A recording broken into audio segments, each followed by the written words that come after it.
He woke up on the edge of madness, trapped inside his own home. Ikoma was expelled from the hero party just because he awakened the thief class. He couldn't believe it. While his former teammates basked in glory, he was the only failure left behind. At that moment, a monster alert sounded. Ikoma thought he could win, but he was defeated with a single blow. However, when he used his class ability, he stole a legendary item, the Divine Pocket Watch, which grants the choice to go back 10 years in time. Of course, he accepted. Ikoma returned to his youth. Now, with a legendary class, he defeats monsters, clears dungeons, and evolves faster than every other student. The story opens with a terrified man asking what his companion just said. He wondered if it was some kind of joke. After all, they had started this team together and had finally reached S rank. So, the guy just couldn't understand why this was happening. Staring at him grimly, his companion said that it seemed he didn't understand, so he would say it again. With that, the man yelled, calling him Ikoma Ichinose. To his horror, they told him they wanted him out of the glorious sword team. 15 years before that event, portals began appearing all over the world. These portals acted as gateways to supernatural realms, which started expelling the monsters that lived there. Meanwhile,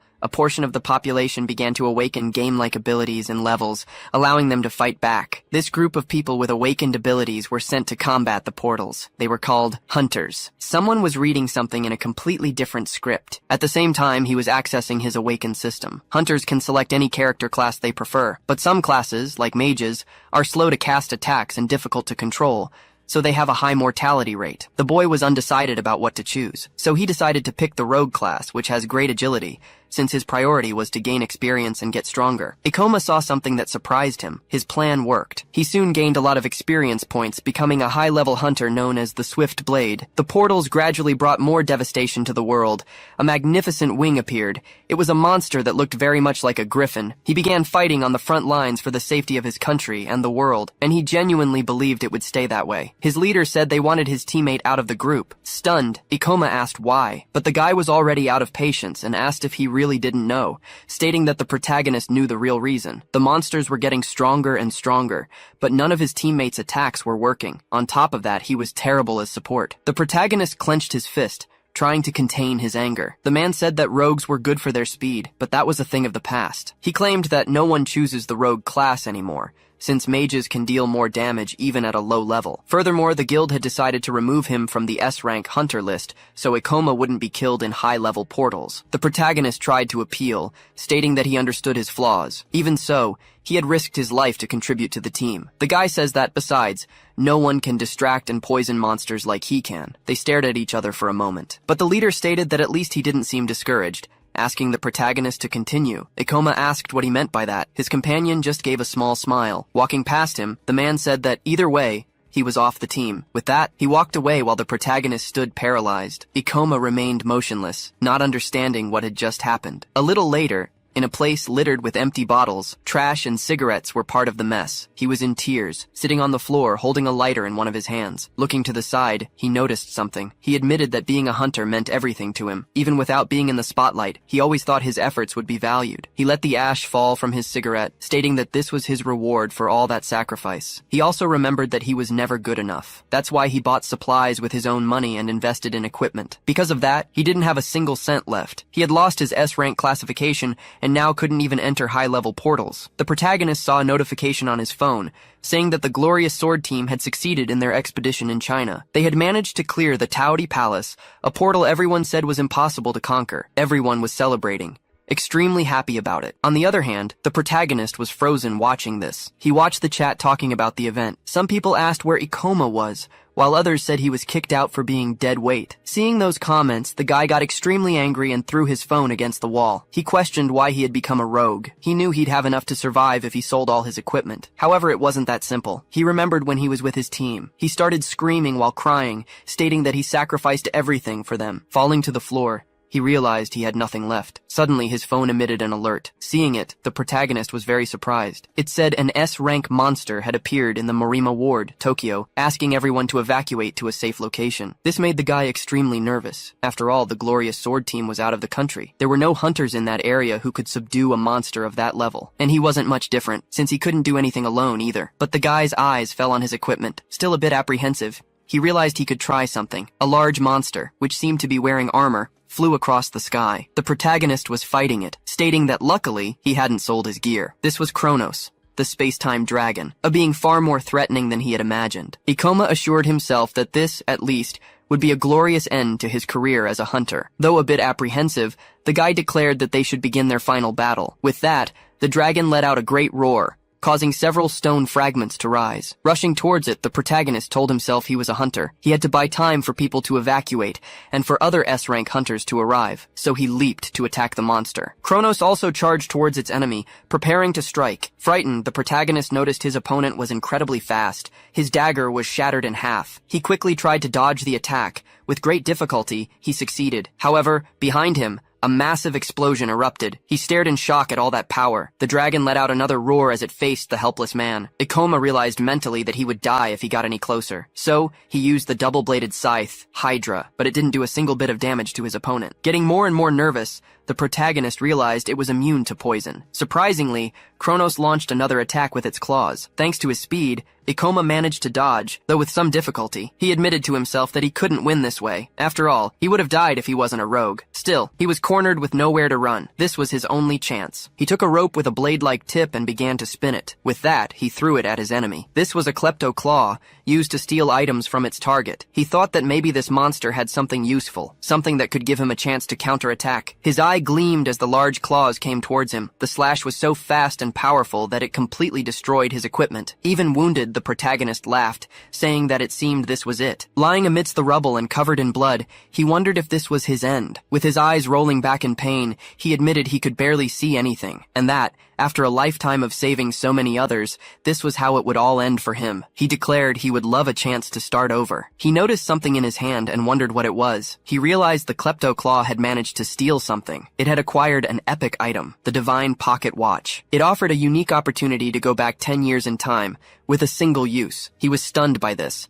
questioning if he could really go back 10 years. Still agonizing in pain, the protagonist asked again if it would really work. He noticed the dragon was coming to attack him again. Ikoma remained hopeless as he saw the blow coming, declaring that this was no time to think about it. Using his last bit of strength, he squeezed the watch while shouting that he wanted to go back to the past. The monster's huge paw was extremely close to his body. One of the claws finally pierced his chest, and he felt his consciousness fading. Suddenly, he heard loud noises and wondered what was happening. Opening his eyes, the protagonist realized he was on the floor next to his bed. In his hand was an alarm clock showing the year was 2030, a Friday, at 8 a.m. A bit flustered, Ikoma complained, asking if he was dreaming. With that, he opened his window curtain. The former S-rank hunter was surprised by what he saw before him. Looking at his phone, he realized it was the calendar from 10 years ago. He remembered the divine watch. So, he quickly opened his status window. Surprised, he saw that his class hadn't been set yet. Realizing that this meant he had truly gone back in time, the protagonist gave a slight smile, seeing that he could do things differently. With that in mind, he declared that he would become the strongest hunter of all time. A man was saying that everyone was reporting deaths there, warning that they should restrict service entry into the portals. The protagonist watched this video while brushing his teeth. Another man said that every year the monsters increase in number and strength, and sending in people without powers would only result in more casualties. Ikoma said the watch really did send him back 10 years. He mentioned that at some point people stopped debating this issue. After all, it became clear that everyone must learn to protect themselves. Knowing what happens in the future would be very useful. Besides him, no one knew which monsters gave the most experience points or where to get rare items. However, he preferred to choose a class first, and to do that, he needed to reach level 10. There weren't many portals for low-level, classless hunters, so the guild regulated all those that hadn't been cleared yet. He was in a goblin den, an F-rank portal, stating he could reach level 6 after killing the last monster. A guy was killing some of the goblins next to him. The man laughed, saying he arrived just in time, and asked if the protagonist was okay. But mentally, Ikoma wondered who this guy was. He said the kid couldn't clear this portal alone, explaining that goblins are weak but can be dangerous when they team up. With a smile, he said his name was Kenji, a level 16 hunter with a great sword, who makes sure rookies don't get killed. He said people call him the tutorial guy, while mentally, Ikoma thought the guy must have nothing better to do. The man explained that hunters don't have an official retirement age, so he thought this would be a great source of income, but the boy was extremely disheartened. wondering how he got into this situation. He shouted in celebration that he had finally reached level 10. The system notified him that his level had increased and he had received 2 skill points. The man started slapping the protagonist on the back, saying he finally hit level 10, while the boy thanked him. He stated that if Ikoma kept this up, he could become famous, while the boy thought to himself that he could reach S rank. The guy said he could now select his class and could count on his help if needed. The protagonist thought for a moment. Each class comes with a unique set of skills, which can be acquired by spending skill points. The old man suggested swordsman, so the kid could attack enemies just like him. But since he was agile, rogue would also be a good fit. However, he was curious to see that the boy hadn't chosen a class yet. Kenji asked if he didn't know how to use skill points. He questioned if no one had told the kid to start with the mandatory skills, light steps, and fortitude. These 2 skills are responsible for increasing a person's physical attributes. They are considered mandatory for beginners because most hunters have no means of defense initially. But since his goal is to be the strongest hunter of all time, he can't waste his skill points on such things. So, he would only need 1. As he made his choice, Kenji tried to stop him, telling the boy not to pick that one. The guy started saying that damage-resistant skills are useless. On top of that, he would never find any use for fall damage resistance. The system notified him that he had acquired fall damage resistance. The old man asked if he was afraid of heights, and told the boy to be more careful when choosing his next skills. Leaving the guy even more stunned, the protagonist used another 10 skill points to get his resistance to level 2. Driving him crazy, Ikoma evolved it to level 3, using another 15 points. Lamenting, he said he couldn't believe the kid wasted all his points on fall damage resistance. He said the boy now had only 2 options, be a swordsman or a civilian, but the protagonist assured him there was another. This left the man completely surprised. Ikoma chose the Gravity Master class. This is a hidden class that only appears when you spend all the points earned in the first 10 levels on fall resistance. For a long time, no one knew about it because of its activation requirement, but even after its discovery, not many chose it. Besides, there are many challenges in manipulating gravity, but he had also been an S-rank hunter. That's why he knows this is the best class there is. The old man shouted, telling him to stop. After all, this would turn the boy into a mage. He stated that he could still cancel and choose to be a swordsman, but Ikoma assured him this is what he wanted. With that, it was notified that he had acquired a new class, along with gravitational abilities like manipulation and magic. Seeing that he had succeeded, the protagonist started to celebrate. He shouted that he was finally a mage. This time, he would become a powerful S rank and would never have to go through that humiliation again. Kenji remained a bit nervous as he looked at the rookie. He called out to the boy, stating that he didn't seem to understand that the mage class wasn't all that great. The old man explained that mages are more vulnerable and their mortality rate is much higher than other classes. He added that maybe the kid should reconsider being a hunter at all. Seeing this, Ikoma mentally noted that he expected as much, since people tend to think other classes are better. Startled, the guy started yelling, asking what was happening. A Red Hood goblin at level 17 had appeared unexpectedly. Scared, he admitted he couldn't believe a high-level monster had spawned there. It started chasing after one of the female hunters, while Kenji tried to help her escape. But mentally, he admitted he didn't have the skill to face stronger monsters, which is why he never leaves this place. But the rest of the hunters here are only level 10 or below. No one else can stop that monster. Extremely nervous, he remembered the protagonist. He ran with his sword in hand, saying he would deal with that goblin. Even Ikoma was surprised to see a Red Hood there. Mentally, he thought that Kenji should be able to handle that monster at his current level. However, the man was just defending while the goblin attacked relentlessly. The protagonist noticed that apparently he had no experience fighting monsters stronger than himself. The old man started shouting, asking if there was any hunter level 15 or higher to help. They asked if Kenji wasn't level 16, but he said he couldn't face something above his own level. The protagonist admitted he shouldn't offer to help. After all, the monster was too strong for him to handle. He also noticed he couldn't even see its movements and would die instantly if hit, making matters worse. Besides not knowing his abilities well, the Gravity Master has low stats, but he remembered when the guy helped him and worried if he was okay. It made him realize it would be awful to let someone like Kenji die. So, he grabbed his sword, stating he always liked to challenge. He said he would see if he could overcome his class's weakness. Frightened, the man warned that his level was too low, not to mention that mages are weak against melee attacks, and a monster of that level could easily kill him in the blink of an eye. Ignoring all this, the protagonist called out to the Red Hood. The monster, still in a frenzy, looked at him as the boy said he would use it to test his abilities as a Gravity Master. He said he believed this was the best class, which is why he was risking his second chance, but he couldn't run from something so weak. As he charged forward, he said that otherwise, there was no point in choosing this class. The man told the kid to run, just as the monster drew its sword and went after the rookie. The worst part about being a mage is their terrible physical attributes, always needing to rely on hunters of other classes. But he was different. As a Gravity Master, he can temporarily boost his attributes through manipulation. So, So he used manipulation to cut gravity in half. With this, he was able to quickly dodge his opponent's attack. Even Kenji was surprised and asked how he got so fast. Mentally, Ikoma explained that this skill increases the caster's movement speed by halving gravity. However, he can only make linear movements, but that's fine if he can predict the enemy's moves. The monster attacked him again, but the guy managed to dodge once more. He stated that he had fought against thousands of monsters at once,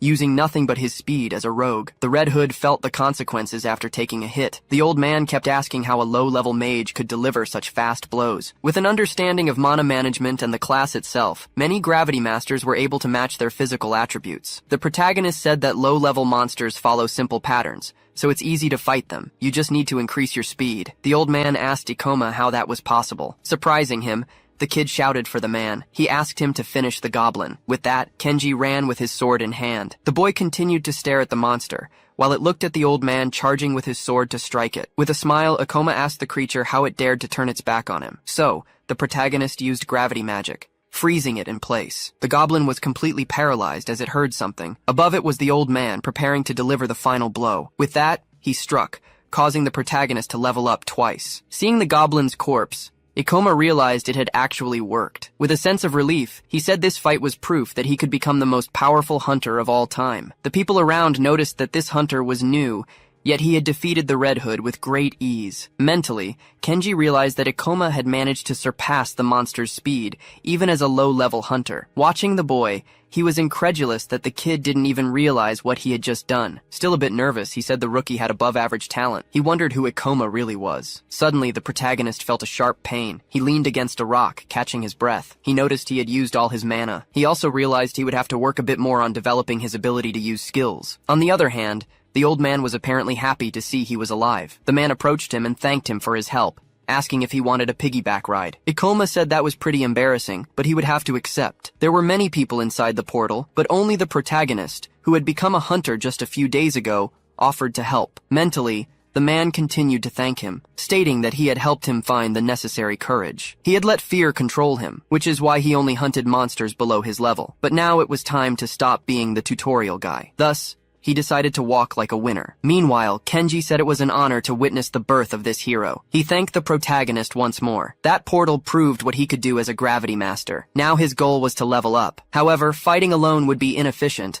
not to mention the risks involved. He needed someone he could count on. An attendant said she had never heard of a gravity-related class. She asked if the boy could really be a hunter with such low stats. But Ikoma changed the subject and asked if anyone was looking for party members. The woman said yes, and informed him that there was one that accepted anyone, regardless of class or level. The boy asked if she could introduce him to this person. A little nervous, she said his class was mage, and he also had very low attributes, which could get him rejected. He said that many rare classes are very difficult to handle, so he already expected people would have a hard time accepting him. The protagonist asked her for their contact information so he could try to solve this problem. A guy showed up saying the boy was causing a lot of trouble for the attendant, telling him to just give up and leave. Ikoma asked who he was. The guy said the kid was pretty funny, claiming he should know him. He introduced himself as Kakeru from the Thunder Knights team, stating that all hunters know them. The protagonist noted they probably only had melee classes. The guy said yes, after all, mages are useless. He said they are a bunch of cowards who can't even get close to a monster. That's why those people don't deserve to be hunters. So, Kakeru said the boy should have done his research before choosing a class. On top of that, the kid's stats were terrible,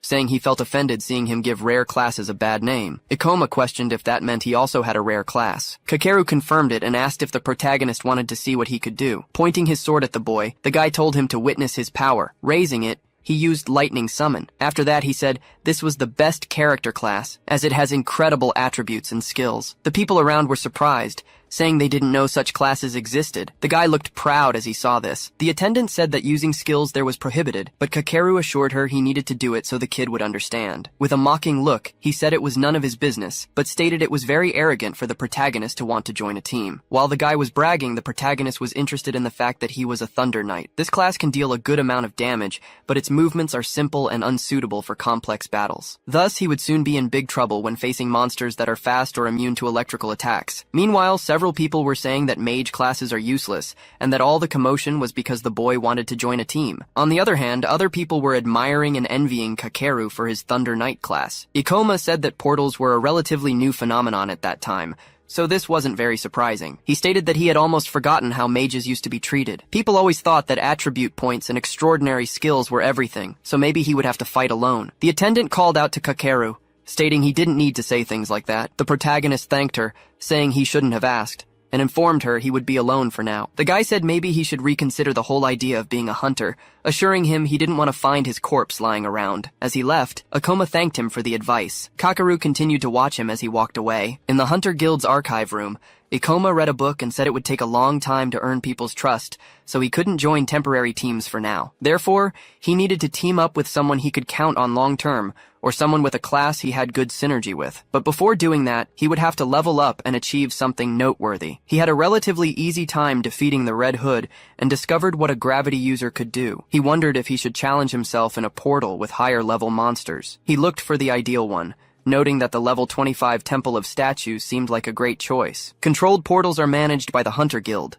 and are kept open for hunters to gain experience. The strongest monster in that portal is the Stone Knight, making that place perfect for low-level hunters to earn money. And when he manages to hunt the monster there, some teams might consider accepting him. People can enter these portals even if their level is lower, and he can gain experience by hunting monsters near the entrance. Closing the book, Ikoma affirmed that he could do this. So he said he would level up in the Temple of Statues and start looking for some team members. Inside a dungeon, a person was running down some stairs. Injured, he declared that this was ridiculous, that it made no sense at all. Suddenly, he tripped over something. The boy fell to the ground, screaming as he looked terrified at something. With that, a huge impact occurred. A stone monster stood there, covered in blood. The attendant was shocked, noticing he was only level 12 and yet wanted to go to the Temple of Statues alone. But the protagonist said there was nothing in the regulations preventing him. Still nervous, she said she understood, but she insisted he was trying to get himself killed. After all, the recommended level for that portal was 25. The woman added that, on top of that, many unexpected things can happen inside a dungeon. As Ikoma walked away, the protagonist stated he would just take a quick look,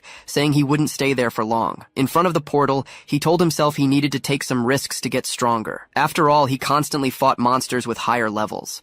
Otherwise, he would never gain enough experience to level up. However, this shouldn't be taking so long, as he could gain several levels at once by killing a monster here. He walked past some statues. One of them had a crystal on its forehead. It took advantage of the boy's opening and tried to attack him from behind, but he managed to dodge, saying he saw it coming. Ikoma opened his status window, noting that it must be a level 20 monster. Looking directly at the stone being, the protagonist declared he should be able to handle it, so he continued to dodge his enemy's attacks. To his surprise, he realized he had been cornered. The stone monster kept advancing toward him. With that, he used his gravity reduction. He was able to get out of that spot and even land a blow on his adversary. However, it hadn't suffered a single scratch, but the protagonist assured himself that this thing couldn't kill him. Besides, he could see all its weak points. At that moment, he began to land a series of attacks against the statue. Seeing that he had caused a reasonable amount of damage, he admitted it would be difficult, but he declared he had expected high defense stats. The monster came at him again. Even though it might take a while to defeat it, he still wanted to test something. So, he used gravity reduction again, and he managed to dodge his enemy's attack. Then, he increased the gravity while pointing his sword at the statue. With a single blow, Ikoma managed to pierce the monster's chest. A red glow began to emanate from within the crack. With that,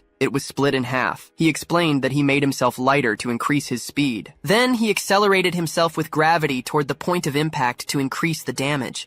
This combination made his strike much more powerful. Just as he expected, he gained several levels at once, claiming it was best to use them immediately. As he opened his status window, he said he already had something in mind. Still thoughtful, he said he could only upgrade one skill with the points he had, so he decided to go with gravity manipulation. So, he confirmed it in the system. This caused his manipulation to evolve to level 2, allowing him to manipulate the gravity acting on his own body. He was satisfied with this result. He realized that now he could control the direction and force of gravity. He figured he might find a good use for this. But anyway, the real reason he came here was for the demon stones. This is the core of the monsters, which would serve as proof that he killed a stone knight. Even though he got what he came for, he still had plenty of mana left. So, he looked back, searching for more enemies. Seeing there were several others, he decided to hunt a few more to test his new ability. Suddenly, someone summoned a lightning bolt and destroyed one of the statues. The Thunder Knights group was hunting in the same portal. One of Kakeru's companions said he was impressive, having defeated one of the monsters with a single blow. The girl said that Stone Knights seemed to have resistance to electricity,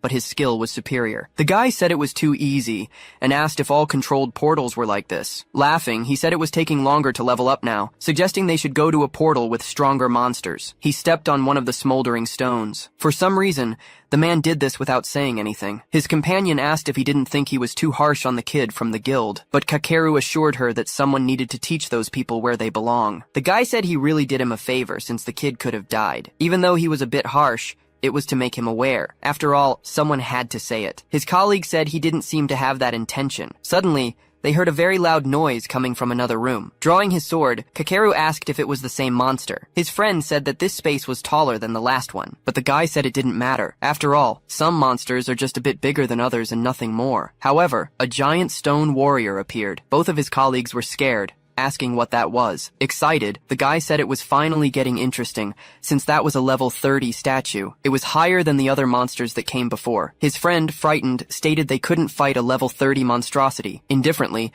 Kakeru said he had been thinking about something lately. He claimed that monsters at his level weren't fun because they were too easy. Since the Thunder Knights are much stronger than other hunters, he wanted to try going against that stone knight. The monster raises its weapon to strike. The impact causes the ground to crack. His companion asks if he's sure about this, but Kakeru says there are 3 of them. Grabbing his sword, he says this one is big and high level, but stone knights are nothing more than moving statues. That's why they're slow and dull. Just then, the monster launches an attack at him. He dodges with visible difficulty. A bit worried now, the guy figures it might be a little faster because of its level. Leaping toward his enemy, he says he can still expose the statue's weakness after attacking it. With that, he strikes the monster with his lightning sword. Getting nervous, he says it seems things just got a bit more complicated. After all, its defense is higher too. The Stone Knight quickly readies its great sword again. Swiftly, it unleashes a powerful strike. Activating his Thunder Knight power, Kakeru believes he can block the attack and get out of its reach. Suddenly, the statue moves incredibly fast. With that, the guy is hit. His chest slashed open. Lying on the ground, he wonders how it can be so powerful. Terrified, he says there are only a few items with higher levels than his,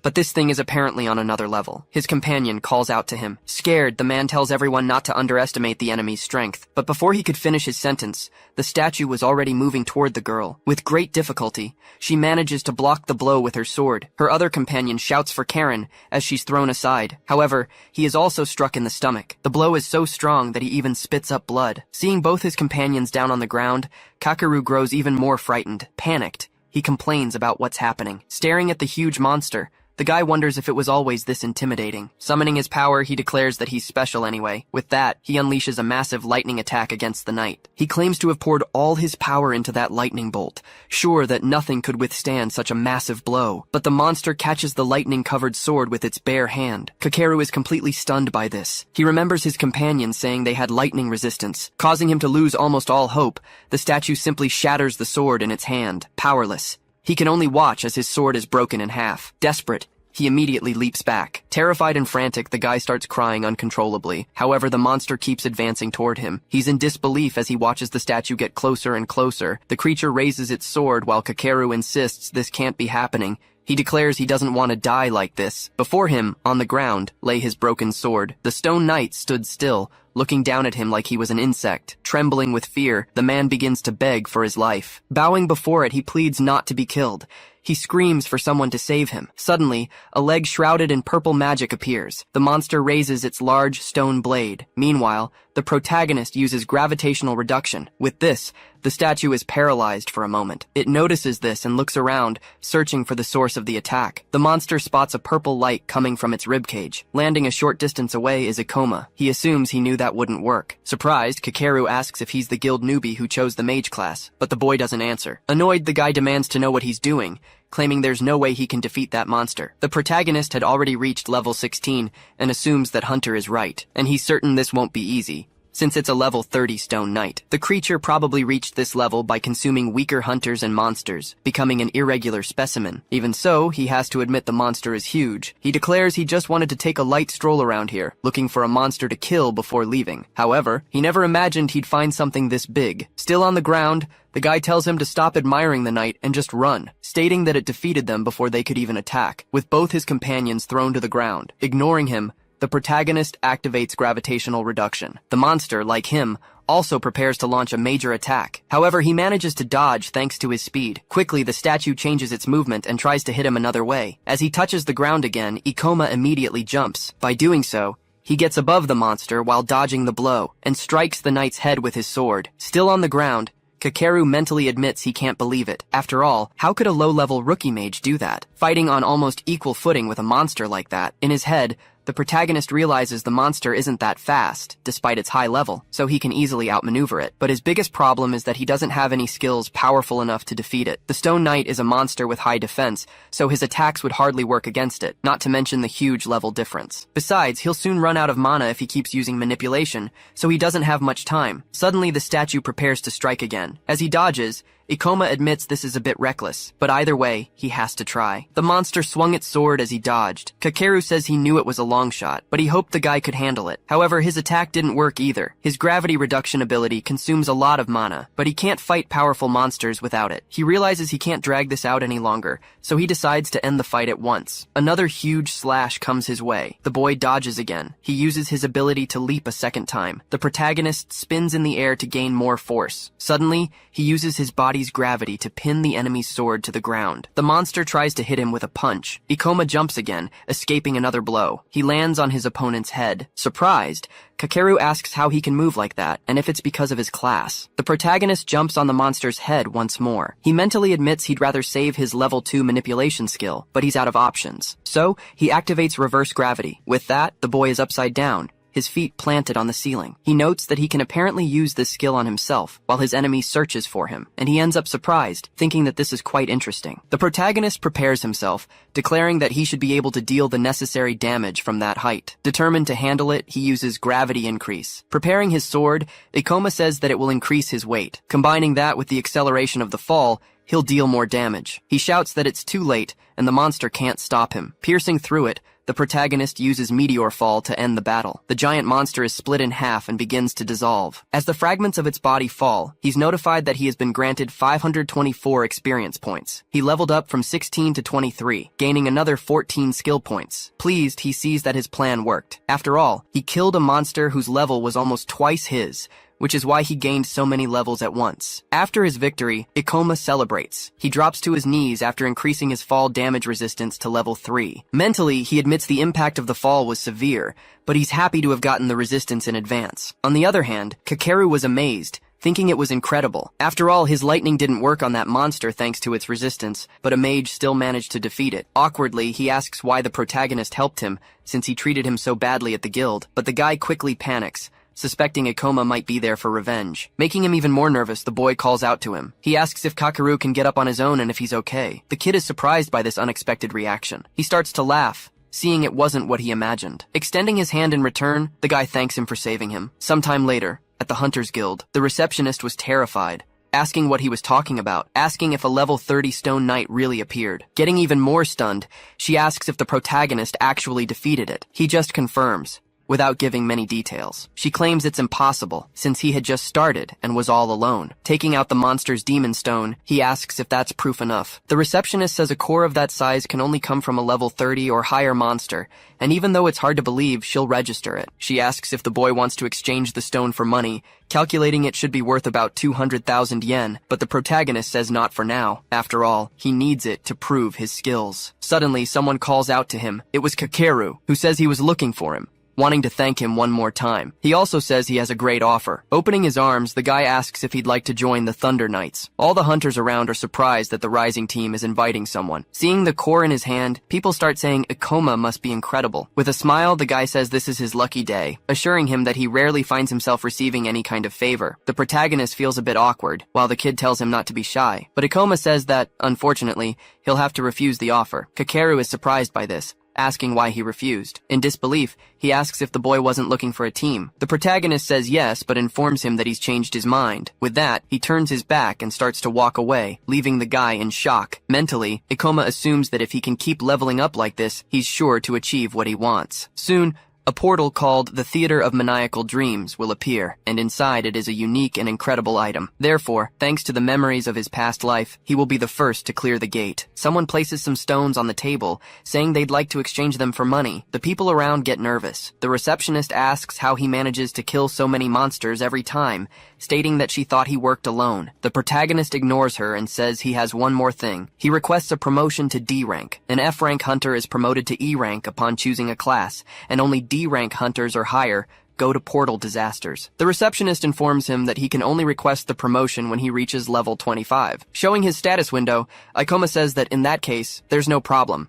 as he's already level 26. The woman is extremely stunned by this. After all, he's a mage who works alone and has already reached such a level. She asks how someone could gain so many levels in such a short time, declaring it's suspicious. The receptionist asks if gravity masters are that strong. After some time, Ikoma says he's finally been promoted. Now he has something beyond an incredible class, along with his 10 years of knowledge and experience as an S-rank hunter. Leveling up too fast might attract unwanted attention, but he needs to hurry to make it in time. Many portals become available when a hunter is promoted to D rank, also making it easier to join teams. Most importantly, it will allow him to enter the portal where that great unique weapon will appear. The hunter who got that weapon in his past life became a serial killer, probably from obtaining such strong power all at once. But this time, he won't let it fall into his hands. And for that, he needs someone to help him clear the portal. He starts looking around, stating that a large team isn't necessary, as it could be problematic at a certain level. Having at least one more person will do, since he prefers to be prudent for now. But for that, he needs to find someone who can complement his gravity stability. He wonders which skills would be suitable for the portal he's about to face, and the best fit is to find someone who works alone but isn't against teamwork. The protagonist gets pensive for a moment, complaining that he's being too demanding. To find someone in time, he needs to search all the guilds in the region. After some time, he assumes he spent half his day visiting guilds. This was already his fourth one. As he enters through the door, he says maybe he should give up on a few things. Suddenly, he sees someone calling their companion useless. A girl, nearly crying, apologizes, but her colleague says an apology won't change anything. Ikoma wonders what they're arguing about. The girl points at Satsuki, stating that she's fired. The girl tries to plead, assuring she'll try harder. But annoyed, the leader says her skills are terrible, with long cooldowns, calling her techniques useless. She says that, in fact, Satsuki should pay them for having carried that dead weight for so long. The girl is at a loss for words. Meanwhile, the protagonist was watching everything. He recalls being kicked out of this group, but tells himself there's nothing he can do for her. He can't have a partner just out of sympathy. His life depends on it. His ex-leader starts mocking Satsuki, saying it's a shame she chose the useless class. She claims it's miserable and useless, just like her. Moreover, she says she knew what would happen the moment she heard the girl was a sorceress. For some reason, this makes the protagonist extremely interested, even as the others tell her to give up being a hunter. Sorcery and gravity complement each other. She can deal a lot of damage to the theater portal's boss, so he's a bit undecided on whether to recruit her. However, the girl asks what he's looking at. The protagonist introduces himself, stating he's a D-rank hunter looking for a team to join. She immediately gets interested upon seeing his D-rank hunter license. The girl tries to seduce him, informing him that a spot just opened up in her group, and asks if he'd like to fill it. However, he excitedly calls out to Satsuki, asking if she wants to join his group. The girl doesn't quite understand what's happening. Meanwhile, her ex-colleague is extremely confused. Mentally, Ikoma notes he can't lose this opportunity, as she's a sorceress, or rather the person he was looking for. But the other woman again tells him not to waste time on that girl, and asks the protagonist to join her group. A bit sheepishly, Satsuki thanks him for the offer, but says he's a D-rank hunter, and she's not even level 20. Grabbing her hand, he assures her it won't take long for her to level up, declaring he needs her help. She says her class is useless and she doesn't want to drag him down. Still, Ikoma repeats that he can help her. The girl says she has no confidence in herself, suggesting it might be better if she really quit. But he says he won't ask for much, pleading for a chance. He assures her he can help her gain the confidence she needs. Bowing, Satsuki says that if he really wants her, she'd love to be part of his group. However, her ex-colleague says she can't believe he chose a useless person for his group, claiming he'll regret it. The boy thanks her for the advice, but says there's something more. As he passes by her, the protagonist states that he knows more about classes than anyone else. Right behind him was his new partner. A sorceress can cover a gravity master's weak points, and the best part is that this class can do incredible things in the theater, and that's already as good as his own weapons. After some time, they were elsewhere. The protagonist thanks her for coming with him. The girl says that sorceresses aren't that useful, but the protagonist says he's also from a mage class, stating that she might feel useless now, but that will change in a few years. Now, she asks if he really thinks so, which Ikoma confirms. It'll be better, right? For now, they need to talk about a portal. Determined, the girl assures him that he is right. But, making her nervous, he explains that it's not a controlled portal. Ikoma says they will enter a portal that hasn't appeared yet, with a recommended level of 30 or higher. Scared, the girl says the recommended level is too high, and on top of that, it's an undiscovered portal. Undiscovered portals are those that haven't been around long enough for anyone to analyze. Extremely nervous, she says she's still level 17, and her class is terrible. But the protagonist tells her not to worry,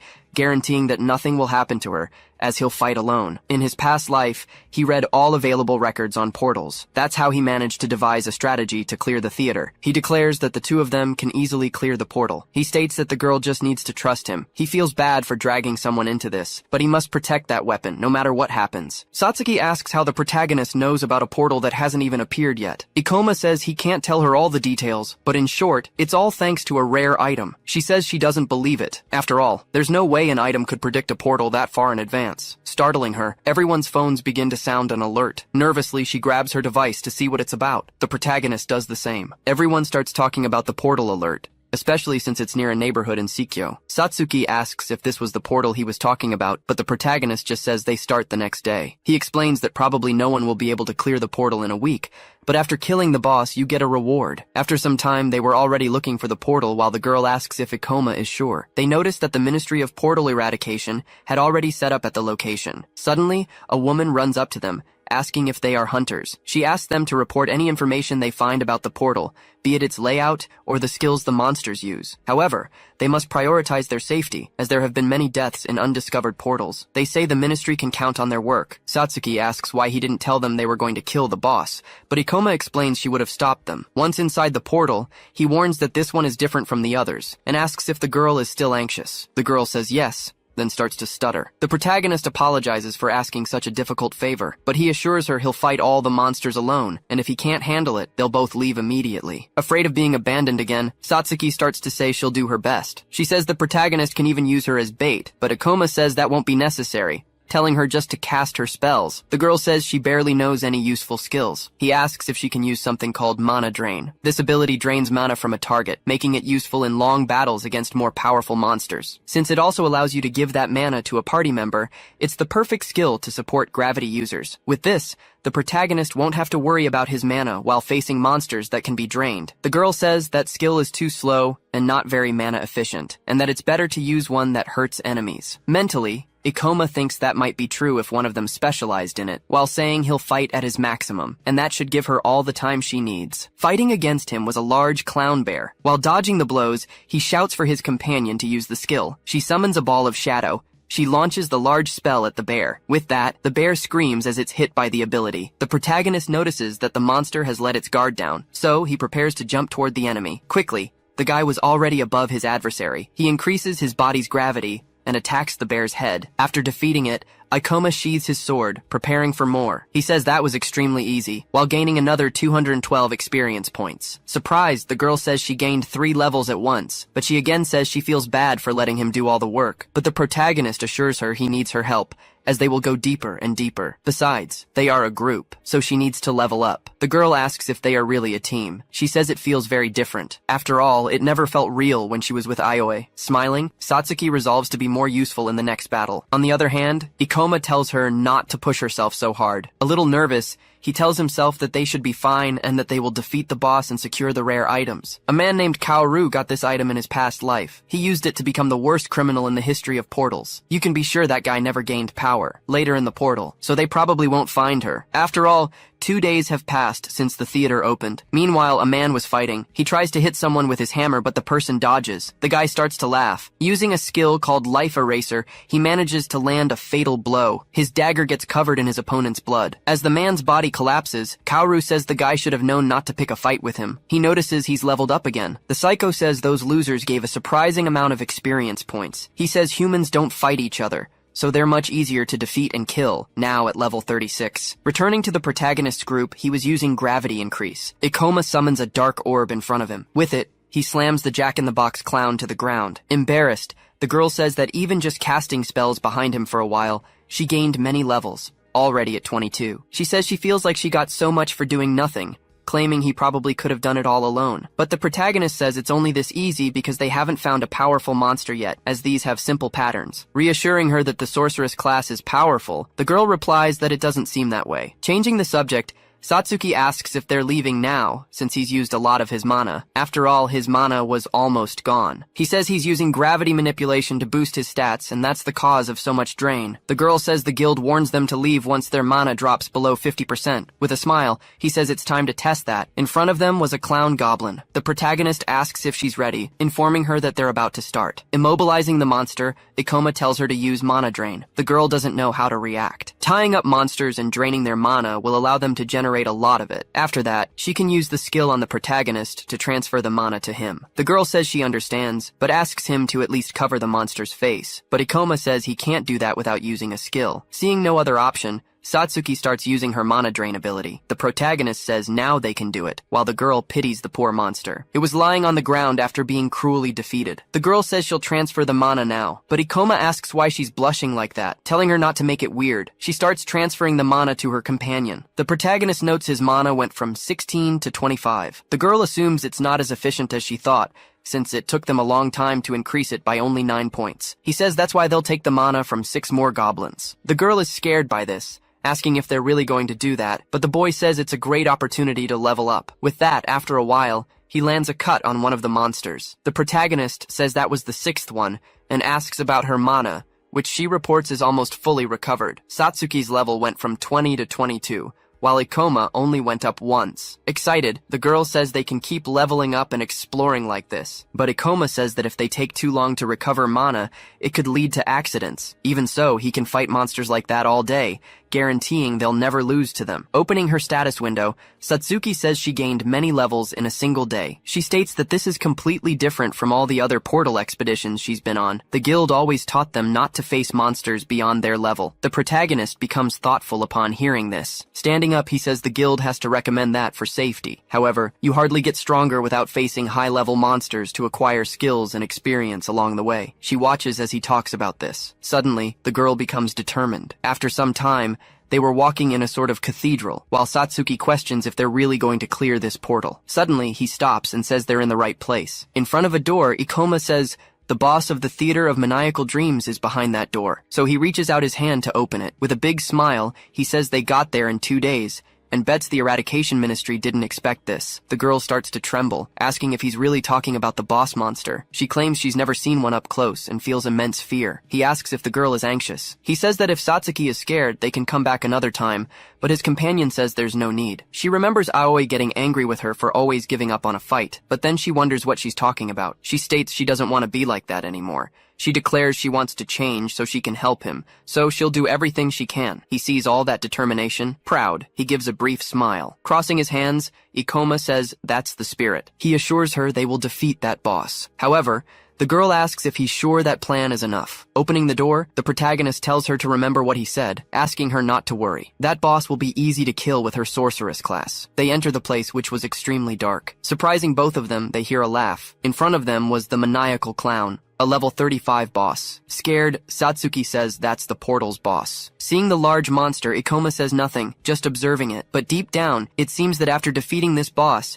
he can finally have the item he always wanted in his past life. He says they'll finish this, telling the girl to follow the plan. Satsuki declares she will, as a silhouette appears behind them. Kaoru was watching them, hidden. The psychopath gives a slight smile, seeing it will be easier than he imagined. The large clown begins to move its hands while laughing maniacally. The protagonist makes a kind of signal with his hand to his companion. Both start running in parallel towards the boss. He says he'll make the boss chase him, while Satsuki waits at a certain distance. Boss monsters have a large amount of HP and high recovery, so they can't be defeated in a direct battle. That's why they'll have to use some tricks. On the other hand, the boss was summoning a ball of light in its hands. It throws it towards its enemy. Ikoma uses gravitational reduction, noticing it's about a meter away, making it possible to dodge with some ease. On the other side, the girl starts to prepare. She quickly uses mana drain. With that, she begins to drain the boss from behind. However, the monster senses her presence. Just by looking at her, it manages to completely paralyze Satsuki. The protagonist shouts desperately, telling her to run to stay safe. He informs her that the boss will use its teleport attack. He also explains that the attack can't be cancelled after it's cast,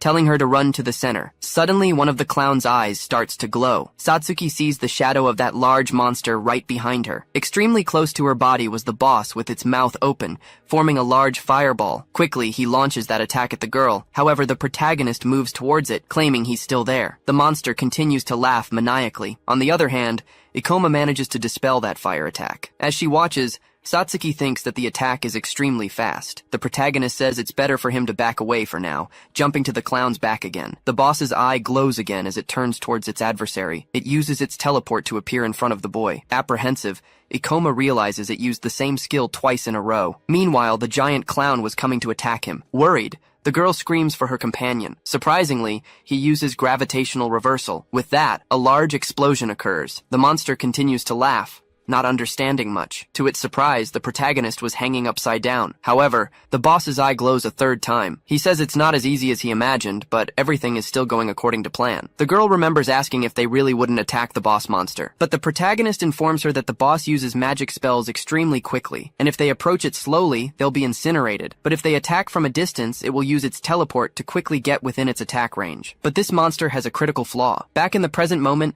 Satsuki uses her mana drain ability again. The clown looks towards her. It widens its eye, seeing an opportunity. Scared, the girl says she got too close and that Ikoma won't be able to protect her. Mentally, the protagonist says it was about time. The boss extends its palm, summoning an attack. The girl simply closes her eyes, not knowing what to do. However, it can't use the magic. Smiling, the protagonist says he's out of mana. Its flame attack and teleport movement require a lot of mana, and on top of that, the clown can't attack without its abilities. The monster simply starts running. However, Ikoma prepares to jump. He leaps towards the enemy, using Meteor Fall, and so he hits it right on top of the boss's head. The protagonist warns that it can't escape its prey, as it needs skills even to move. Satsuki uses her magic again, launching a ball of darkness at it. The monster starts to scream in pain. With that, the protagonist increases the gravity and falls on top of it using his abilities. The portal boss had finally been defeated, generating 1043 experience points, also causing Ikoma to level up to 30. His companion is extremely happy that they defeated the boss,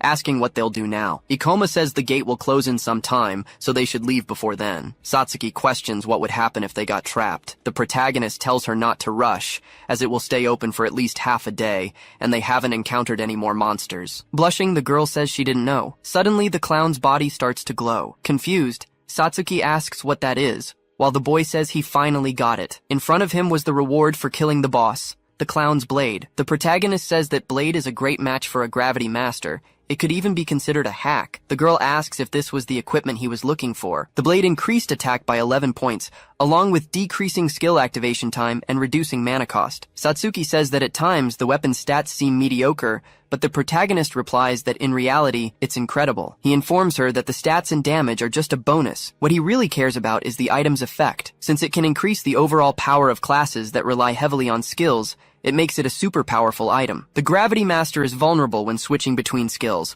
along with high mana consumption, so this weapon can compensate for his weaknesses. The girl is surprised to learn all this. In his past life, the hunter who got this sword reached A rank thanks to this item. Moreover, he became a criminal to kill other hunters, so the protagonist is practically preventing an incident by taking the sword. Meanwhile, Satsuki continues to observe the blade. She becomes thoughtful about the fact that he can compensate for his weaknesses. Suddenly, the girl gets extremely nervous and asks if this means he doesn't need her anymore. Ikoma says no, as the item doesn't prevent him from running out of mana, and asks if she minds continuing to work with him. Still staring at the blade, the girl says that's fine by her. Ikoma doesn't quite understand, while the girl gets angry, stating that she's now in a competition. He says that after gaining some levels, he needs to spend some skill points. Since he's aiming for the top, he will drown himself in skills exclusive to Gravity Masters. Still in doubt, he decides what he will choose. After some time, He says that looks good, increasing his gravitational magic level to 2. After raising his manipulation to level 3, the protagonist notices he's gained another skill, the super gravity bullet. He admits he relied on manipulation all this time, but now the item will make his magic use easier. The protagonist gets all excited, saying he wants to test all the skills. Suddenly someone appears, saying he apparently arrived a little late. Kaoru says it seems the boy has already defeated the boss. With a perverse look, the guy comments that Ikoma must be pretty strong. A bit nervous, the protagonist mentally assumes this isn't the best time. He also notices that Guy was using a stealth skill to hide and watch the fight. He was probably gathering information about the monster, assuming the two of them would die. He mentally reaffirms that he's seen many people do this in his past life. He asks who the guy is while observing him more closely. At that moment, he realizes the man is familiar, noticing that he is Kaoru, the one who had taken the blade in his past life, becoming the person who turned hunters into prey. Wondering how this is possible, Ikoma recalls that it took longer for that guy to reach the portal in his past life. Scared, the protagonist complains about what that psycho is doing there, but then he understands. The guy must have been hiding in the monster's chamber the whole time so he could steal the drop. Kaoru probably waited for the winning hunter to get tired so he could attack. Satsuki asks him what's wrong. Seeing the sword, the guy asks if that's the loot, questioning if the protagonist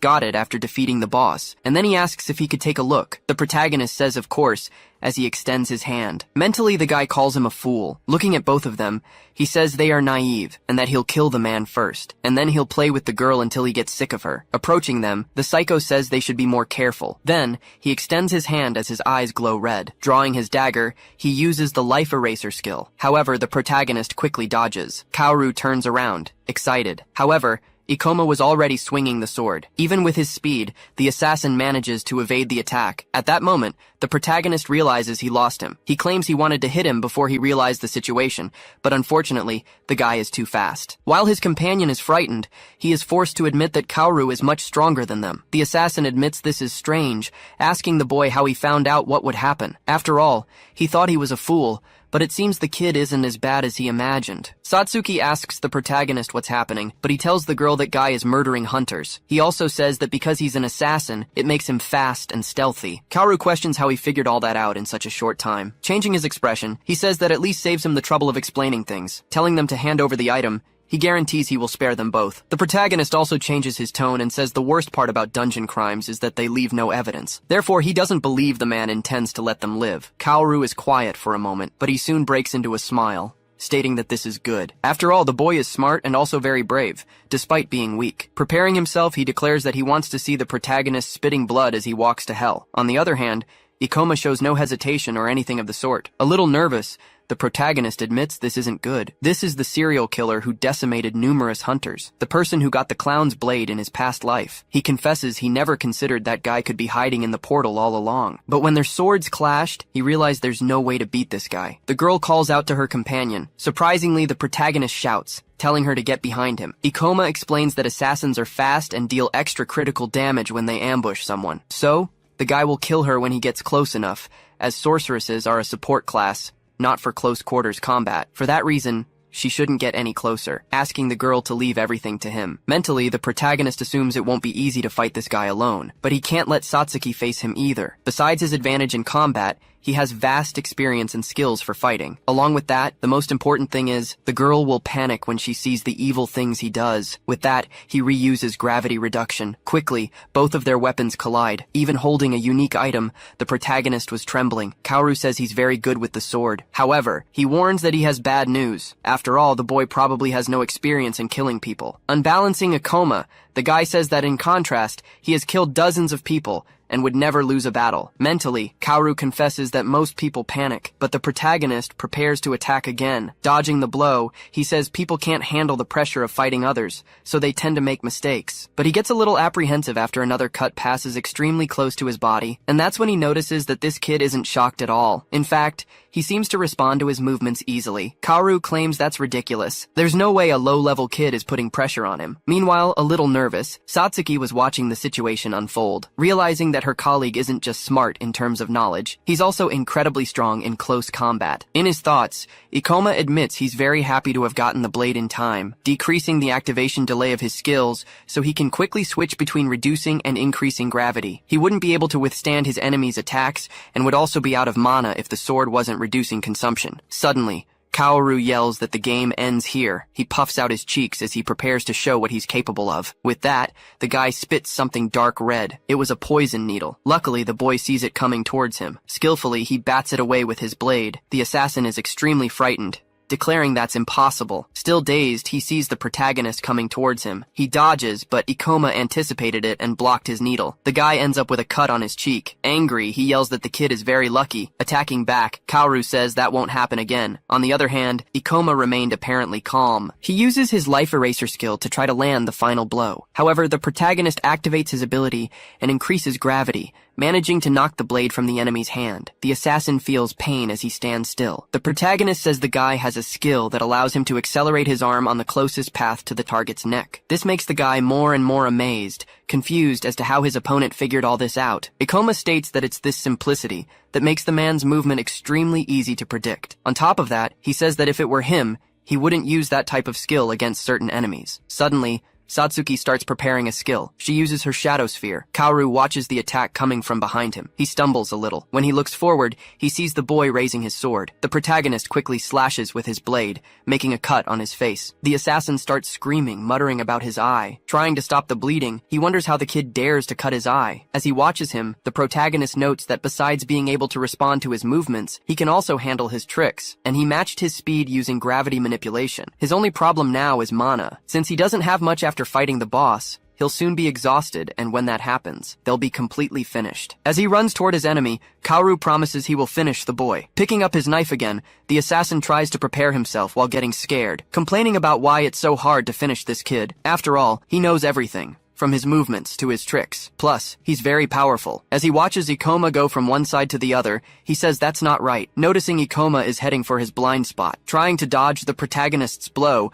he uses shadow steps. Running lower and lower on energy, Ikoma starts to worry. With that, he launches another cut. Kaoru claims the boy has the advantage and wonders why there's still so much desperation. But then, he starts to laugh, declaring he's glad he let him finish the boss. He says out loud that the boy is very strong, stating he would have become a hero if he got out of there alive. Stomping his foot on the ground and laughing like a madman, the guy says that unfortunately that will never happen, promising that the kid will die there. Both he and his colleague watch, a little apprehensive. They continue to trade blows frantically, but now the protagonist was a bit more worn out. Trying to help, Satsuki summons another sphere of shadows. The attack heads toward the assassin, but he uses his shadow steps to dodge. The girl is terrified to see he managed to dodge all of them. Beyond her fear, she's caught up in her own thoughts, convinced she's not being useful at all. Watching her companion fight frantically against a stronger enemy, she realizes that even though Ikoma had the upper hand, the boy was starting to be pressured by his opponent. The psycho keeps screaming,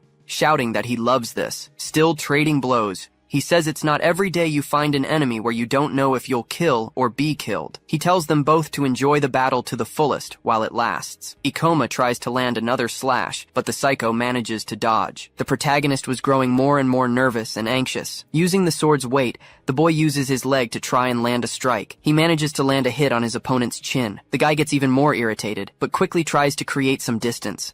Kaoru says that apparently he has a lot of tricks up his sleeve. Mentally, Ikoma confirms he can make his body lighter with his gravity reduction skill, perform acrobatic moves and attack. Thanks to this skill, he can dodge almost anything. However, his enemy noticed that he was starting to run out of mana. The guy keeps laughing maniacally while looking at the boy. In his head, he thinks that Ikoma is now using an active skill to boost his physical abilities, but soon he won't be able to keep it up, and that's when he'll finish the kid off. The assassin says that apparently, the protagonist won't last much longer, so he resumes his attack, coming at him from all angles. In the middle of this sequence, Ikoma realizes his mana has run out, and this will be his last attack. As the boy leaps, Kaoru is surprised, not knowing how he's doing that. Looking up, he wonders if that's part of the boy's abilities, but the assassin starts saying it's useless, since he won't be able to move in midair. But the protagonist states he has only one chance to use the skill to increase gravity. Therefore, he'll have to put everything into this one chance. Holding his sword tightly, he says he'll pour all his remaining mana into that attack. With that,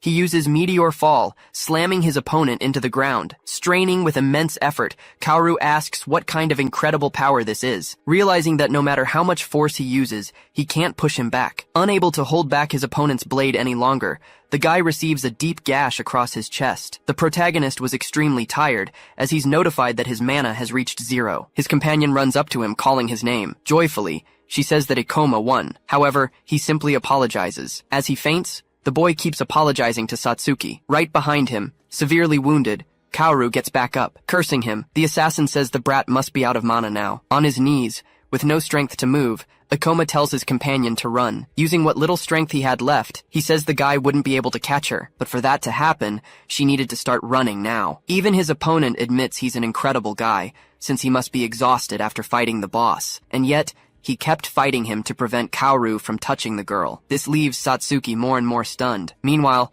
the psycho says he can't believe Ikoma was fighting him to protect someone so pathetic, admitting that he's starting to admire him. The protagonist was getting more and more irritated by this, and the guy even says he's impressed he didn't say his full name. On the other hand, Satsuki was stuck on those words, wondering if she was really dragging Ikoma down. With tears in her eyes, she admits that Aoi was right and that she should have given up on being a hunter. After all, her companion would have never lost to a guy like that. Remembering when he saved her, the girl mentally cries out for his help again. Suddenly, something changes in her. The girl's expression shifts while the air around her seems to change. The protagonist claims he would never tell his name to vermin like Kaoru. The guy says that's a shame, stating that he really likes him, declaring that he's the first person he's ever truly admired. Because of that, he'll remember his face. Raising his dagger, he gets ready. Surprisingly, the girl summons another sphere of shadows. Even the assassin can feel that this one is different. He starts to dodge, saying she won't hit him with that, but suddenly he feels a sharp pain. Satsuki had hit him with her staff. The guy curses the girl mentally. After all, he's already badly injured. On top of that, she attacked from his blind spot. The girl runs toward her companion,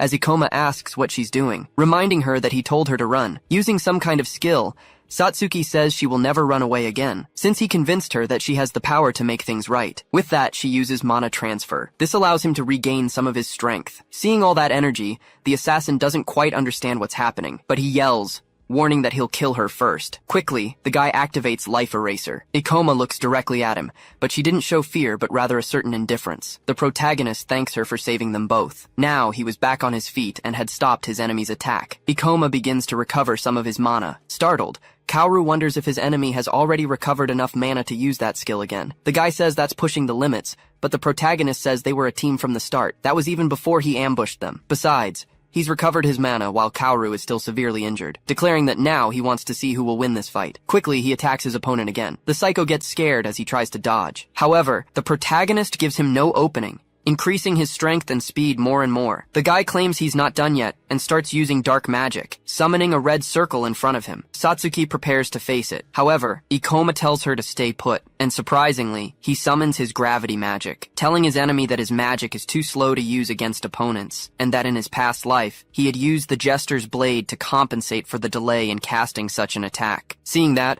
Kaoru says this is his end. A large black sphere looking very much like a black hole heads in his direction. And just like that, he was hit dead on. Kaoru lamented his defeat by a low-level kid. Ikoma stood with his weapon, while Kaoru lay fallen amidst the debris. The government didn't yet have laws for portal incidents, so the Ministry of Monster Eradication ignored them. Because of this, an unspoken rule was established to not mention such cases. But with Satsuki present, Ikoma knew he had to do the right thing. He declared he would keep the man under observation. He then instructed Satsuki to leave the portal and contact the ministry, and she readily agreed. Monsters didn't appear in already cleared portals, making it safe to send the girl alone. As Kaoru remained injured, Ikoma kept a watchful eye. He breathed heavily, admitting he'd underestimated the other guy because of his level. Still, he realized the kid had a lot of battle experience, and wondered about his identity. Later, Ikoma and Satsuki were sitting in a crowded coffee shop. Soon, a news alert popped up on a phone about the arrest of a serial hunter-killer. He looked at the phone, aware that the ministry had managed to arrest Kaoru. Satsuki commented that the agents didn't ask any questions. With that, Ikoma explained that crimes inside portals are hard to prove, and the ministry rarely investigates unless they already know who's responsible. The chaos from the portals and the resulting countermeasures had affected the nation. Crime rates dropped, and government organizations began to monopolize industries as a contingency plan. Additionally, the abrupt shift in society increased poverty, but the government offered no assistance to those people. Satsuki mentioned that while she knew laws weren't followed in portals, she never expected to meet a serial killer. He asked if she was scared, warning her that she'd keep running into situations like this if she continued as a hunter. As he watched her, he acknowledged that things were tough right now. Still, he added that there were other professions if she didn't want to be a hunter anymore. Satsuki clutched her cup and admitted she'd be lying if she said she wasn't scared. Ikoma thanked her for her help. She explained that in the portal, she felt like his partner, a development she cherished. She said that even with future challenges, She wanted to stay by his side and do her best. With that, she smiled. Ikoma replied that if she really felt that way, he extended his hand, saying he'd be counting on her. Satsuki nodded with a smile. Then, they shook hands. Ikoma reflected that she was a nice person. Satsuki, on the other hand, reflected that she was naive, had trouble keeping up with everything, and was never proactive in helping others. She concluded that was why Aoi never liked her, and that she didn't like that part of herself either. She thought she could become a better version of herself, as an image of her and Ikoma in the portal was shown. Even knowing her shortcomings, she asked to keep hunting in portals with him. Ikoma reacted with a slight smile, thinking she was a very nice person. However, he felt uncomfortable with the situation, while Satsuki radiated joy at the table. He noted that she was more talkative than he'd imagined. Two people were looking in their direction, and one of them got the other's attention. The woman held up a phone and asked if they were the duo everyone was talking about, the one that defeated the boss monster in a day and captured the serial killer. With that, Ikoma noticed the place had suddenly gotten crowded. Soon, Utsunomiya approached and said the two of them had become quite famous at the guild. While typing on his phone, he informed them that although their names weren't known yet, all the videos and blogs were talking about them. The phone screen showed information and a video about the new hunter, but the full details didn't seem to be available. Even without mentioning names, Utsunomiya explained that everyone there got the hint and seemed interested in what they had done. Then, he pointed at Ikoma and Satsuki, declaring he knew they'd be famous one day, causing them to shrink back slightly. He continued, declaring he wouldn't leave until they joined him. Suddenly, Aoi appeared and scolded him, announcing her arrival and mentioning the Thunder Knights. Aoi smiled at Satsuki, saying she'd been looking all over for her. She took the girl's hands, apologized, and admitted she'd been hard on her a few days ago. She explained that she'd reflected on it and realized she needed her as they were friends, and the end of their previous situation must have been painful for them both. Aoi smiled again, asking how much Satsuki earned for clearing the undeveloped portal, and noting she must have leveled up a lot. She started to say she could count on her, but Satsuki cut her off, suggesting to Ikoma that they leave due to the growing crowd. He agreed. Still, Aoi and Utsunomiya tried to stop them, pleading for them not to go. Nevertheless, they continued to walk away, passing by a car. Satsuki asked Ikoma if Aoi wasn't his friend, and he questioned if she was sure about leaving. Coldly, Satsuki declared that the girl was not her friend. She commented on the high number of views on the videos. The phone displayed a video with millions of views about the rookie hunter facing an assassin. Satsuki explained that people filmed in portals because they enjoyed watching videos about them. However, Ikoma considered the practice dangerous, as the videos focused only on views and profit. She reacted with surprise, asking him if she should unsubscribe from the channels she followed. Someone's phone showed they had received 1 million views that month. Meanwhile, Hoshina saw the news about a mysterious rookie hunter who defeated a serial killer. She complained that the video had way more views than her latest one, and a knight explained that viral videos tend to attract a bigger audience. Hoshina decided she would create a viral video too, unable to believe the attention the hunter got just for clearing the portal. Sitting among the knights, she expressed her dislike for the hunter. The scene shifts to Ikoma and Satsuki sitting at a table indoors. She asks if the weapon he mentioned is for her. Ikoma confirms, explaining that it's more effective to fight powerful monsters to level up than many weak ones, as shown. He stresses the importance of a good weapon, especially an expensive one to boost damage, since enchanters have low attack stats. He then suggests they look for portals where they can earn money. Satsuki tries to refuse, saying he doesn't need to go to so much trouble for her weapon, and apologizes. However, Ikoma reassures her, stating there's no reason to apologize, since a good weapon for his partner will benefit him too. At this, she reacts with surprise, her eyes sparkling when she hears the word partner. She eagerly expresses her excitement, confirming they are partners, while he reflects on her naivety and his desire to protect her from being manipulated. Satsuki asks where they can find such a portal, and Ikoma points to the tablet in front of him. He reveals he already has a portal in mind, showing her something on the tablet. The portal he's thinking of is the Tomb of the Ancient King, described as a new, undeveloped location with a high chance of rewards. As he works on his computer, it's revealed that special locations are rare portals, and no one knows the Tomb of the Ancient King is one of them. Ikoma reveals he has this knowledge because he studied all the information about portals in his past life. It's mentioned that selling the items found there is profitable, and he wants to exchange them for cash. Furthermore, it's possible to find rare items in portals like this one, as illustrated by a detailed weapon. He comments that there won't be much competition there, so they can take their time and grab everything they find. Satsuki notices Ikoma laughing in a peculiar way. Next, they approach the entrance of the Tomb of the Ancient King. As they walk through the mist, Satsuki looks back worriedly while he presses forward. Suddenly, a level 29 skeleton soldier appears. Ikoma summons his power, which reduces the enemy's gravity. He then attacks the skeleton with his sword. He moves quickly, as Satsuki watches the scene. She thinks that Ikoma seems very skilled in battle. Ikoma states that direct attacks aren't effective against undead monsters. He then instructs his partner to cover him with long-range spells. She quickly agrees and begins to cast, a magic circle appearing on the ground. He leaps over the skeleton as the monster unleashes its attack. The skeleton is then struck by a shadow ball summoned by Satsuki. Ikoma looks at the on-screen message, which indicates he has gained 240 experience points. The skeleton's remains vanish, leaving a glow behind. Satsuki notices the monster dropped a demon stone and an item. Ikoma says they got lucky, seeing the weapon glowing on the ground. She's surprised to learn the item is worth about 400,000 yen. She questions the value, and he explains it's not easy to find weapons like that one. Even without flashy effects, it's worth a lot. She then asks what their money goal is. Ikoma replies that they need 3 million yen for a powerful weapon that will last them a while. Satsuki reacts in shock at the mention of 3 million yen. He explains that rare portals with easy items are hard to find, so they must make the most of it. Ikoma also mentions it will take time to move the items back and forth. He explains they will explore and carry items in and out of the portal for the next 3 days. Surprised, Satsuki calculates that this means 1 million yen per day. She comments that such an amount is far beyond any salary she's familiar with. Soon, sounds of combat indicate someone is fighting nearby. Ikoma decides they should go check it out. Further ahead, a knight and Hoshina are about to face a mummy. The knight charges forward and attacks the mummy with his weapon. He tells Hoshina she can finish the monster off, and she asks her manager if the camera is ready. The knight, who is also her manager, confirms that everything is set with the camera. He then instructs the girl to be quick and activate her fire magic. Hoshina prepares, wielding her weapon with a fiery aura around it as the camera films her. She then leaps toward the mummy and strikes the monster with her flaming weapon. And just like that, Hoshina finishes off the enemy, which collapses to the ground. She introduces herself with a smile for the camera. She announces that she decided to try out an undeveloped portal that day. Hoshina claims to have killed the monster with a single sword strike,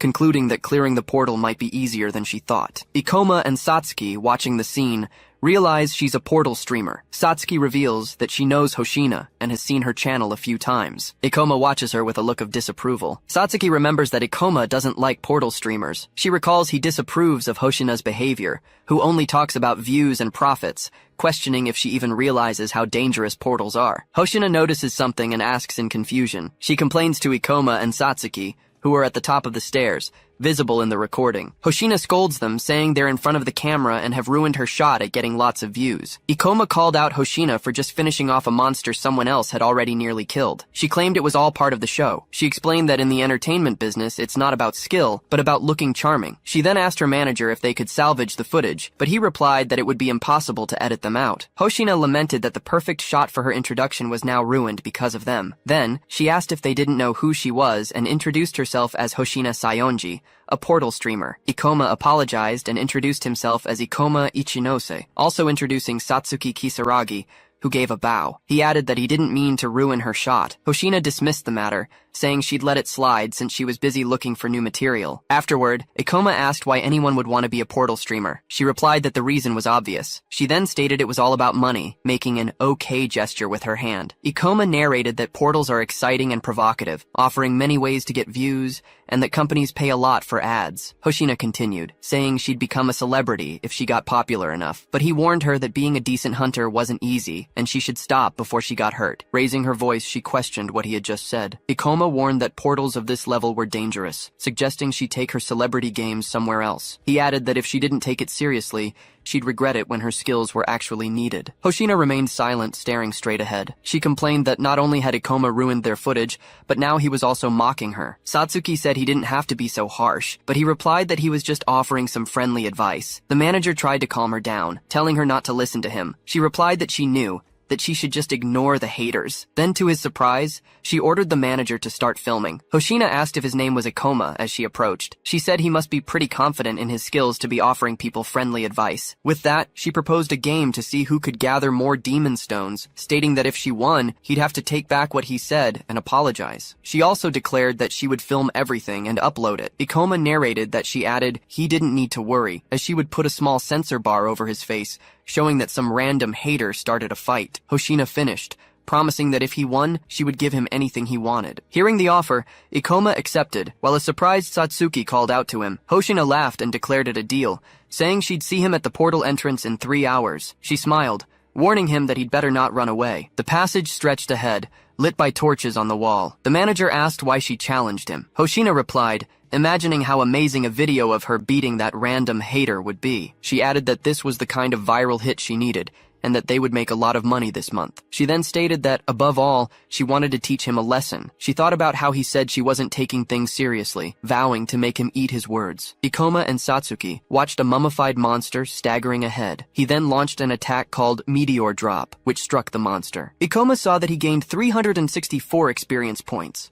leveled up to 31, and got 3 skill points. He thought to himself that undead monsters were quite slow. He said the best way to defeat the monsters was to dodge their attacks with reverse gravity. Then, he would finish them off with his gravity-increasing skill. With a flash, a demon stone appeared as the monster broke apart. Ikoma celebrated that they got another one, and an item called a Rank D Ancient Relic Gauntlet appeared. Satsuki asked why he accepted her challenge. Ikoma explained that he didn't like the idea of her making a video of him losing the bet. He added that he wouldn't lose, and hoped she'd stop filming in portals if she lost by a wide margin. He also mentioned that wasn't the real problem. It would be difficult to carry all the items if they kept finding so much loot. The two of them then advanced toward an intense light ahead. They came across a large Sphinx statue, and Ikoma wondered if they had reached a dead end. The Sphinx statue seemed to come to life, its eyes lighting up with an intense glow. Satsuki looked at the statue in surprise. Suddenly, the exit was sealed, leaving them with nowhere to go. Ikoma declared that they had activated a trap. He said that portals have various traps and creatures. Most are simple, but some can yield valuable items,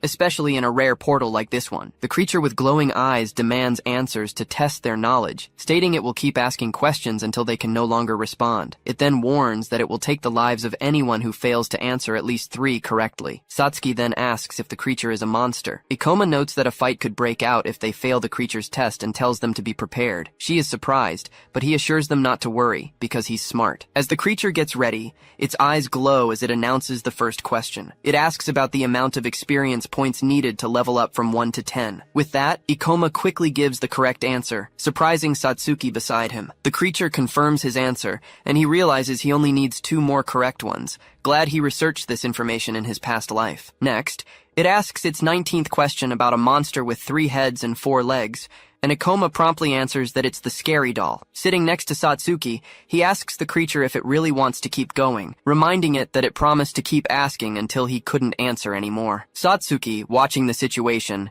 suggests that maybe he should get one wrong to help the creature out. The creature, visibly agitated, announces the 20th question. It asks about a monster that leaves a trail of green slime, and Ikoma replies that no portals with that type of creature currently exist. He explains that green slime is only made through alchemy, and that he wouldn't fall for such a trap. The creature screams that he got all 20 questions right, unable to believe the outcome. With rocks falling around them, the creature expresses its astonishment at Ikoma. Through his narration, he reports that the door finally opened, and the statue seemed confused, feeling as if it had just given an open book test. He apologizes as the returned. Satsuki points to the statue and tells him there's something inside it. Ikoma reacts with surprise upon seeing a glowing ring, identified as a rank B storage ring. He holds the ring, describing it as an extremely useful item that rarely appears. She asks if the item is that valuable, and Ikoma explains that with the right buyer, it could be worth between 10 and 100 million yen. Satsuki shows her surprise, asking if the item is really that rare. Ikoma expresses that he didn't expect to find something so rare in a portal of this level. He wonders if the reward was given because he answered all the questions correctly, as images of the irritated creature flash by. Satsuki worries about the lost time and falling behind on their bet, but he explains that the ring will save them time by helping them carry items. Ikoma smiles,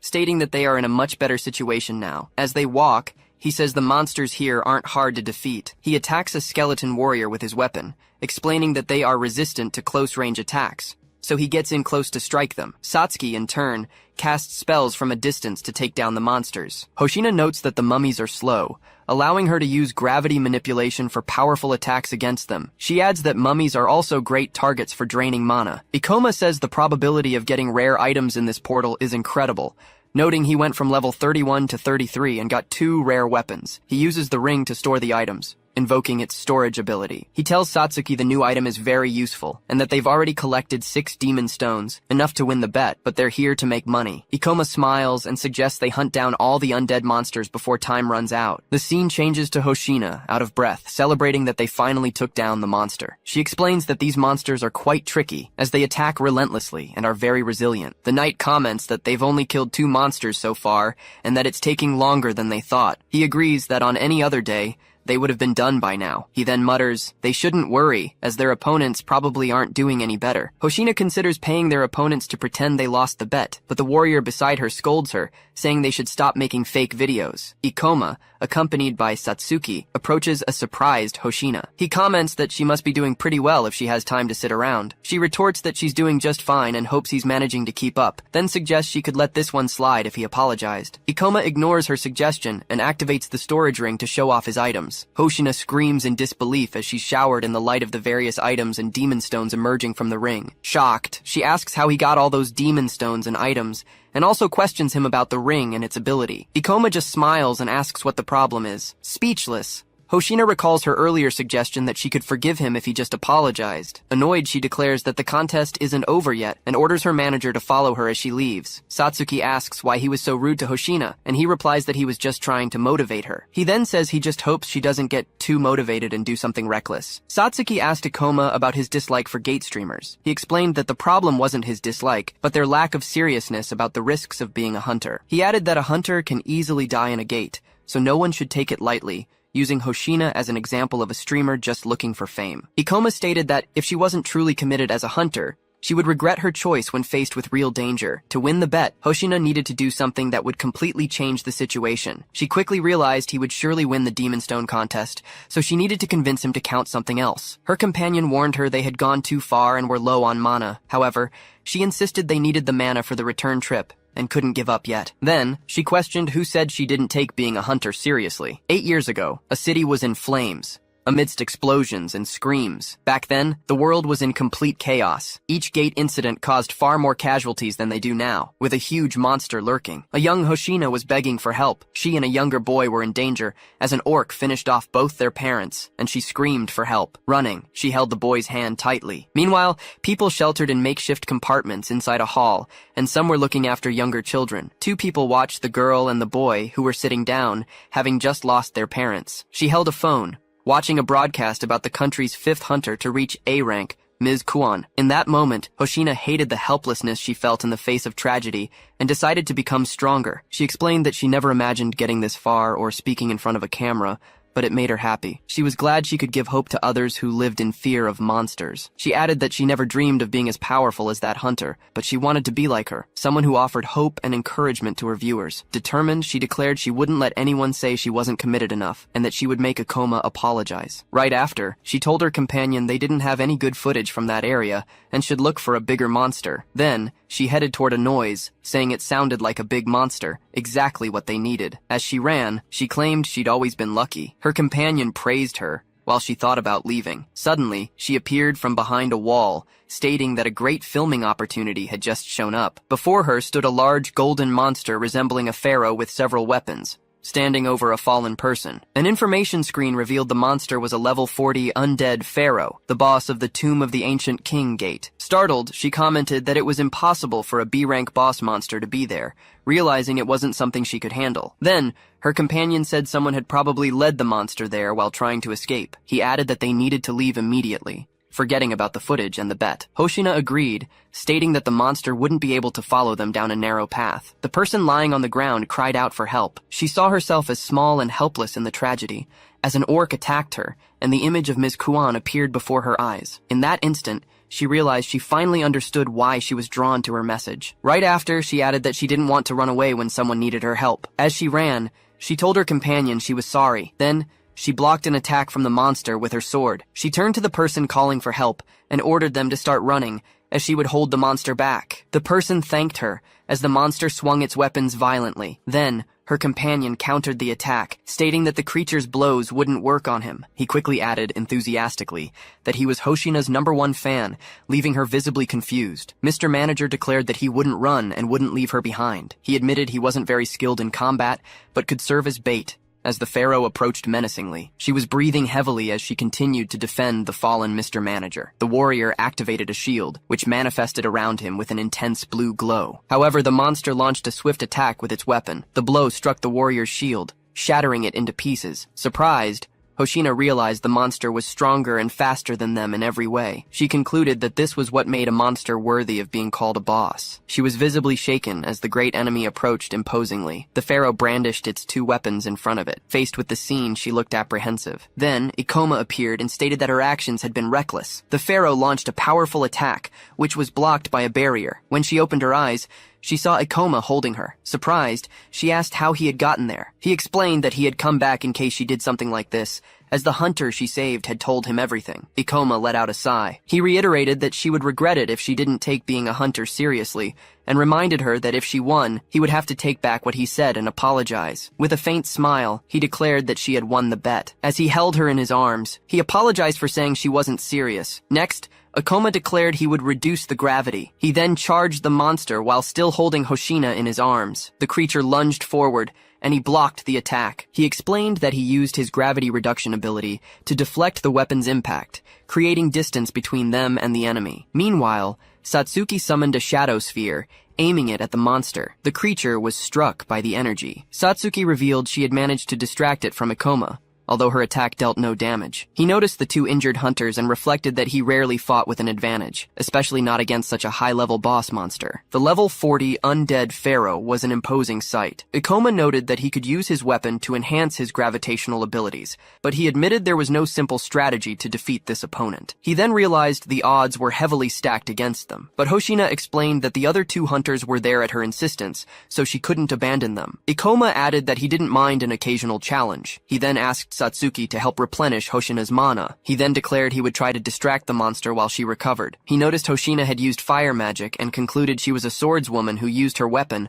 but covered her weaknesses with minor spells. He continued to ponder, guessing she probably had a healing ability as well. With that, she could heal herself while he kept the monster busy. And so, with Satsuki's help, she began to recover her mana, getting ready to fight again. He thought about how his gravity reduction ability increased his speed in exchange for power. Ikoma moved quickly, noting the good news was that, for now, he didn't need to worry about attacking the creature. The level 33 hunter stated he just needed to keep dodging, though he admitted the enemy's level was too high for him. Still, he thought his gravitational ability would be enough to keep him out of reach. At that moment, the injured hunter asked to help Hoshina, and Ikoma replied that he could count on him. He leaped to dodge a blow, explaining that the boss monster was huge, fast, and had 4 arms. Then, the creature attacked, striking the ground with force. The pharaoh blinked, and Ikoma reflected that it had been an extremely fast and powerful attack. He wondered if it was the creature's ultimate move. He concluded he would need to stay alert to avoid being caught by that ability. Meanwhile, the fallen hunter wondered if he was still alive, his body feeling heavy and difficult to move. Still on the ground, he asked about Hoshina, and then realized the fight was still going on. The monster charged, and Ikoma moved with agility, flying over it and surprising the injured hunter. Confused, he wondered how Ikoma was moving so fast, still trying to reach for his camera. Ikoma defended against an attack by running along the creature's forearm. With a swift move, he charged toward the monster. The knight filmed Ikoma with his camera, calling it a glorious scene. He reflected that none of his attacks were working, as his gravity reduction ability also decreased his power. Besides, he thought the monster's level was too high for him and that he couldn't take it down alone. However, he believed there was still a way. With a flash of energy, Satsuki and Hoshina used reverse mana drain. Then, Hoshina exclaimed that it should be more than enough and activated her healing ability. With a determined smile, she declared she was ready to fight again. Satsuki announced she would provide support from the rear, while Ikoma thought that now they had a real chance to fight. However, he also noted they were still at a great disadvantage. He concluded that if the fight dragged on, they wouldn't last long against such a high-level boss monster. Ikoma faced the imposing undead pharaoh. The figure then attacked several times, but none of the blows landed. He began to observe his surroundings. Suddenly, he found himself in front of a smaller creature. It was then that Satsuki noticed he was surrounded. With that, Ikoma reached out and used his ability to reduce gravity, making a nearby statue lighter. He then quickly hurled the statue in the pharaoh's direction. Then he shouted to Satsuki, telling her to attack the creature's mask. She responded immediately, preparing her weapon as a blue aura enveloped her. She then launched a sphere of dark energy that collided with the figure. The smoke cleared, revealing the monster's eye region. Satsuki noted that the attack hadn't caused any damage, but she got the information she needed. From this, Ikoma concluded that the mask served as powerful protection, making the face the enemy's weak point. Quickly, Hoshina positioned herself in the pharaoh's blind spot. Despite the creature's intense attacks, she persisted, lamenting how difficult it was to dodge its 4 arms. She reflected on how hard it was to get close, even with everyone's support, and wondered how Ikoma managed to dodge and counterattack all by himself. Then he called out to her, instructing her to use her magic ability to destroy the mask while he stopped the enemy's movements. He explained that his weapon had an ability capable of damaging or even shattering the target's armor. Hoshina nodded and activated her ability, causing her sword to glow intensely. However, she wondered if he could really stop the giant monster. Ikoma launched himself forward and quickly positioned himself above the pharaoh to attack. He told himself that the creature's strength was in its 4 arms, and if he could stop them, its movements would be limited. He realized this would make it vulnerable to attacks. With that, he activated his gravity ability to bind the figure. He noted that he had used his technique specifically to bind the pharaoh's arms, rather than its torso. With the creature's shoulders immobilized, it could no longer use its arms to break the chains. Ikoma reflected that this strategy only worked against large monsters with multiple arms on each shoulder. As he watched the figure being restrained by his ability, he prepared for his next move. At the same time, Hoshina focused, thinking she could finally reach the target. She then unleashed her ability, firing a powerful blast of energy. The undead creature was hit directly by the attack. The pharaoh's mask cracked and shattered into pieces, revealing its face. The creature's face was exposed, showing multiple eyes and a deformed mouth. They both stared at the monster. Ikoma noted that its weakness had finally been revealed, while Hoshina was startled by the creature's appearance. Ikoma rushed toward the figure,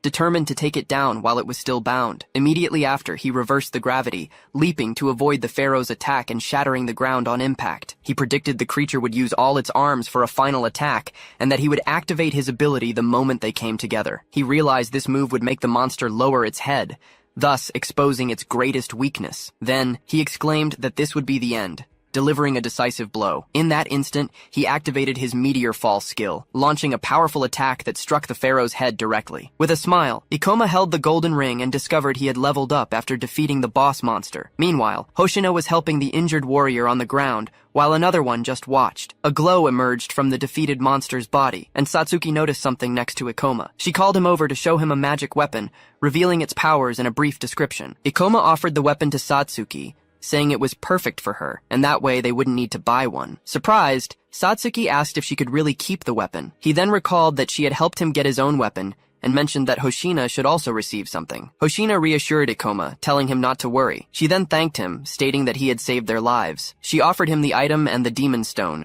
but asked for something in return. Hoshina asked if they could call off the bet. Ikoma reminded her that she had won. Acknowledging her skill, he admitted she was a respectable hunter, and took back what he had said before. Surprised, Hoshina reacted to his words. Ikoma and Satsuki smiled at each other. Soon after, he suggested he should stop being a streamer to become a better hunter, which outraged Satsuki. While the armored warrior claimed it was impossible to make a living as a hunter, Ikoma contradicted him. He then recalled that Hoshina's father had passed away, and her mother was injured, leaving her responsible for 5 younger siblings. Hoshina tried to silence the armored warrior, who kept talking about how hard she worked to support her family. Because of this, Ikoma apologized for making assumptions without knowing her situation. She turned away, stating that she liked what she did and not to get the wrong idea. Hoshina explained that her goal was to make people smile, because the portals scared them, showing examples of her work. Ikoma then smiled and said he would support her. Hoshina showed surprise at his reaction. She remained silent, blushing. 4 people, including Ikoma, Satsuki, and Hoshina, were talking with 2 men in uniform who were holding documents. The scene changes, and Hoshina asked about the camera's condition,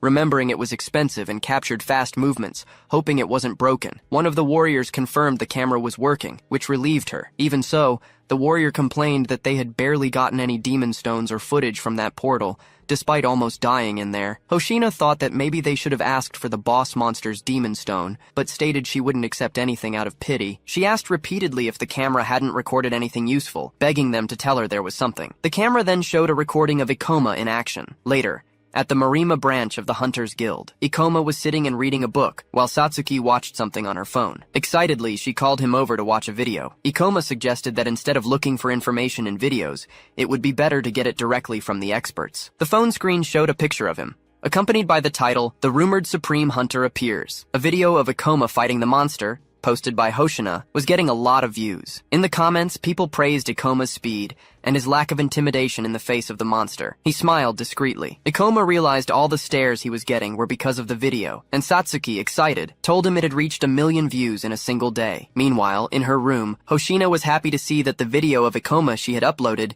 had already reached that impressive mark. She celebrated with her arms raised, letting out cheers for herself. Suddenly, the phone rang, displaying the name Ikoma Ichinos on the screen. Surprised by the quick contact, Hoshina answered the call, remembering she had given him her number to exchange information. However, her expression changed when she heard Ikoma ask sharply how she dared to post a video of him. Saddened, Hoshina considered removing the content, but Ikoma remembered the scene where she tried to silence the warrior who was talking about the difficulties she faced supporting her family. He then said it didn't matter, just stating that he had noticed the video, which relieved Hoshina. Changing the subject, she mentioned that the video had received a lot of views. With a wide smile, she suggested that next time they could film something like a portal date. Soon after, Hoshina noticed the call had ended. Satsuki asked if she wasn't saying something before Ikoma hung up, but he decided to ignore it. Meanwhile, Ikoma reflected that if his level kept rising, he might be able to find time for something truly important. He thought about obtaining a very rare item that once seemed unattainable, known as the Ring of Wisdom. With that in mind,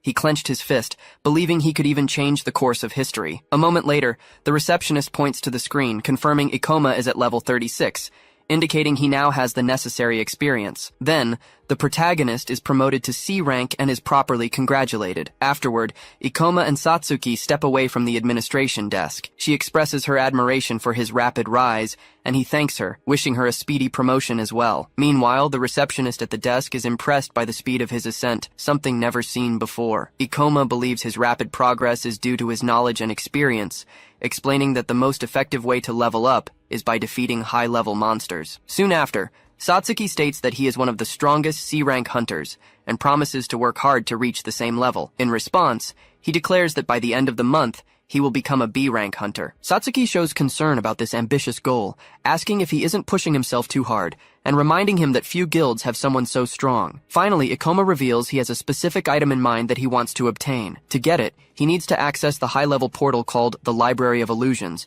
and for that, he must be a B-rank hunter. He explains that the portal's boss monster, which no one has ever defeated, will drop the Ring of Wisdom, exactly what he's after. Surprised? Satsuki asks how he knows what the monster will drop. She then asks if his reason for wanting this rare item is related to what he told her before, and Ikoma confirms it. He speculates that the Ring of Wisdom might have some connection to the appearance of the portals, which leaves Satsuki even more astonished by the object's importance. He then details that the ring is a high-value item that had suddenly disappeared in his past life before it could be analyzed. Ikoma mentions that in the past, experts used it to understand how the portals appeared, and even though it's difficult to reach the required rank in time, he still wants to get it. He says the item is something he wants for himself, but she doesn't have to help him if she doesn't want to. Satsuki replies that she doesn't mind, reminding him he helped her a lot. She adds that she's happy to be needed by him, and Ikoma thanks her. Satsuki then expresses doubts about him reaching B rank before the end of the month, mentioning that the promotion depends on portal records. Even so, he assures her everything will be fine, as he already has a plan. With that, he declares that their focus will be on setting an impressive portal record. Soon, a boss monster, the level 32 Red Troll, is revealed. Ikoma launches an attack and defeats it instantly. Next, Satsuki defeats the other boss, a level 30 Mermaid Chief. Following that, another boss, the level 36 Arachnid Ogre, is hit by a meteor fall attack. With that, she levels up from 32 to 35, reflecting that she can't believe they cleared 3 portals in just 2 weeks. Despite acknowledging the bosses were lower level, Satsuki questions how easy the task was, and Ikoma confirms they are usually difficult. He then explains that at this level, boss monsters are limited to simple movement patterns, and their abilities aren't devastating. He also reveals that he knows all the relatively easy-to-clear portals around the capital, and has even prepared a complete list of them for easy access. He then shows a portal map on his phone, and states that, so far, they have cleared 5 portals above level 30. A little later, they arrive at the guild reception, where the receptionist confirms Ikoma's portal record is impressive, hardly believing he has cleared so many. The employee then explains that they will undergo a strict evaluation for the B-rank promotion and will be contacted in a few days. At that moment, a muscular man, Mr. Ukami, appears. He looks indignant as he questions if the brat is really asking for a promotion to B rank. Ikoma observes him carefully and asks if he works for the guild, noticing the crest on his chest. It is then revealed that some high-performing hunters sign exclusive contracts with the guild. The man begins to argue with the receptionist, while it's explained that these hunters' tasks include portal management, incident response, and making recommendations for the organization. They also wield great influence over their guild, and Ukami finds it absurd that Ikoma is about to be promoted to B rank. Nevertheless, the receptionist informs him that Ikoma is almost level 40 and has an extensive record of clearing multiple mid-level portals. Surprised, Ukami asks if this means he has already defeated several boss monsters. As the two stare each other down, the man remembers that it took him 7 years to become the only B rank hunter at the guild's Morima branch. With that, he starts to wonder how Ikoma could already be at his level. Looking at the man's expression, Ikoma realizes he's likely going to be a problem. Ukami approaches Ikoma, questioning how a boy who looks like that could be a rank B hunter. The young man replies that without his approval, getting the promotion at the Morima branch will be difficult. However, he concludes that he can't give up, since he can only apply for promotions at his hometown's branch. Remembering all the help he received from Satsuki, he reinforces his decision not to back down. With that, he turns to the man, confirms his name is Ukami, and asks for a valid reason for rejecting his application. The hunter then leans in and states that rank B isn't given to rookies who think gates are easy. He then aggressively questions Ikoma about taking his role as a hunter seriously, demanding an immediate answer. Meanwhile, the people in the guild watch the scene, commenting that Ukami is causing trouble again. Then, Ikoma steps in, asking how many hunters have reached rank B at just 17 years old. Confused, Ukami reacts without understanding the question and asks what kind of nonsense he's talking about. Ikoma continues, mentioning the 15 years since the gates first appeared. He then points out that 6 17-year-olds have managed to reach rank B, and asks if, by Ukami's logic, none of them should have been promoted. With that, he states that he meets all the requirements for rank B, and demands the other man answer his question before rejecting him based on age alone. Without a clear answer, Ukami takes a step back, admitting that the rules about the gates aren't perfect. He claims it's necessary to listen to the experience of the hunters who work for the guild. However, Ikoma replies that the rules aren't based on beliefs, but on guidelines formed from past incidents. With that,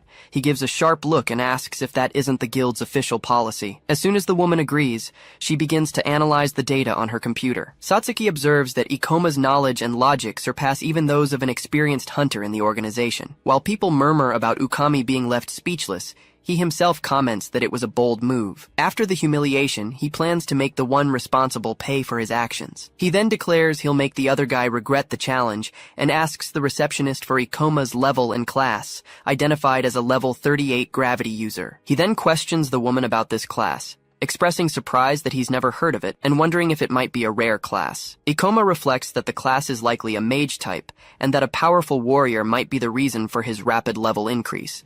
Then, he hears Ukami admit that he was too harsh and that it would be unfair to reject his application without a good reason. Finally, the man announces he won't refuse the request, but he's imposing one condition. With that, he challenges Ikoma to prove he deserves rank B in a match at the guild's training hall. In the training hall, marked by a sign, several individuals are talking while they wait. Ukami reiterates his condition, stating the promotion will only be granted if Ikoma proves his skills in a fight. Otherwise, his application will be denied. Meanwhile, 2 people murmur about his history of confrontations, recalling that he nearly killed others in previous fights. Others comment that the situation is unlikely to end well for Ikoma, as Ukami often uses these duels as an excuse to vent his anger. Satsuki, then, shows concern for his companion. He stares intently at Ikoma, reflecting on the public humiliation he suffered earlier. Comparing their levels, he notes that the young man is at level 38, while he has already reached level 47. Realizing he's dealing with a mage, Ukami theorizes that the kid only got this far with the help of some powerful hunter. He then declares he's a beast warrior,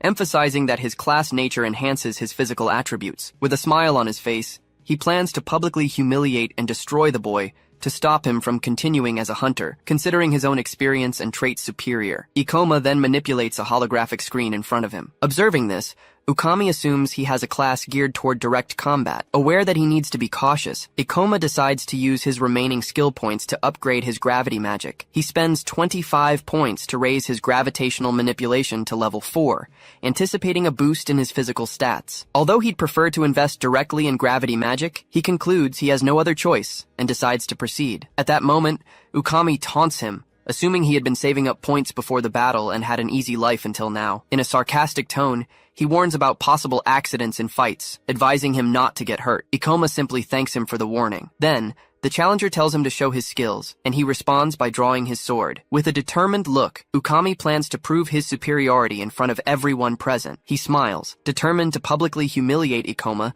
and prevent him from ever working as a hunter again. Wielding his weapon, Ukami invited his opponent to start the fight whenever he was ready. He specified that he wouldn't use any of his skills, but said the other could. Ikoma remained silent, just observing the situation. As he stood still in the center of the area, several people watched from above, curious about what was about to happen. With a confident smile, Ukami declared that now it was his opponent's turn to be publicly humiliated. As soon as Ikoma declared the fight had begun, he activated a skill that reduced the gravity around him. In Ukami's mind, the boy's attacks would never reach him, and he would end up becoming a laughingstock. However, with a swift movement, Ikoma lunged forward to strike. Seeing the speed of the attack, Ukami couldn't understand what was happening. As he blocked the strike with his weapon, he wondered how his opponent could move like that at his level. Then, realizing Ikoma was now behind him, he asked in shock what had just happened. Even as he tried to convince himself he'd just been caught off guard and now knew who he was dealing with, Ukami counterattacked with his weapon. Ikoma hovered above the ground, while Ukami looked up at him, still wielding his blade. It was then that he lost his balance and staggered, realizing he'd lost his own center of gravity. Right after, his opponent moved swiftly, propelled by his energy. A well-aimed kick struck Ukami in the face, drawing blood instantly. He coughed up blood, staggered by the force of the blow. Despite the injury, he still tried to attack with his weapon. However,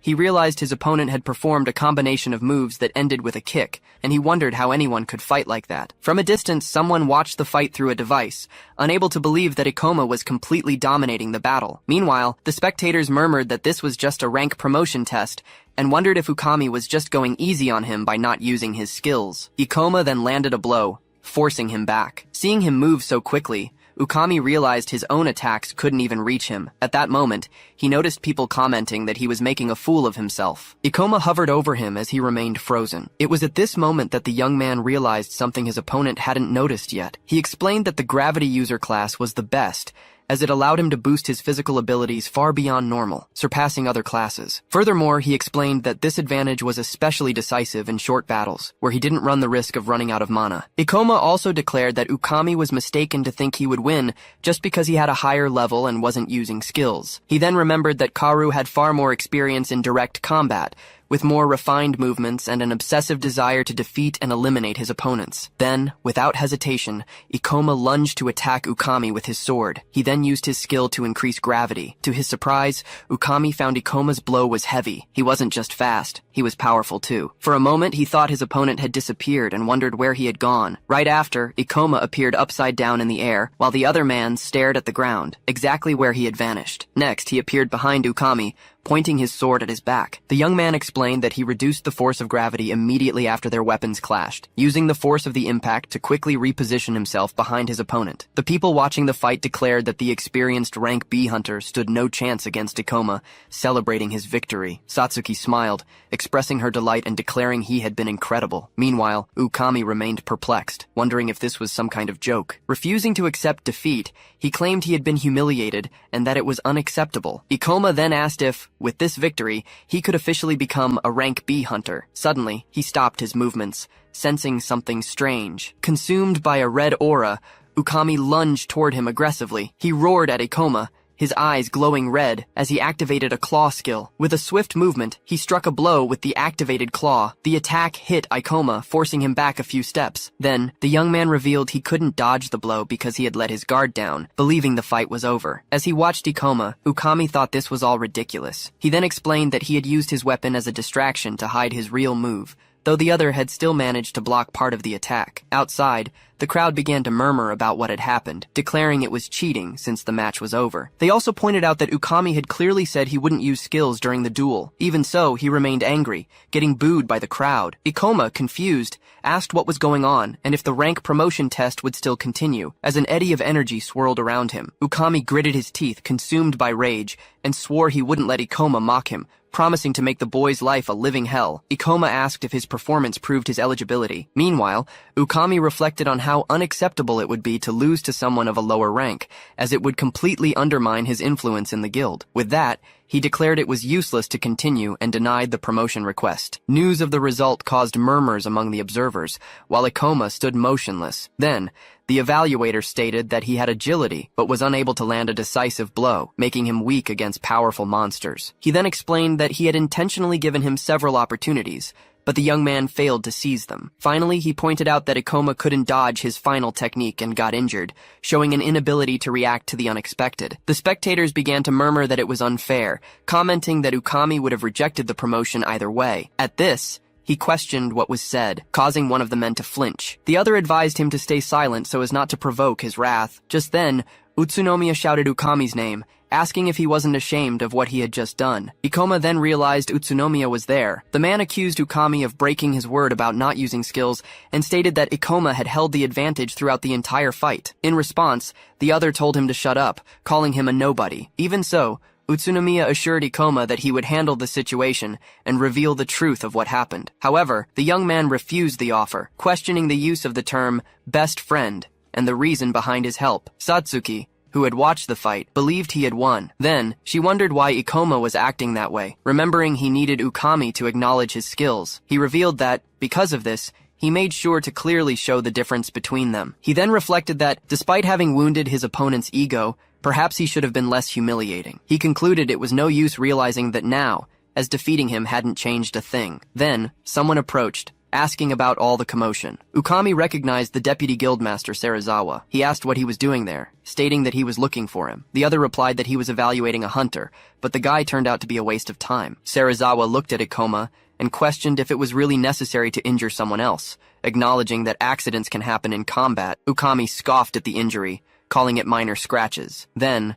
Serizawa told him to forget about it. Ikoma watched as Ukami told his superior they needed to discuss an urgent matter and was then called to go up. As he ended the test, he stated he had no time to deal with the weaker ones, while Serizawa walked away. Utsunomiya, surprised, commented that he was the strongest hunter in the guild. Satsuki turned to Ikoma and asked what they would do next. With a hand on his head, he replied they would have to find other ways. As the elevator reached the 13th floor, Serizawa questioned if the fight had truly been necessary for an evaluation. Ukami then explained he had fought to show reality to some arrogant guy seeking a promotion. The deputy master finally questioned the young man's actual B-rank candidacy, thinking that perhaps rookies didn't take experienced hunters seriously. Sitting in the room, he asked Serizawa what subject he wanted to discuss. The other revealed the main topic was the B-rank gate of the Beast Temple, belonging to the Morima branch. He explained that managing gates of this level was extremely profitable, allowing hunters to level up and collect demon stones. He then pointed to the tablet,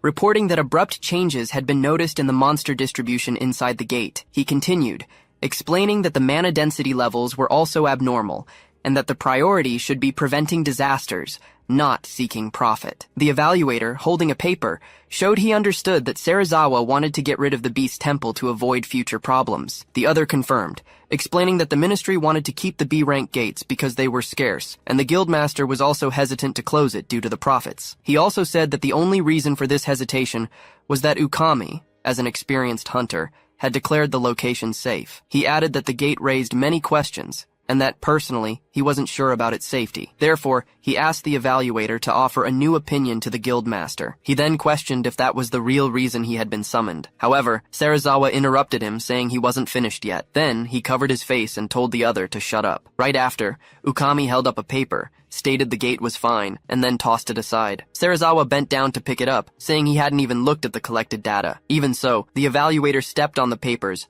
asking what that data could possibly tell him. Still smiling, he declared that as an experienced expert, he guaranteed the gate was safe and that he could clear it at any time if something happened. Slamming his hand on the surface, he stated they couldn't afford any accidents, as they didn't even know the real cause of gate disasters. Meanwhile, Serizawa remained silent, just observing. He then thought that their duty was to protect the area. Afterward, a sleeping creature opened its eyes. Ikoma thinks the situation is problematic. He then reflects on the hunter Ukami's attitude. He explains that promotions can only be requested at one's own branch, making it impossible to bypass the hunter to get the advancement. He then states they need a rank B hunter to enter the Library of Illusions, and that Satsuki could take the test at another branch, but she doesn't have the required level for the promotion, so he declares they need to find a solution. As soon as Hoshina arrives abruptly, she asks the boy about the guild hunter who blocked her promotion. The young woman shows her phone, revealing that one of her fans recorded a video of Ikoma confronting Ukami, and sent it to her. She then suggests publishing the video with the title,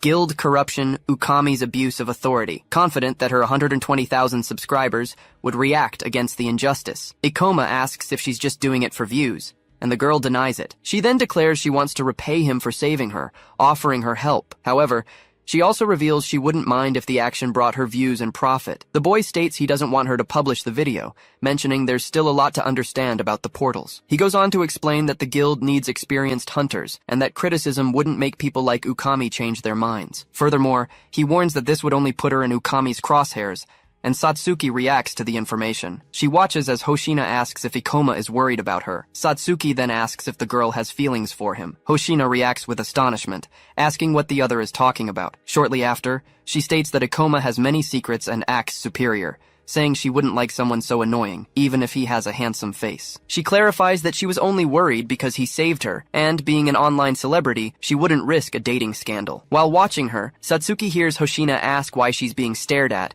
to which she denies it. Suddenly the phone beeps, and everyone looks at the screen. Satsuki reads the emergency alert about a rank B monster incident in Tokyo and asks what happened. Hoshina points to the phone as Ikoma explains that the incident was on Kitahana Avenue, caused by an overflow from the Temple of Beasts portal. He clarifies that overflows happen when monsters invade the human world, and the only way to contain them is by defeating the boss monster to seal the portal. He then reflects that the event is strange, as this never happened in Morima Ward in his past life, wondering if it's just a coincidence. As memories of his past surround him, he ponders if the timeline is diverging from that of his previous life. Hoshina comments that a controlled portal has malfunctioned. She questions why the guild didn't foresee such an event, since they've been analyzing portals for a long time. The young woman admits she's never been in a rank B portal and doesn't have enough power to help. She then recalls a scene of her father asking for help against a monster and states that many people are weaker and need her help. She then declares she's heading to the location. Ikoma then explains that it's unknown how dangerous a faulty rank B portal can become,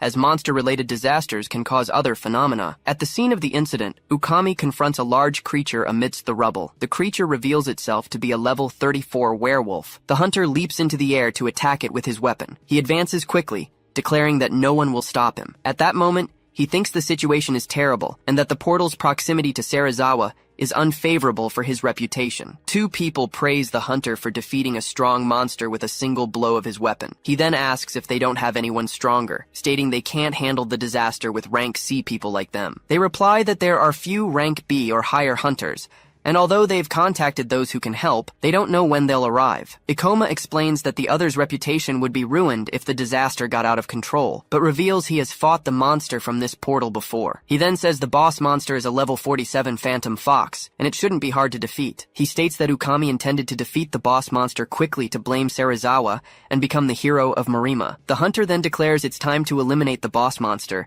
and then a large explosion hits the area, with people screaming. Suddenly, a large paw appears, and someone questions if that is the boss monster. With that, a huge monster with multiple fox heads engulfed in flames appears on the scene. The two people question in alarm that the portal information didn't mention such a creature. The summoned monster reveals itself as a level 55 summoner fox, and the boys question the appearance of that grotesque thing. The boss of the Temple of Beasts has evolved, changing its form, increasing its level, and gaining new abilities. This evolution transforms the monster into a completely new entity due to the accumulation of mana in the portals, causing disasters. Ukami realizes the boss monster has evolved, making the situation even more dire on top of the existing overflow. As soon as Utsunomiya sees the monster's level 55, Summoner Fox, he questions how they could possibly fight such a powerful creature. Faced with the situation, the two agree they need to retreat and wait for reinforcements and other hunters. Even so, Ukami calls them fools and states that retreating would tarnish his reputation for having insisted on keeping the portal open. He then reminds the others that he is a rank B hunter. He emphasizes that he has faced many dangers like this before. With a wicked look,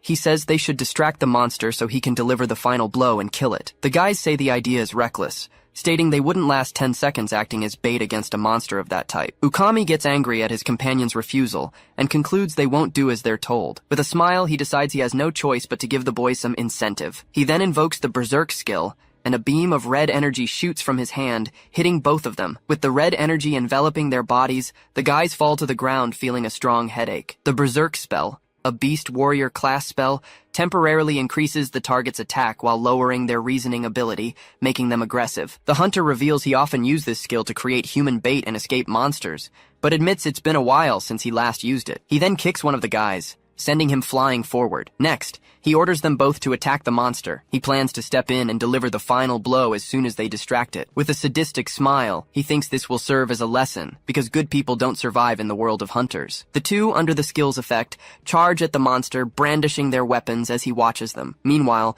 the creature reveals a bizarre, pulsating eye on its back, where the eyelid is made of hands. The monster activates the poltergeist ability through the eyeball. It then advances towards the boys while debris levitates around. Ukami is surprised by the situation and questions how the creature managed to launch such a powerful attack. As he runs for cover, debris falls from the sky. The boys scream in pain, still under the effect of the ability, and he considers them useless. The hunter sees a large piece of rubble coming towards him. With a powerful blow, he strikes the rubble using the Beast King's smash ability. He concludes that the monster is using telekinesis. He realizes the creature's power is far beyond his own. The fox monster pursues him, making him run through the ruined city. He wonders if the enemy was supposed to be this powerful. The monster gets extremely close, almost catching him, leaving him extremely apprehensive. Ukami notices the creature's speed and draws his sword, raising his guard. Then, the monster charges another telekinetic eye attack. He defends himself from the debris that hits him with his gigantic sword. After deflecting the second consecutive piece of debris, Ukami feels the weight of not dodging. The monster lunges to attack him with its sharp claws as his guard is broken. He falls to the ground, realizing the enemy's overwhelming strength. He then thinks about the impossibility of fighting that creature and how he will defeat it, before concluding that it doesn't matter. With that, he activates his false death ability, which allows him to simulate death after taking damage, zeroing out his pulse. The monster looks at the fallen body, and then turns its head after noticing there are no more heartbeats. As soon as the enemy is distracted, Ukami realizes he needs to flee. He starts running while the monster activates its eye again. The creature then catches up and lunges with a claw attack. The hunter is caught and falls to the ground again, realizing the eye on the monster's back can also see. He laments that it's too late to escape, but despairs at the thought of dying this way. The monster prepares to deliver the final attack, enveloping him in a dark magic. Ukami is immobilized by the energy and questions if the creature is mocking him. Then the mist invades his body. He screams in pain with no escape from this cruel fate. Finally, Ikoma arrives in the ruined city during the devastation caused by the monsters. Hoshina heals an injured civilian, who is surprised to see his wounds disappear. Ikoma tells the man to run in the other direction, assuring him he won't find any monsters there. The man thanks him and goes on his way. Hoshina starts talking to Ikoma, who seems thoughtful. He states that he needs to push forward to contain the overflow as quickly as possible. The young woman agrees, acknowledging that he's right. She then checks her phone and notices that an hour has passed, but the problem still hasn't been resolved. Ikoma thinks the Ministry of Monster Eradication should have already defeated the Temple of Beasts boss monster, but concludes they're taking too long. With this, he comes to the conclusion that he'll have to assume the worst. Ukami struck the woman first, who screamed in pain, going into a state of shock. He then launched an attack called Beast's Claw, injuring the bald man. The man complained about the attack and gripped his weapon tightly. He then counterattacked with his weapon, clashing it against Ukami's. The aggressor smiled maliciously, while the other stared him down before being thrown back by a powerful blow. The woman shouted the name Captain Kurokawa, and Ukami laughed. He then commented that it was hard to take down a rank B hunter. He continued, saying this was just a side effect of the calamity, and not an ordinary monster disaster. To him, the local troops and hunters wouldn't be able to handle the situation. Even so, he laughed and charged quickly at the bald man, who tried to defend himself. Ikoma arrived just in time, using his gravity-reducing ability. With it, he collided with Ukami in mid-air before the other could be hit. He quickly deduced that Ukami seemed to be under the monster's mind control as he hissed at him. The bald man tried to warn him not to fight, as Ukami was no ordinary hunter. Then, Ikoma attacked with fast, fluid movements. The observer was impressed, saying he couldn't believe a young hunter like him was overpowering a rank B hunter. He continued to watch, recognizing he had never seen anyone like him before. He soon noticed that Ukami was using simple attacks, unlike his demonstrations in previous fights, and wondered if this was a result of the mind control. Even so, the hunter used his Beast's Claw in a powerful strike, which Ikoma managed to dodge quickly. With that, he noticed his opponent was restless and began to vary his movements. As soon as he activated his gravity-increasing ability, Ukami was thrown forcefully to the ground. Ikoma then struck him with a powerful attack, causing him pain. He then approached and asked if he could see clearly now. Ukami stared at him, looking confused, and recognized Ikoma, asking if they were still in the training match. With a furious scream, he promised to kill him, entering a state of rage. Nevertheless, he was hit again, and the mind control proved to be even stronger. Ikoma slid his weapon and acknowledged that his opponent's level was higher than his. Thus, he declared he could no longer hold back, and that it wasn't personal, preparing for his attack. He delivered an aerial attack against Ukami, hitting him square in the face. Ikoma planned to hit him from above and increased the gravity to execute his strike. He then activated Meteor Drop and hit the enemy with force. With the impact, Ukami screamed in pain. Next, Ikoma cut off his right arm. He also severed the ligaments in Ukami's leg, preventing him from moving. Ikoma was breathing heavily as the bald man watched him. The veteran then wondered about the boy's power, imagining if he was holding back to avoid killing a rank B hunter. Hoshina and Satsuki arrived, complaining about Ikoma's speed, and he apologized for being in a hurry. He explained that different character classes have different speeds. The bald man instructed the woman to evacuate people to a safe location. However, Ikoma disagreed, saying they wouldn't have time for that. He then spotted the two-headed summoner fox boss approaching and deduced there would be no time for an evacuation. Satsuki and Hoshina watched the creature with apprehension. The creature roared, and the scene trembled with a shockwave. Immediately, Ikoma readied his weapon, realizing the seriousness of the situation. Meanwhile, the creature laughed sarcastically. Satsuki questioned what kind of grotesque thing it was. Ikoma activated the menu hologram to get information on the monster. The system identified the boss as a level 55 summoner fox from the Temple of Beasts. The fox's level was much higher than what was recorded, and he realized this explained the monster's evolution due to the energy overflow. Ikoma reflected that he had no idea what abilities the creature might have learned from its evolution. Hoshina asked if the disaster would end if they defeated that monster, and he replied yes, but taking it down wouldn't be simple. The summoner fox boss then summoned countless level 30 phantom wolves. Several wolves appeared around Ikoma, Satsuki, and Hoshina. The young woman realizes the monster has summoned a large number of creatures. With the situation, she thinks about the damage the overflow will cause and the people affected. As the monster laughs, Hoshina notices it seems to be enjoying the situation. Ikoma asks her and her companion to deal with the summoned monsters and protect the others while he moves forward. She asks what he plans to do. He replies that he will take down the boss monster as quickly as possible to end the overflow. Hoshina holds out her hand. Then she lets out a laugh. She turns and comments that, although it seems impossible, he makes it look like he can actually do it. She accepts the mission and states they will take care of the summoned monsters and protect the injured. Ikoma rushes forward,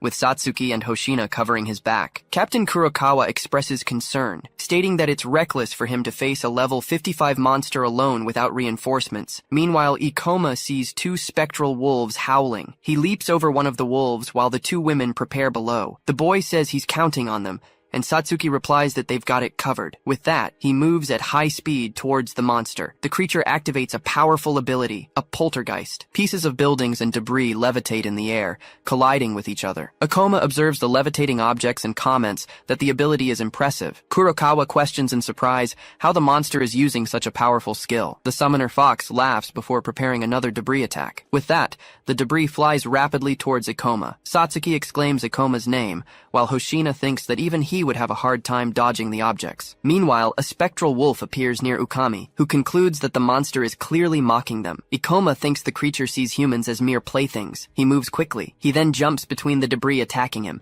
getting closer and closer to the boss. Kurokawa is surprised by his speed, questioning how he can move so fast and stating that he's never seen a hunter move that way before. Ikoma reflects that his years fighting as a thief in his past life were useful, and that his previous life was worth it. He continues to advance rapidly. The summoner fox grinds its teeth. Ikoma asks if it's anxious because its special move didn't work on him. The two heads continue to snarl with fury. The creature roars with a terrifying sound the moment he gets close. With that, Ikoma activates the ability to reduce gravity as he touches the last stone. He strikes the monster by launching the rock into the mouth of one of the heads, causing a huge impact.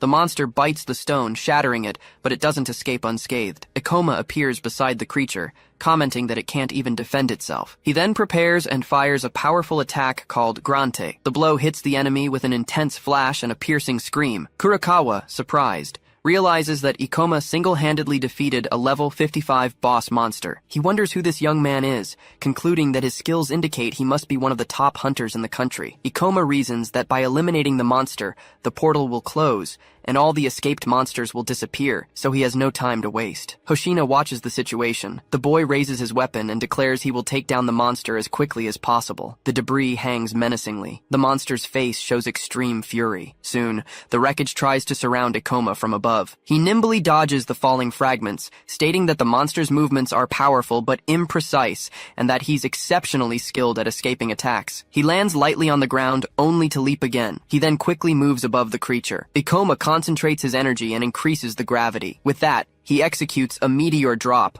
hurling a large piece of rubble at the monster. It roars in pain as it's struck on the back of one of its heads. Both heads shake, and one turns its gaze, trying to locate him. He increases the gravity on the enemy while striking it again. The creature hisses, and Ikoma asks if it thought he'd be helpless in the air. He then circles around it. He laughs, explaining that he can move freely in the air because he's a gravity user. Both heads growl, and Ikoma remarks that it doesn't seem to be having fun anymore. The monster lets out a high-pitched shriek. He immediately moves in to deliver more attacks. Meanwhile, he thinks that it's easier to fight beast-type boss monsters than human-like ones who rely on movements and skills. Ikoma strikes with his weapon, and the creature reacts with another sharp cry, splattering some blood. It roars, and he acknowledges he has the upper hand in the battle. However, he considers the enemy's level is still too high for him. He realizes he's running out of mana, that the creature's defenses are too strong, and that it's quite aggressive for its level. Even though he hasn't taken any damage so far, Ikoma thinks that once his mana runs out, he won't be able to dodge the monster's attacks anymore, so he wonders if he should start conserving energy. However, he decides against it, as he won't be able to defeat it if it starts to recover. Ikoma considers asking Satsuki and Hoshina for help, but he dismisses the idea since they can't dodge area of effect attacks. Besides, they need to save the wounded. He reflects that thanks to the experiences of his past life, he can estimate the outcome of a battle. Considering the attack, defense, recovery ability, and hit points of summoner-type monsters, he concludes he'll definitely lose when he runs out of mana. He thinks about all the effort he put into cornering the boss monster. Although the sensible choice would be to flee, he decides to take a step forward. An image of Hoshina reflects the concern about the overflow, which will cause even more damage over time. Ikoma maintains a determined gaze. Then, he gives a smile, thinking about pushing forward. He reflects that it wouldn't be right to run away. He dashes toward the creature. He focuses, thinking about using his skills more efficiently, and moving with dexterity. Soon, he moves above the enemy, remembering everything he did to reach his comrades in his past life. He delivers a direct blow, stating that he's done far more reckless things than this. The monster screams in pain as it's hit by the gravity attacks. It takes a step back, retreating in fear. One of the heads looks back with eyes red with rage. Soon, the monster summons more beasts, causing a large number of phantoms to appear. Ikoma thinks that the monster has summoned a large number of creatures again. He also notices that the fox still has a lot of mana, but it's overusing it. The creature levitates debris around it and attacks with the poltergeist skill. Chief Kurokawa exclaims that the monster used one skill after another without mana restrictions, and that no hunter can take down something like that alone. Hoshina despairs, stating that Ikoma can't fight all those monsters alone. Because of this, Satsuki says they need to help. She realizes Ikoma is in danger, but for some reason, the monster seems to fear him. The enemy growls, showing its fury. Soon, wolf phantoms shoot toward Ikoma. He raises his weapon, determined to focus. Thus, he concentrates all his energy. Ikoma skillfully dodges the attacking phantoms while eliminating them with surreal speed. Then, he hits the monster with his weapon, and it howls in pain. Ukami exclaims that it's impossible, questioning how the young man moves like that. The monster growls again, as Ikoma realizes it has finally let its guard down. He positions himself above the creature with another leap to gain altitude. The monster's eye on its back couldn't follow him, creating an opening for a surprise attack. Therefore, Ikoma decides he can strike it now. He executes a meteor drop, striking the monster directly in its demonic eye. Right after, the boss let out a loud cry as it fell. Then, the colossal creature's form dissipated. Once the adversary vanished, Ikoma gave a slight, relieved smile. The surrounding urban landscape revealed complete devastation, with rubble scattered everywhere. He then gripped his weapon as the holographic menu opened beside him, announcing a massive amount of experience points and a gain of 6 levels at once. After defeating the boss, he received 6,480 experience points, leveling up from 38 to 44 and gaining 23 skill points. With that, the summoned wolves and the monsters from the overflow vanished, leaving the city brighter. Ikoma looked back, realizing that despite the victory, the battle had been incredibly intense. His mana was completely drained, as he had bet everything on that final blow. Satsuki celebrated his victory. She asked if the monster's defeat meant the end of the overflow. Hoshina wondered if she had finally managed to help someone. She remembered her father holding her as a child. Kurakawa expressed surprise that Ikoma had defeated the boss alone. He then wondered who that kid was. A few hours later, the trio was at the Hunters Guild. There, the administrator informed Ikoma that despite being a C-rank hunter, he had stopped the overflow by himself. She added that he had prevented a disaster,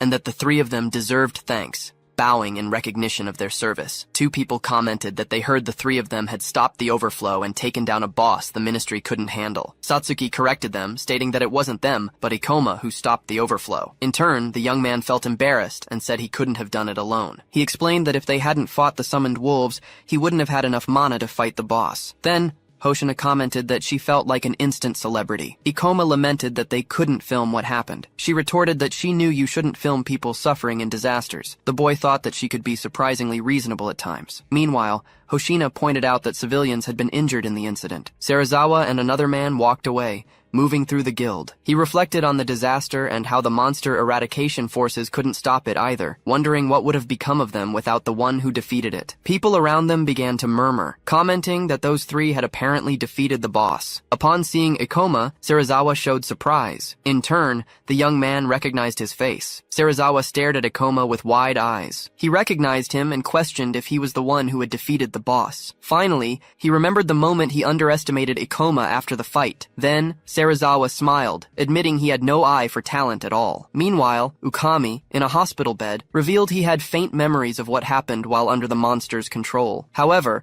he remembered the C-rank brat named Ikoma Ichinose, who cut off his arm. He grew angry at the people who believed Ikoma had stopped the overflow, considering it absurd. Furthermore, he stated that Ikoma would pay the price for amputating his arm. Ukami declared he would use his power and influence to bring the young man down, vowing to make him regret it. But Chief Kurakawa retorted that he should be thanking Ikoma. As Kurakawa and a companion approached, he explained that few people can subdue a B-rank hunter without killing them. He added that if it weren't for Ikoma, the man would be dead. Angered, Ukami questioned them, asking how they dared to mock him, a B-rank hunter. Then, he asked what brought them there. Chief Kurakawa invited the man to come in. Ukami's face couldn't hide his surprise. Kurakawa's companion was identified as a member of the monster eradication forces. Ukami then remembered when he cast the berserk skill on the soldiers of those forces, wondering if they had survived the incident. He expressed extreme resentment for being captured. Kurakawa confronted Ukami, saying that he had used a skill to drive the soldier into a frenzy, making him serve as bait. He also explained that using mind-altering skills without consent is a serious crime, and it was even worse to have abandoned troops in a dangerous area. Then,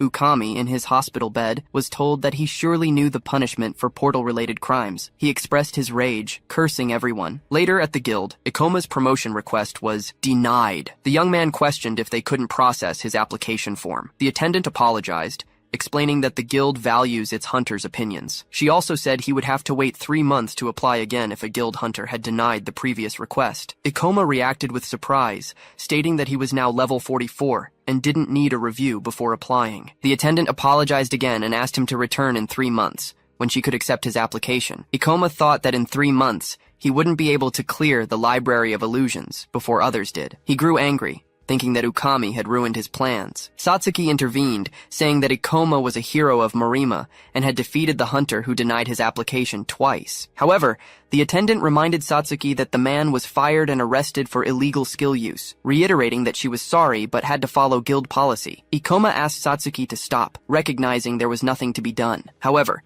he told himself that he couldn't give up. In his thoughts, Ikoma reflected on the Ring of Wisdom, which could change the world's fate. He needed to find a way to get the promotion. Just then, someone approached, saying they had heard what happened. Satsuki and Ikoma reacted with surprise. The guild attendant also showed surprise. The person in question was revealed to be Serizawa, the guild's vice master. Ikoma asks if what he heard is for real, but the woman says it's not that simple. She explains that other hunters might complain, and the guild could end up being held responsible. And to make matters worse, she's sure that not even the guild master would agree to this. The scene shifts to Serizawa, who says he's read the reports to understand what went down. He then reveals that a certain Ukami turned down the promotion for personal reasons. But Serizawa assures him he's thought it through, and delaying the promotion would be a loss for the guild. He knows the master won't like the idea, but he guarantees he can convince him later. Ikoma is confused and asks why he would risk so much just to help him. Then Serizawa reveals that the guild's job is to help hunters keep the world safe. He recalls the incident at the gate, which could have been avoided if the guild had acted. That's why he's so grateful to Ikoma for preventing further damage. The vice master then extends his hand to him, wanting to show his gratitude and offer his help. With a smile, Ikoma accepts the proposal, and the two shake hands, sealing the deal. Back at the reception desk, Ikoma and Satsuki wait for the employee to finish the process, and finally, the approval stamp appears, confirming that his paperwork has been accepted. Satsuki is overjoyed and congratulates Ikoma on his big promotion to B rank. She says she can hardly believe it, as very few hunters reach this level. Ikoma just gives a slight smirk, looking quite confident about his achievement. In his thoughts, he reflects that he's leveling up much faster than in his past life. He remains focused and serious, thinking about how things are happening too quickly. Noticing his expression, Satsuki asks if he isn't happy, but he confirms that he is. The protagonist then explains that something is worrying him as an hourglass appears. He thinks that he managed to stop the incident, but a B-rank gate disaster is a serious matter, and since it happened in Morima, he would have definitely known about it if it had occurred in his past life. So he assumes the event never happened, wondering if something might have changed. He wonders if it's because he went back in time, but concludes that maybe the gates just manifested differently. The guy doesn't even know how he traveled back in time, so maybe it's just some kind of butterfly effect. But still, he wonders why this leaves him with such an anxious feeling. Then he sighs and thinks that once again, he's falling into his bad habit of being pessimistic. Anyway, he clenches his fist and gets fired up because he's finally gotten his promotion. Ikoma's phone suddenly beeps, with a new important news notification on the screen. He gets a little tense and says that finally, the gate he's been waiting for has appeared. The news reveals the Library of Illusions, a gate that appeared just a few minutes ago in Kanagawa. Satsuki then asks if this is the gate he was talking so much about, and he confirms it is. He believes the boss monster's Ring of Wisdom will be the key to solving the disasters, but Satsuki remembers that to enter a B-rank gate, you need to register and be tested. With a smile, he says he's going to register now and asks if she's cool with that. All excited and blushing a little, she replies that of course, she's in. The scene changes and now shows a large building with a very serious and official appearance. Inside, an older man is sitting alone when his phone starts getting a call. He explains that a gate is about to appear, and the boss's item cannot fall into the wrong hands. The person on the line suggests taking the item and blocking the gate, but the man tells them not to be ridiculous. He says he can't do anything that would raise suspicion, as he needs proper justification. The man comments that he has plenty of obedient dogs, while a blue bird chirps inside a cage. But he concludes it's not the time to use them, and that he'll need mercenaries. He stands up and gives the order to contact the Chimera's Fang as soon as the gate appears. Their mission is to kill the boss monster, destroy the loot, and kill any other hunters in the gate. That way, they can falsify the records so they don't have to get their own hands dirty. But suddenly, a knock on the door interrupts him while he's still checking his phone. He turns around and, without much interest, the man just tells the person on the other side to come in. A young man enters the room and says he's come to talk about the ministry's readiness status. The young man notices the phone in his hand and asks if he's arrived at a bad time. He tells him not to worry, that it was nothing important, but his aura felt quite sinister, and then he is revealed to be Kurebi Hozo, the Minister of Monster Eradication. The scene changes, and we see a fast-moving train carrying our heroes to their destination. Inside, Ikoma and Satsuki are sitting, heading towards the guild to register. Satsuki asks what the Library of Illusions is like, and he explains it's a giant library. Inside, besides various magical monsters, there's also a level 60 boss monster. She gets worried and asks if they can handle it, but Ikoma tells her everything will be fine. With a confident smile, he assures her he's already figured out a way to defeat the boss. They finally arrive at the Hunters Guild branch in the city of Uramu in Kanagawa. But upon arrival, Ikoma is shocked and asks why they can't enter the portal. The receptionist explains disdainfully that the guild has decided not to let hunters enter alone. She says she imagines people from other branches might not know, but this is the final decision. The woman explains that the branch has had many casualties, and the master wants to avoid negative publicity. Ikoma gets angry and says, this solves nothing, as the portal will only become more unstable. He argues that a B-rank hunter should be able to get a permit, but she replies that they can call the eradication forces to keep the portal stable. On top of that, she looks down on him, saying he was promoted to B-rank only recently. She continues, saying his partner is just a C-rank hunter and isn't needed there. Suddenly, a man in a hat appears and asks if they also came for an adventure. Ikoma is suspicious and asks who he is, but the man just smirks. He introduces himself as Seiji Jigoya,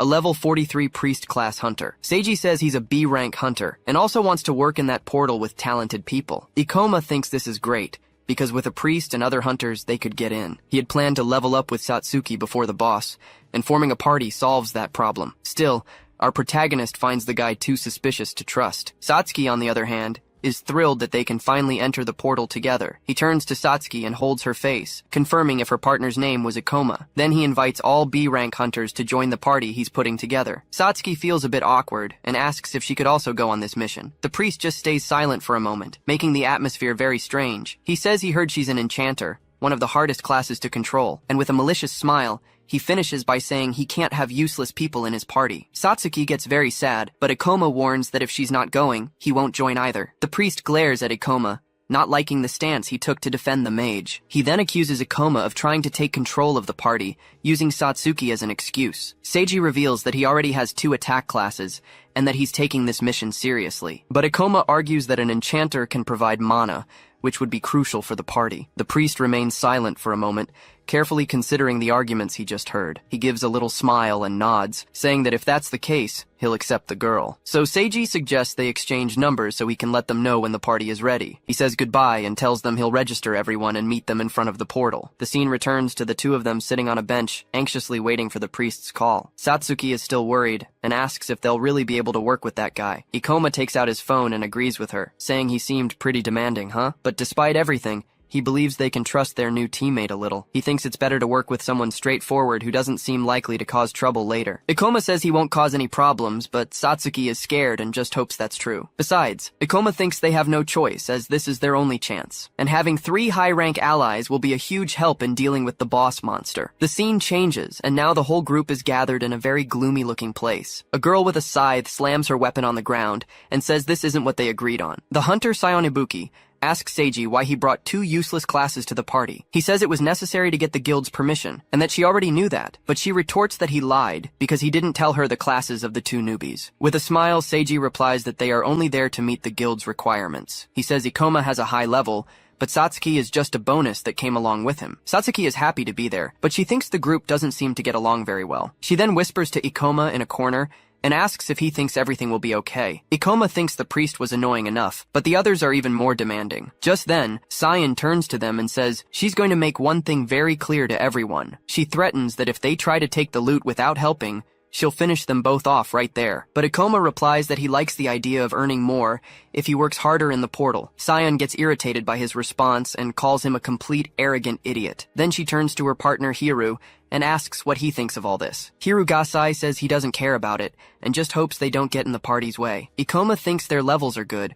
but the team roles don't fit together very well. After all, being the first to explore a portal can yield rare information and items. Sayan agrees with the idea, but thinks the priest should have thought more about the party structure, but Ikoma thinks it doesn't matter, as he didn't have the luxury of choosing anyone either. Seiji claps his hands and says he understands the complaints, as they had to find people quickly. With everything settled, he thanks everyone and calls them to go to the Library of Illusions. The priest shows his ambition and arrogance, wanting to prove his party's worth. Meanwhile, Sion and Hiru show their complete disrespect for the new members. With this atmosphere, Ikoma just hopes they don't end up in trouble in the end. The dungeon entrance reveals itself, with the name Library of Illusions floating in the air. The group then enters the portal, walking carefully down the dungeon's main corridor. Seiji comments that this is one of the most difficult dungeons, but the place is quite elegant. With a smile, he thinks that portals of this level are rare and that they will become famous. Sayan turns to them and confirms if their names were really Ikoma and Satsuki. She warns them they're just there to fill a slot, so they better not try to be heroes. But Ikoma retorts that his level is higher, and that they didn't come all the way from Tokyo for nothing. Furious,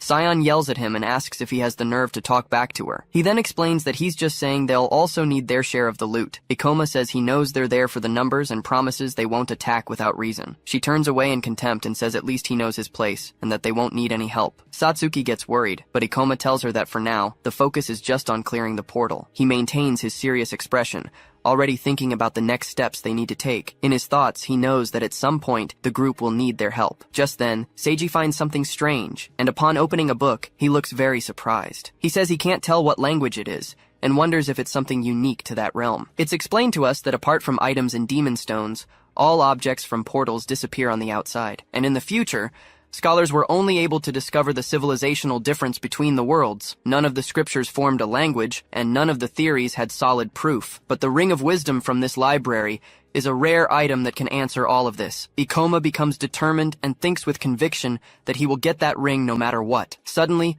a fire spell is cast, catching everyone by surprise with the attack. Seiji shouts and quickly conjures a shield to protect himself from the incoming fireballs. The spell explodes with full force against the barrier, creating a strong impact on the site. And then the enemy reveals itself, a level 40 librarian goblin, ready to attack. Hiru uses his shadow walk, and in the blink of an eye, he appears behind the monster. With a backstab, he finishes off the goblin, which doesn't even have time to react to the attack. The creature's body falls lifelessly to the ground, right in front of Ikoma, who just watches the scene. Seiji claps and praises Hiru's technique, but the ninja tells him to stop the flattery. He then turns and tells the two of them to collect the stones, saying that's how they can help. Sion warns that their job is to collect the stones, but Satsuki retorts that she didn't help. Sion becomes furious and shouts, unable to believe what she just heard from the girl. She yells that it wasn't her turn, and a scared Satsuki immediately apologizes. At that moment, Ikoma thinks that the two of them are strong and know exactly when to use their skills. But the moves the ninja used leave Ikoma deep in thought about what he saw. He looks at the ninja and has a revelation, for now he finally knows what the guy is. So Ikoma approaches the ninja and confirms if his name is indeed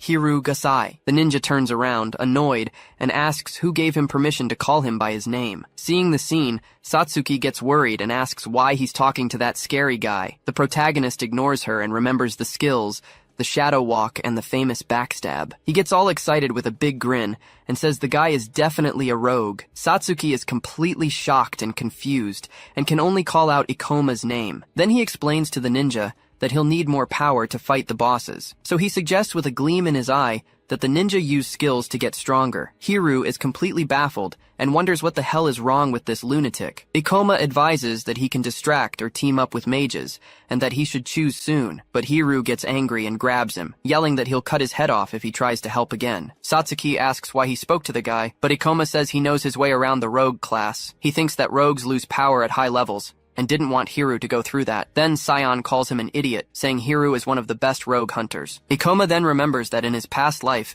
he was the best rogue in the entire country. He gives a sad little smile, knowing they probably wouldn't believe him anyway. Meanwhile, Hiru finds it strange, as this was supposed to be a rare, high-level portal. He comments that everything is too easy, but Seiji says it's because he's strong and on the team. Suddenly, the ninja notices a strange noise, and sees a shadow moving quickly by. A level 45 pocket watch rabbit monster appears, peeking at the group from around a corner. Hiru notes that its level is high, but Ikoma is shocked to see one of those monsters here. It is explained that this monster is horrible, and has the great ability to annihilate entire parties. Ikoma warns that the creature doesn't attack from a distance, and suggests they go around the other way. But Hiru ignores him and says he's getting on his nerves, telling the weakling not to give him orders. Ikoma screams in his mind for him to stop, as they will be in danger if the rabbit's skill is activated. But Hiru completely ignores the warning and continues walking toward the stuffed animal-like monster. He knows he can't protect everyone and fight that creature at the same time. Hiru leaps into the air, ready to strike, but the rabbit senses the threat. Just then,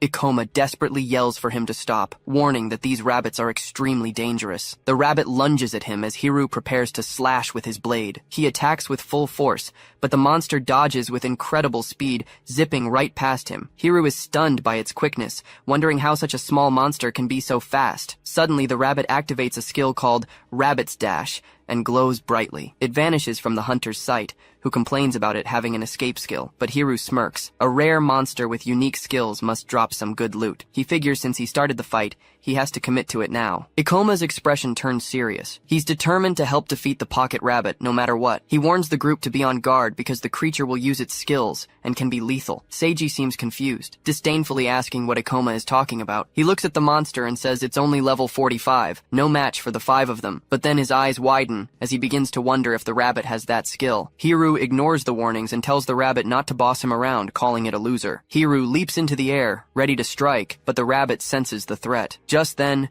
Ikoma desperately yells for him to stop. He realizes he can't dodge, but Ikoma suddenly appears and blocks the attack at the last second. second. Ikoma is relieved he made it in time, while the rabbit seems to grumble in frustration. Then he grabs the rabbit's paw with his hand, which glows with a dark purple energy. With a swift move, he lands a powerful kick on the monster, which screams in pain. Ikoma explains he has the advantage in the air because he can use gravity manipulation. At this, the rabbit makes a pouty face, puffing out its cheeks as if it's angry. But Ikoma tells it to stop with the cute act, saying it's just a cursed rabbit. Behind him, Hiru slowly approaches, still recovering from the shock. He takes a deep breath, thinking that was a close call, and wonders if Ikoma knew about the attack. The rabbit then activates its rabbit's dash skill again and runs off. Ikoma explains that the rabbit doesn't fight. It runs away and summons other monsters to ambush its target. He then yells that he'll fight 3 of the books, telling the other 4 to handle the last one. Seiji defends himself, saying he knows he was slow, but they're experienced hunters too. But Ikoma cuts him off,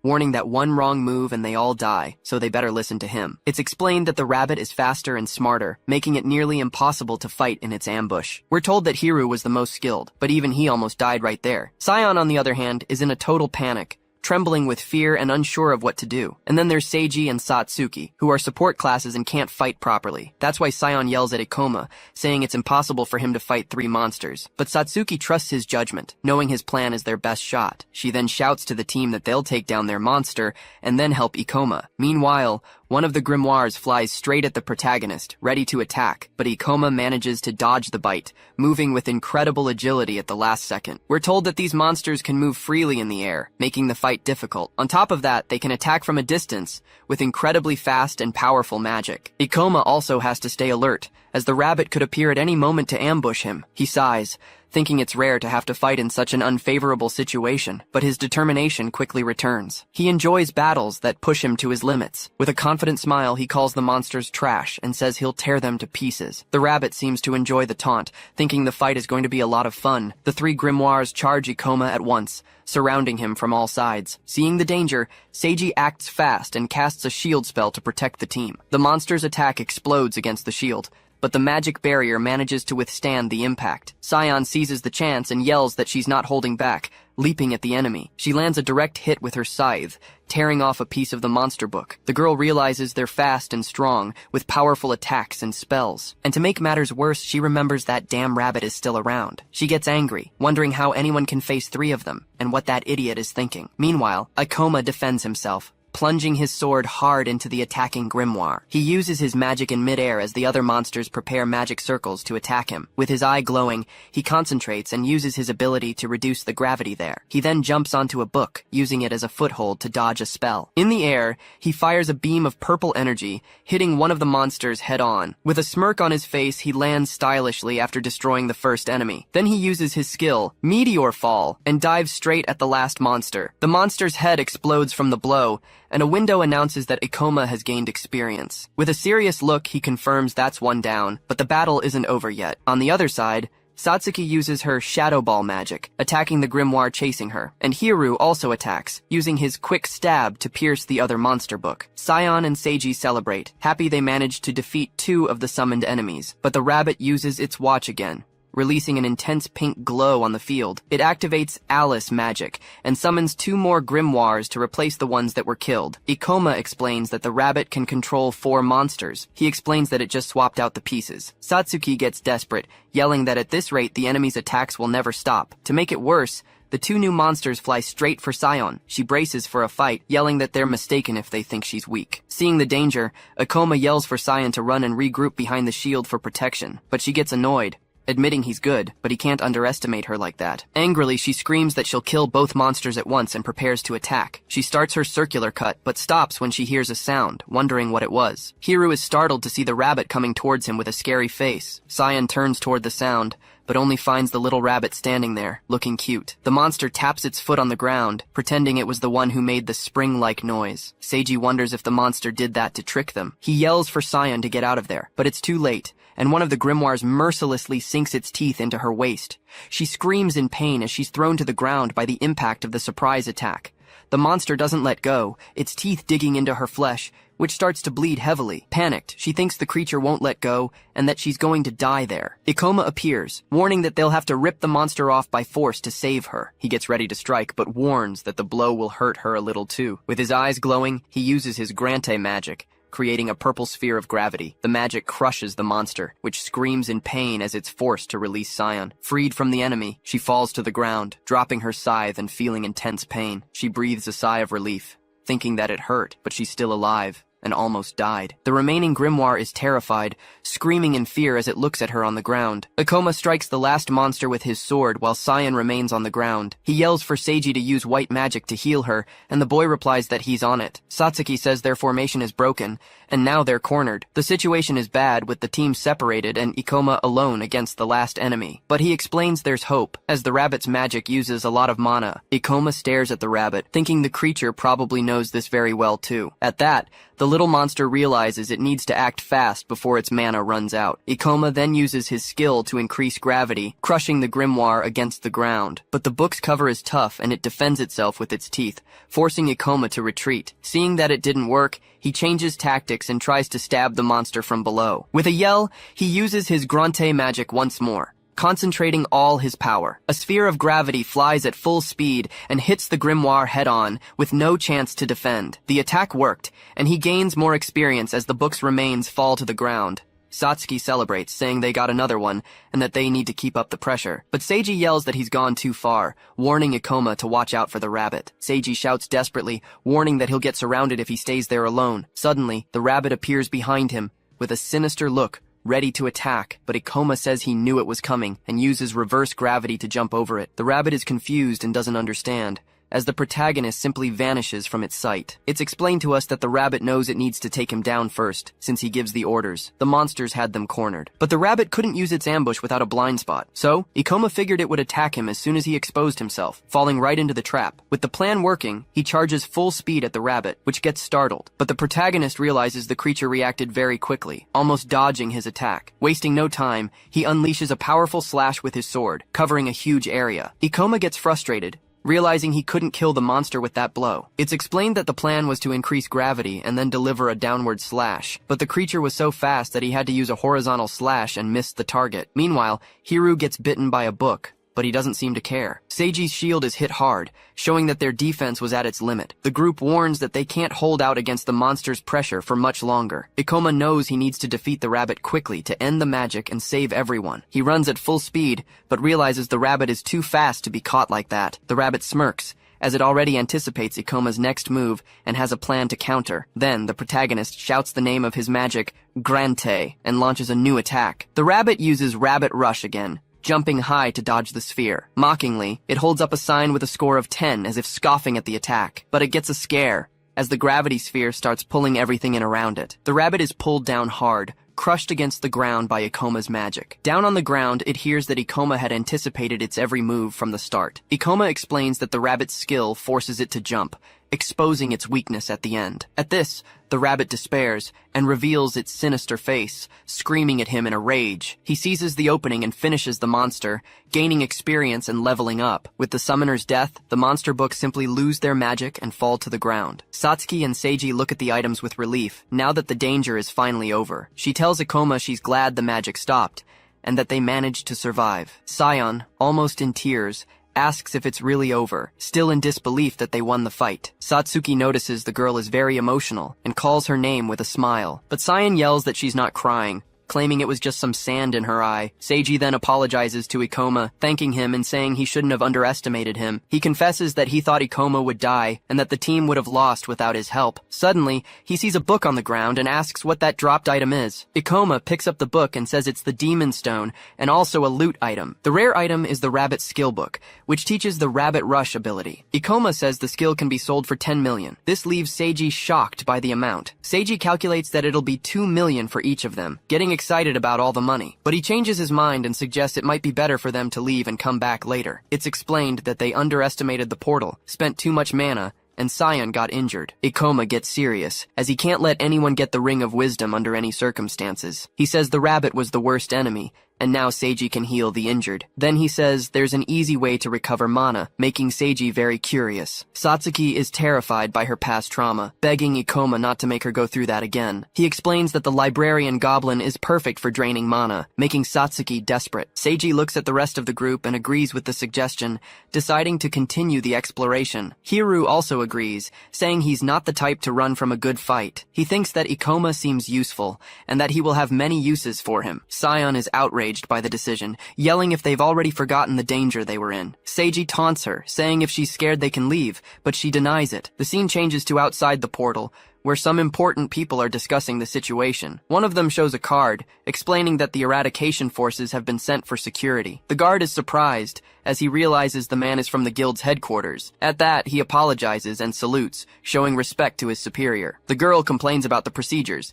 and snaps the identification card with a loud crack. She throws the card away, while her partner explains that portal laws are complicated. He says her skill helped them, but her identification card ends up falling. Eris then asks why destroy the loot from a boss no one has ever seen, but he replies that it's not their problem, since they just need to follow orders. He tells her to remove the illusion spell so as not to waste unnecessary mana on the mission. She complains, saying that Gikyo is such a stickler for the rules all the time. But he insists they're orders from the boss, and they need to do everything by the book. Aris gives a little smile, knowing that no one would clear a portal before her anyway. Her partner then reveals himself, the hunter Gikyo Kyogoku, who is level 54, and she is Aris Yumakawa, level 57, super excited to kill anyone who shows up. Suddenly, a huge book demon appears in front of them, roaring menacingly. Sion is startled by its appearance, screaming in fear at the sight of the bizarre creature. Ikoma acts quickly to protect her, parrying the demon's attack with a clash of his sword. He yells for Sion to back off right away, ordering her to get away from the danger immediately. At that moment, the protagonist charges forward and slashes the monster's arm, which tries to strike back. The demon stretches its body, a strange ability that confuses anyone who hasn't seen it before. Ikoma realizes Sion isn't mentally strong, as was already clear from the fight with the rabbit. Seeing the situation, Satsuki jumps into action and shouts the name of her spell, Shadow Hand. Shadowy tentacles appear out of nowhere, trapping the demon, which cries out in surprise. She uses the shadows to slam the monster with all her might, and it screams in pain from the blow. With the victory, Satsuki gains experience and stands still, her gaze now much more determined. She's changed a lot, and her new skill has many uses in battle. Ikoma thinks it was a waste of mana, but they needed to finish off the monsters quickly. He congratulates Satsuki on a job well done, and excuses himself to handle the rest of the problem. With a victorious smile, she turns and calls out to Sion, showing off her newfound confidence. Satsuki tells Sion to get away from Ikoma, who gives her a very annoyed look. Sion gets startled and jumps back, saying she didn't mean to grab him, but Ikoma says nobody asked, and she makes up an excuse that she just tripped and had to hold on. She then glares at Satsuki, asking why she's looking at her like that. Sion finally admits she's grateful for the help, but warns that this is the last time. Across the room, Seiji yells, "Shield!" creating a barrier against a magical attack. Hiru appears, covered in blood, crying out in pain from his serious injuries. Ikoma announces there's only one enemy left, as everyone tenses up, looking at the last remaining monster. Hiru wastes no time, and lunges to attack the librarian goblin, ignoring everything else. Seiji shouts desperately, warning that Ikoma ordered them to keep the last monster alive no matter what. But Hiru doesn't listen, and blocks the goblin's staff attack with his dagger. He throws his weapon to the ground, and says he already knows, telling Seiji to shut up. With a sharp tug, he grabs the goblin by the collar, leaving the monster completely defenseless. The goblin has a lot of mana, making it the perfect target for Satsuki to use. Ikoma thinks that Hiru is the most skilled among them, and is surprised to see him here. The captured goblin lies on the floor, weakened, as Satsuki prepares to act. She uses her skill Mana Drain, transferring all the monster's energy to Seiji. He gets super excited, celebrating that he can now use his barrier again in battle. Seeing the fully drained goblin, Sion says they can now continue exploring the portal, but Ikoma explains that capturing a monster is difficult, so they can't always count on it. Seiji agrees with the logic, patting him on the shoulder and thanking him for the big help. They look down a hallway, realizing they're finally getting close to the center of the portal. Ikoma then suggests that maybe it's time to go straight for the boss monster. Hiru thinks it's an excellent idea, showing he's more than ready for another fight. But Sion is shocked by the plan, asking if he doesn't think it's too reckless right now. He provokes her, asking if she's scared, and she immediately denies it, of course. Seiji becomes thoughtful, remembering that his plan was always to defeat the portal's boss. He admits to himself that the experience they've gained is already more than he had imagined. Ikoma then reveals that he actually has an item that provides information about the boss monster. Seiji is surprised and asks if this means they're really capable of defeating it now. Seiji thinks that hunting a B-rank boss will definitely go on his hunter record. He imagines himself becoming very popular, thinking he'll be able to join much better parties after this. But Ikoma asks for a favor, saying he wants to keep all the boss loot for himself. In exchange, he offers all the stones and other items to the rest of them, leaving Seiji shocked by the proposal. Ikoma mentions he's already arranged it with Satsuki and can even throw in some extra cash on top. Seiji gets suspicious, thinking the item must be really valuable for Ikoma to want it this badly. But then he remembers they already have the money from the skill book to split among them. He becomes mesmerized by the 10 million, and Sion asks what his problem is. She then pressures Hiru, asking if even he is going to abandon the group and turn against them. Annoyed, Sion finally agrees to participate, but warns that now they're even for good. Ikoma finds it curious, as she is surprisingly loyal to the group, despite everything that's happened. The scene changes to a mysterious woman in a huge hall, brightly lit by large windows, and then it's revealed that she is the boss, Akasha, the master of the Library of Illusions. The group finally reaches the boss's door, with Ikoma warning them the monster is right ahead. He then reminds everyone to stick to the plan, as the boss doesn't move but hits hard. Hiru and Sion listen as Ikoma's voice tells them they just need to stay calm. Seiji smiles confidently, already picturing himself as an experienced hunter who's cleared a rank B gate. But Sion is suspicious and asks how they can trust information from a magic item. At this,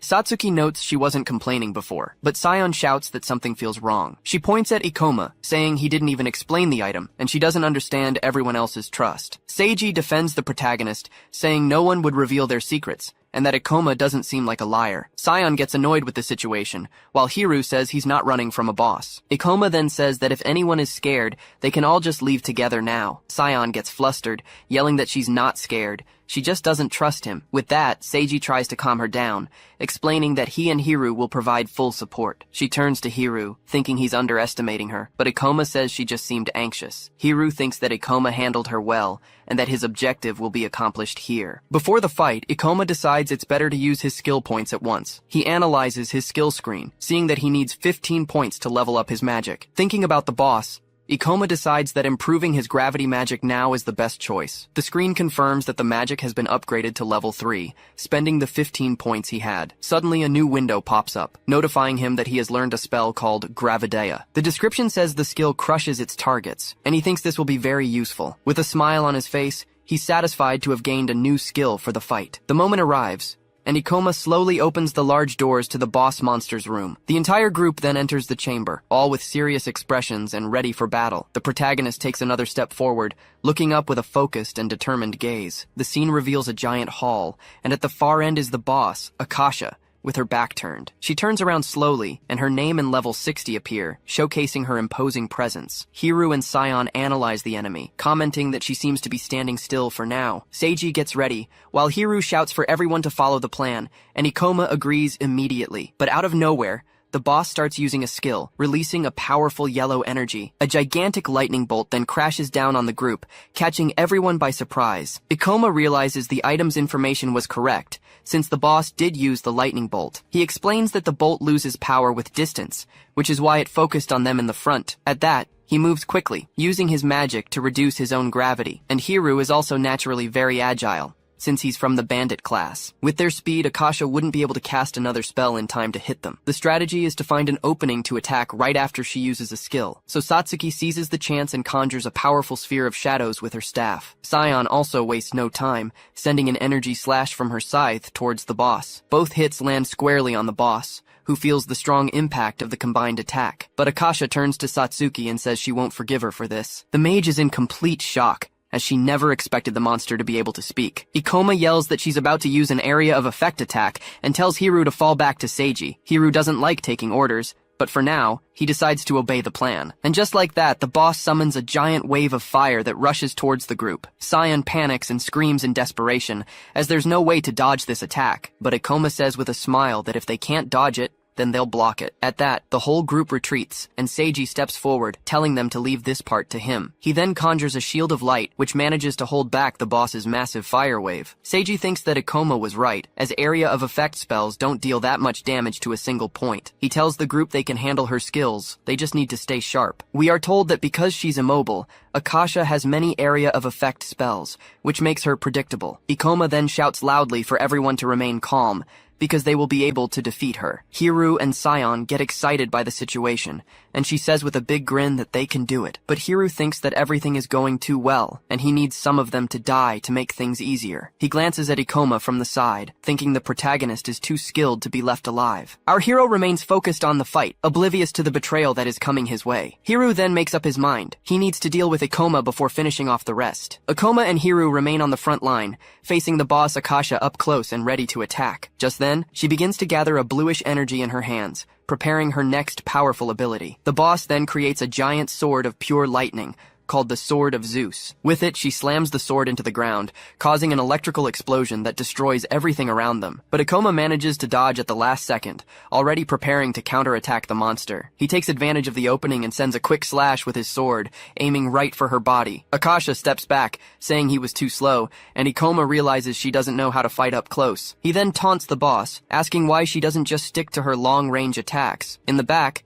Sion excitedly comments that with the two of them in front, the fight is much easier. Satsuki agrees that the boss isn't such a big deal, and thinks about how nervous Sion was before. Seiji watches everything, thinking that even though he had his doubts, Ikoma's plan is going perfectly. He admires the protagonist's boldness, because even when the boss's attacks are deadly, he finds a way. The priest even gets chills, thinking about the confidence and experience Ikoma must have. Suddenly, Akasha changes tactics and slams the ground, opening a huge chasm in the room. Ikoma notices the change, realizing that because she's losing, she altered her attack pattern. Ikoma analyzes that the pillars block attacks, but they also serve as hiding spots for them to take cover. He then yells for the three of them to move closer now, and Seiji confirms the call right away. The boss fires a powerful lightning bolt, but Hiru uses a pillar as a shield to defend himself. At that, Sion and Satsuki take advantage of the cover to launch more attacks at Akasha. Sion even taunts her, thanking the boss for giving them a place to hide. Seiji also provokes her, saying the little doll made the wrong choice by creating all the pillars. Suddenly, Ikoma notices that Sion got carried away and moved too far forward,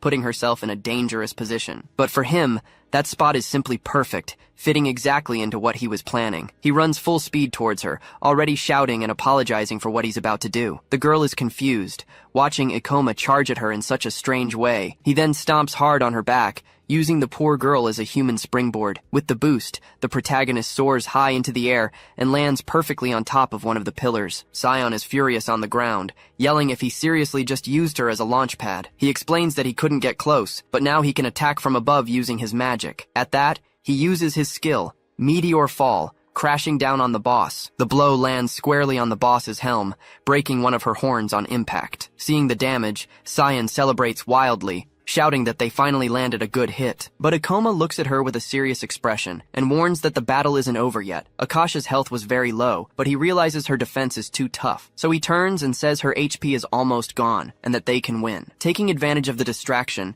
Hiru approaches from behind, thinking about how strong Ikoma is. With a treacherous look, he decides the protagonist needs to disappear as soon as possible. Meanwhile, the boss Akasha begins to raise her arms, preparing a new spell. A huge sphere of blue energy appears on the ceiling, signaling that a powerful attack is coming. Ikoma recognizes the spell, explaining that it consumes a lot of mana and can't be stopped once started. He realizes the boss has entered rage mode, which is why she's using this ability. With that, the protagonist runs towards her, warning that they need to defeat her before the spell activates. Fortunately, Hiru and the others are already on the other side, close enough to help with the attack. The boss is immobile, so Hiru throws a dagger, seeing the perfect opening to go all out. But the attack isn't aimed at the boss, but at Ikoma, who startles as he parries the betrayal. Hiru is shocked that he blocked it, as he didn't expect him to be so fast. He then makes up the excuse that he slipped, but Ikoma just stares at him suspiciously. The protagonist wonders to himself if Hiru's attack was on purpose or not, but he decides to focus on the fight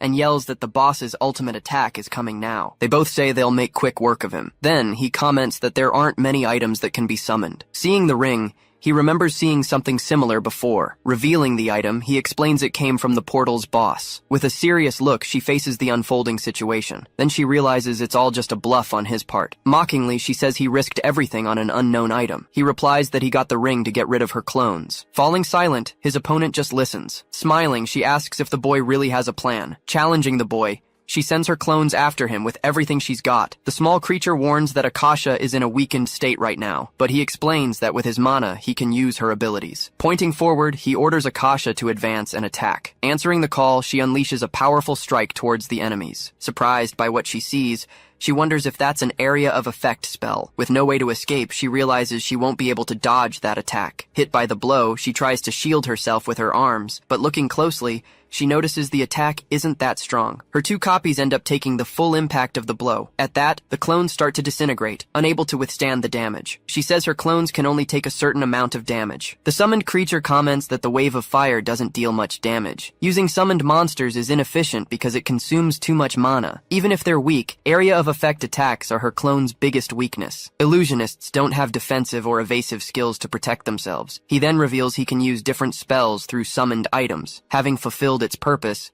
the small creature begins to slowly fade away. He says it's now his turn to attack, since her clones are gone. Shocked, she admits she thought he was completely defenseless. She then wonders if he had been planning this from the very beginning. Realizing the situation, she admits that at this rate, she might lose the fight. Standing still, she refuses to lose to a low-level hunter. Starting to laugh, she completely changes her posture in the face of the unexpected situation. Finding it all great, she says he's truly very impressive. She says it's been a long time since anyone has gotten her this excited, but she warns him that he hasn't seen all of her fighting skills yet. Using her ability, she creates several illusions that advance towards him. With a determined look, she yells that it's time to settle the fight. Her ability mixes deadly spells with illusions and consumes a lot of mana. He'll need to focus to distinguish the attacks, leaving him no time to defend. Seizing the chance, she moves in to attack while he's busy with everything. Surrounded by the blows, he knows most people would find it impossible to dodge this. However, he retorts that for him, it won't be a problem at all. Seeing an opening, she lunges with her dagger to deliver the final blow. Lunging with the dagger, she misses the strike and hits the empty ground. Then,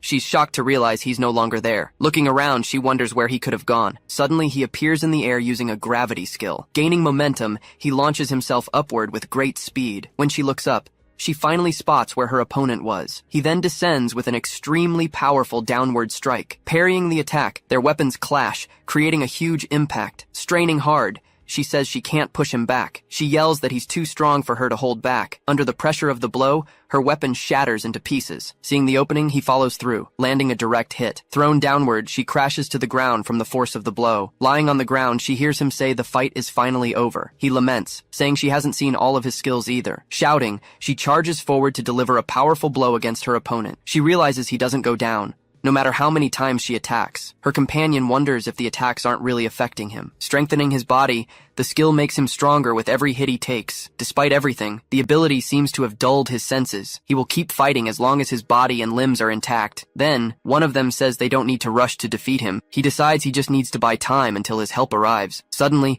a girl screams that they need to help, but something happens. At that, the two of them turn quickly, looking at what happened beside them. Changing scenes, Ikoma appears standing over his defeated opponent. Seeing the result, the girl celebrates that Ikoma won the fight. Unable to believe what he's seeing, he wonders how Aris could have lost. Going back 4 years in time, the Chimera Gang was a deadly group. As they were walking, one of them suddenly stops and stares back. Even in the past, Aris was always far more experienced than everyone else. He then says that she and her group are truly very dangerous. With his sword in hand, he hopes she won't take it personally. Seeing that the mission has failed, he knows he only has one option left. One of his companions warns everyone that the enemy has started to move. Passing by them, the enemy charges forward with impressive speed. Not understanding anything, the boy is surprised by what just happened. Running towards the protagonist, the enemy prepares to attack. In a swift move, he lands a blow from behind, right on his back. Caught by surprise, the protagonist doesn't understand what happened. Then his companion realizes the target was Ikoma, not them. Landing the blow, he throws the protagonist aside with full force. Leaping away, he retreats to a safe distance. Looking at the enemy, he then asks if he's trying to run from the fight. He says that next time he'll finish him off for good. Looking at the enemy, he asks who hired him for this. Then, he tells Eris to hide while he carries her on his back. Waving goodbye, she uses an illusion spell to escape with him. Watching them disappear into thin air, he says the fight was quite fun. Suddenly, he falls to his knees, admitting he used up all his energy. With his hand shaking badly, He thinks it was a good thing they left. Approaching him, one of his female companions apologizes for what happened, but he replies that it's okay, as they did very well. He didn't think the three of them could win alone, so he wanted to help. Her progress is remarkable, and now the gang has finally been exposed. With no casualties, the group gathers after the great confrontation ends. Looking at the ring, he thinks the outcome of the fight was satisfactory. He believes the Ring of Wisdom is the key to the portals. Now he's more certain, since the Chimera gang came after the item. Remembering his past life, he says a research institute took the ring. He concludes that someone must have intentionally sent the enemies this time. Just then, a strange voice suddenly calls out to the four members of the group. Lying on the ground, a man asks them to heal him or get him out of there. Furious, the girl tells him not to tell them what to do. Trying to calm her down, her friend says they don't need to get their hands dirty right now. He then suggests they hand him over to the monster eradication forces. Changing scenes, she questions why he saved her instead of leaving her behind. She says their boss might get angry about their choice to flee. He explains it was better to return with information than to die on the spot. Knowing who took the ring, he says it won't be hard to retrieve it. After all, he reveals they have an ex-A rank hunter. Hearing this revelation, she just turns her face to the side in silence, but she says there's no way she's handing it over to that bastard. Exiting the portal, the group finds two officers waiting for them. Shocked, one of them asks if the four of them cleared the Library of Illusions by themselves. Overjoyed, the blonde guy says his reputation has grown after clearing a portal. He then says he never wants to go near a high-rank portal again. Arriving with his team, a man regrets choosing that portal for training. He then turns and asks the boy if he cleared the portal. Introduced as Toya, he says he shouldn't have wasted his time coming here. He remarks that it must be nice to do whatever you want with the available portals. Angry, the girl asks if he has any idea what they went through in there. Asking them to ignore her, he holds her back as she says, "It's not fair." Many soldiers believe civilian hunters should be kept out of the portals. He thinks they should complain to the ministry, not to them. It will take a decade for the ministry's policies to be proven right. And staring at the sergeant, he thinks that man will never live to see it happen. Sensing the tension, one of the subordinates asks Sergeant Mayumi not to do anything. Called Tsumuji, she comments that it's a good thing the high-rank portals have closed. He then asks them to arrest the man, who tried to steal their items. Unfazed by the accusation, the man just keeps staring at the group. Confused by the situation, the sergeant asks what he means by that. Saying it's a misunderstanding, he gets hit and is called a thief. He requests an investigation from the guild, as he knows this isn't the first time. Explaining his logic, he says that every hunter knows they would have gained nothing. As he's being taken by the guards, the man is removed from the area for questioning. Asking for a favor, he tells them to search the portal and the nearby areas. He reveals that they found the Chimera gang inside. Hearing the duo's description, the sergeant's expression turns very serious. He then questions if the boy is sure about the information he's providing. Telling them to send someone, he says he'll explain everything in detail later. Observing the boy, the sergeant wonders about his vast experience in the matter. Turning away, the boy thinks that Sergeant is a very unsettling man. Unable to ignore it, he orders his subordinate to contact headquarters immediately. Shifting to the front of a building, the scene is set. Once inside, the two groups wait to sort out all the paperwork. As time passes, the day finally ends while they deal with the bureaucracy. Walking down the street, they comment that the long mission is finally over. She then complains that everything would have been easy if they hadn't been backstabbed. Saying that the class makes the person, she decides to never trust rogues again. Stuttering, he replies that a character's class doesn't affect the real person. Laughing at the situation, the blonde guy says the important thing is that everyone made it out in one piece. He then celebrates that they still got the trader's share of the profits. Confirming the story, he says that was the only reward they wanted. Looking at the ring, he reveals they kept the most valuable item. Seeing they aren't from the city, he points them in the direction of the station. Saying goodbye to the group, he says it was a pleasure to have met them on the mission. Watching their new allies leave, the two of them stand and watch in silence. He admits he wanted to clear the library just to make a name for himself and earn some easy money. With a smile, he says that now he wants to challenge himself and clear a portal alone. Hearing all this, the protagonist just gives a slight smile at what was said. Approaching her companion, the girl gives her a little nudge to get her attention. Apologizing, she says she treated him like a crybaby at first. He says they can ask for help if they have nothing else to do. Knowing they can count on each other, they go their separate ways. Walking down the street, the two can finally rest after the long mission they had. Curious, she asks what exactly that item he got from the portal is. Saying he'll show her, the scene moves to another location in the city. Using the ring, he summons the great witch from the library they faced before. Just then, a small version of the witch suddenly appears right in front of them. Recognizing the creature, She yells in surprise that the little creature is Akasha. He then explains that she's small and adorable because she's in her weakened form. Through the item, he says he can use his mana to access her abilities. Draining a lot of mana, the item increases the range of the spells he can use. She then asks if he's sure that this is the key to the portals. He explains that among all monsters, Akasha has a unique and rare trait. Revealing the secret, he says that she can understand people perfectly. Hearing the revelation, the girl falls silent and just watches him intently. The girl then remembers that Akasha said she would never forgive her. It's explained that the level of the monsters adjusts to that of the summoner. Some monsters have special parameters that increase at higher levels. Other monsters might have parameters for attention to detail at high levels. In Akasha's case, she gains more wisdom as her level increases. At a higher level, she'll be able to talk and reveal the secrets of the monsters. He then crouches down and extends his hand toward the small creature. Seeing the small creature move, the girl gets excited by the scene. She says that Akasha is trying to speak, leaving him surprised by the situation. In a mysterious voice, the small creature warns that the end is near. She warns that in the near future, this world will come to an end. Hearing the prophecy, the two stand still, shocked by the revelation. Changing scenes, the night calmly advances on a random city street. Inside a large building, a new plot begins to unfold. Furious, a man throws his phone away after receiving bad news. Seeing the broken phone, he says the Chimera Gang has failed its mission. Sitting in front of the computer, he immediately starts researching the boy. He discovers that the boy was able to take down several portal bosses. Breaking the record, he achieved B rank in the shortest time ever. He was also the one who single-handedly prevented a portal disaster from happening before. On top of all that, he managed to fight the Chimera Gang and get out alive. Picking up the ring, the man says he doesn't deserve to have that item. Revealing his identity, the file calls him Ikoma, the gravity user. With a furious look, he swears he will capture him no matter what. Inside the Cave of Madness, a monster charges right at him. Using his ability, he casts a gravity spell at the creature. Taking a direct hit, the monster is slammed hard onto the ground. By defeating the creature, he gains a good amount of experience from the easy victory. One of them comments that they managed to escape even though they were surrounded by enemies. She then laments that her manager wasn't there to film the great fight. He just reflects on the choice he made to enter that specific portal. The monsters were dangerous and appeared in hordes, leaving him quite worried. Luckily, he called Hoshina, who was free because her manager took a vacation. Shifting to a commercial building, the scene is set in a new location. Sitting at a table, she thanks him for his help, but he tells her not to worry. Laughing at the situation, she says she also got some easy experience points. With sparkling eyes, she says she knows how he can repay her for the help. If he doesn't mind, she would love to film the cute little creature there. Finding it adorable, she says the video will definitely go viral. Refusing her request, he says he can't let her film the small creature. He stresses that he can't let it be exposed online under any circumstances. Being the only monster that can communicate, Akasha calmly eats a piece of candy. He remembers that dangerous people were hired to get rid of the small creature. Remembering her warning, he realizes he can't take this situation lightly. Even without her saying it, he affirms that she is the key to the mystery. Now in the car, it's mentioned that everyone knows portals aren't common phenomena. The lingering question is whether the world might actually be coming to an end. The forecast says the number of portals will decrease over the next 10 years. Believing he's the only one,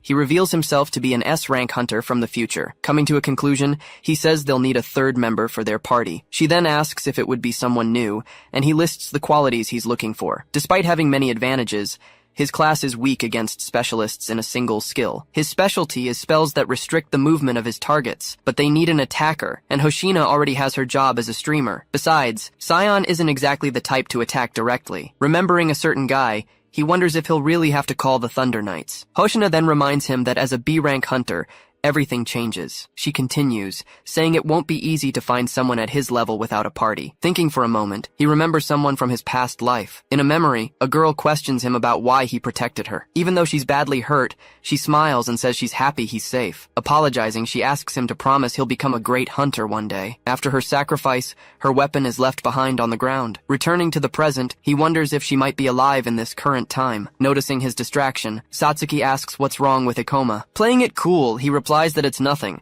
and he was just thinking about the distant past. He reflects that the event happens 3 years from now. Just then, a new hunter arrives at the reception and sees the group from a distance. She then complains that the portal she wanted was already cleared by them. Looking at the newcomer, He comments that he's never seen her around before. With a sudden jolt, he recognizes her from somewhere in his past. Seeing the sword, he notices the imposing presence of the mysterious warrior. Remembering the past, he wonders if that could really be her. At that, he runs towards her, leaving his friend behind. Approaching the girl, he asks if she is Mio Kagurazaka. With a slight smile, she just stares at him in silence for a moment. Very annoyed, she asks who the hell he thinks he is to talk to her like that. Catching up, Satsuki asks if Ikoma knows that strange girl. Unable to tell the truth, he says he's just heard some rumors about her.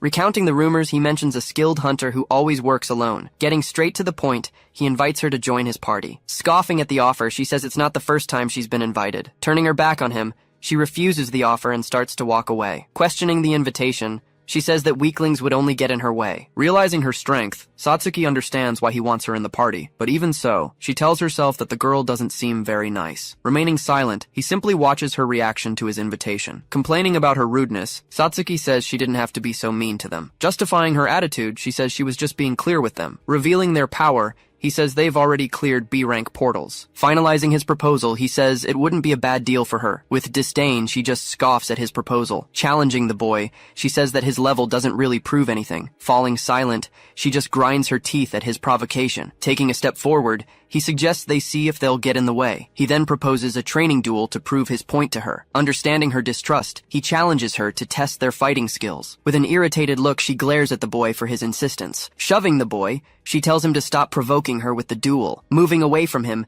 she says he doesn't intrigue her in the slightest. As she walks away, he realizes she isn't actually refusing. Turning her back, she walks silently towards the training hall. Worried, she says he'll get hurt if he fights someone at the same level. She explains that training duels are for the stronger ones to train others. He says he wasn't being serious and just wanted to know the reason for her refusal. She recalls that the girl said she didn't want anyone in her way. He nods but says there's more to this whole story. Two girls appear, talking about where they could go to have fun. He believes there's something more behind the girl's solitary attitude. Seeing her personality, Satsuki questions if they really need that girl. He then reveals that Mio possesses the rare Death Knight class. Explaining her potential, he says she could become the strongest if she survives. She reminds him that he wanted someone he could truly trust. Expressing her doubt, she says she doesn't know if she'll get along with her. He assures her that she's trustworthy, making his friend accept his decision. Changing scenes, night falls, showing the front of a residential building. Now in his room, he searches on his computer with Akasha by his side. Researching Mio, he remembers she would enter portals as if she didn't care. Always aggressive and solitary,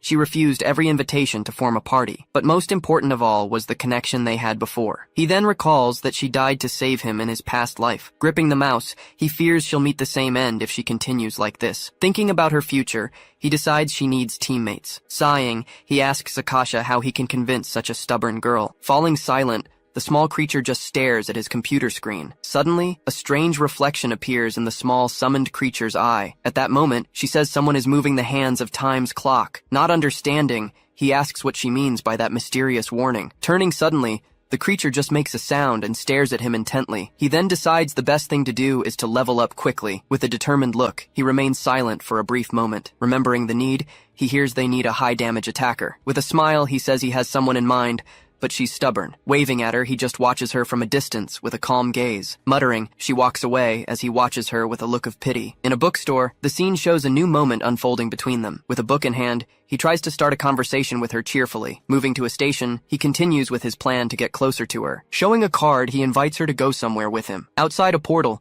the two meet again by chance. Annoyed, she asks if he's going to say it's another huge coincidence again. With his arms crossed, he just watches her with a smile on his face. Chatting in the background, other people comment on how common it is to run into each other at the same place. He says it's a great opportunity for them to observe each other's skills. Suddenly, a dark creature appears and attacks the people around them. Together, the two stand amidst the chaos that erupts on the scene. At that, the boy is startled and looks up with a shocked expression. Waking from a dream, he wonders why he suddenly had that memory. Then, a news report on the screen shows a portal disaster happening in Saitama. He finds out that security was reinforced after two monsters escaped from the location. Even though it doesn't seem serious, he knows it's better to guard against anomalies. Then he is completely shocked when he reads the name of that specific portal. It turns out the cave was only supposed to appear in 3 years, not now. He remembers instantly that this was the portal where Mio died. With a reflection in his eyes, he tries to understand what is really happening. In front of the computer, the emergency alert is still there. showing the latest news. Walking, they enter a building to take care of some important business. In new clothes, she compliments him, saying they look great on him. Thanking him for his help, she says she's happy to have had a date with him. She then suggests they could do it again if he wants. Worried, he sees news on his phone about a portal that appeared out of nowhere. He thinks that the portal was only supposed to appear 3 years in the future. Since the portal is near her house, he knows she'll go there. Even though he beat the boss, he knows he's not as strong as he used to be. His current gravity user class isn't strong enough for the challenge. He's sure that nothing he says will stop Mio from going in. Even though it won't be easy, he decides he has to enter the raid to protect her. Remembering the sacrifice, he realizes he can't let Satsuki get involved. Falling silent, he just keeps staring at his phone screen. Noticing his concern, she asks if something is bothering him. At that, he turns to her and clenches his fist tightly. Holding his hand, she tells him he can tell her anything. With a sad look, he just whispers her name softly. She then says she was happy when he told her he needed her help. With her phone in hand, she says she wants to help in times of trouble. Confused, she realizes he's deeply shaken by something, but she reassures him that even if she doesn't understand, he can count on her to help. Thankful for her support, he turns to her with a calmer look. He then tells her he wants to join a raid. Showing her his phone, he points to the raid announcement for the Cave of Curses. She then asks him why he wants to join that specific raid. He reveals that Mio, the hunter they met, is going to die in that portal. Shocked, she asks if the girl will really be killed inside that portal. Explaining the situation, he says the only way is to join the raid too. She asks if he really thinks she's going to join the raid. With a serious look, he says he needs to tell her the whole truth. Confused, she questions the revelation he just made to her. He says he lied about the item and, in fact, knows things about the future. She asks how it's possible for someone to know what will happen in the future. Looking out the window, she seems shocked by the revelation she just heard. With a serious look, he watches her reaction to his big reveal. Turning to him, she says that, despite everything, she believes his story. She says it explains how he knew about the 2 unexplored portals. With a smile, she says she trusts him now, even if it's the end. With an awkward laugh, he just observes his friend's positive reaction. Though grateful for her trust, he says a little doubt wouldn't hurt. Changing scenes, a panel shows a train arriving at its destination. Inside the train, the 2 prepare for the mission ahead. He says this raid could be the most dangerous battle they've ever faced. With a serious look, he warns her to stay on alert at all times. Reading on her phone, she sees the portal's boss should be level 65. He reveals the boss monster will be level 80 because of an evolution. Surprised, she questions the monster's level, realizing how strong it is. He says the goal is to avoid the boss and convince Mio to leave. Since many teams will be in the raid, they might find an opening to escape. Clenching his fist, he faces the situation with great determination in his eyes. She says she understands his desire to save her, since she could die, but she notices he seems much more worried than usual. He explains that in the present, she wouldn't remember him at all. With the memory vivid, he recalls the moment she sacrificed herself for him. He then reveals that, despite everything, she saved his life in the past. Shocked, she can't believe that the girl they met saved Ikoma. Arriving at its destination, the train continues on its path along the city tracks. When they arrive, they introduce themselves as one of the groups participating in the raid. With a smile, the receptionist says they really needed the help. With their arrival, they just need to wait for the other 5 groups to come. Seeing him, Mio can't believe he's standing right in front of her. She asks what he's doing there and if he's stalking her. He denies it, saying hunters with similar levels often run into each other by chance. Annoyed by the excuse, she says he'd better not join any more raids. Satsuki finds her attitude very aggressive and doubts she ever saved him. Irritated, Mio glares at her and tells her not to look at her like that. Suddenly, a man approaches and asks if they're joining the raid. Mocking the group, he says he wasn't expecting much, but was disappointed anyway. Satsuki notices that despite their uniforms, they don't look like they're from the guild or the army. Recognizing the logo, she realizes they're part of a corporate unit. With a serious look, he just watches the group that has just arrived. It's explained that corporations have trained hunters to contribute to public safety. But for most companies, this is still a testing phase at the moment. One of the members asks him not to say things that would sabotage their reputation. Captain Shiraki then appears, ending the side conversation between the members. Bowing, the captain apologizes and promises to train his team better. Relieved by his attitude, she thinks he seems like a reasonable person. Handing over a card, the captain hears him say he'll be counting on them in the raid. Introducing himself, he reveals he's Ryo Shiraki from the Kokure Hunter unit. Holding the card, he analyzes the situation with a very thoughtful expression. With a suspicious look, he decides it's best to keep an eye on him. Saying he respects young hunters, he makes himself available for whatever they need. With a smile, he wishes everyone the best on the mission. Finally, all the groups enter the dangerous Cave of Curses for the raid. Suddenly, a strange creature appears and rushes toward them. In the blink of an eye, the monster is defeated with a single, precise strike. With his axe, the man manages to defend himself from the creature's attack. Seeing the swarm, he says they're getting a big welcome party. Even with the small portal, an anomaly caused the monsters to appear. With 7 hunters, he believes they can handle the situation easily. Calling for calm, the captain tells everyone to prepare for the great battle. One of the team members uses their weapon-destroying skill on the monsters. Then,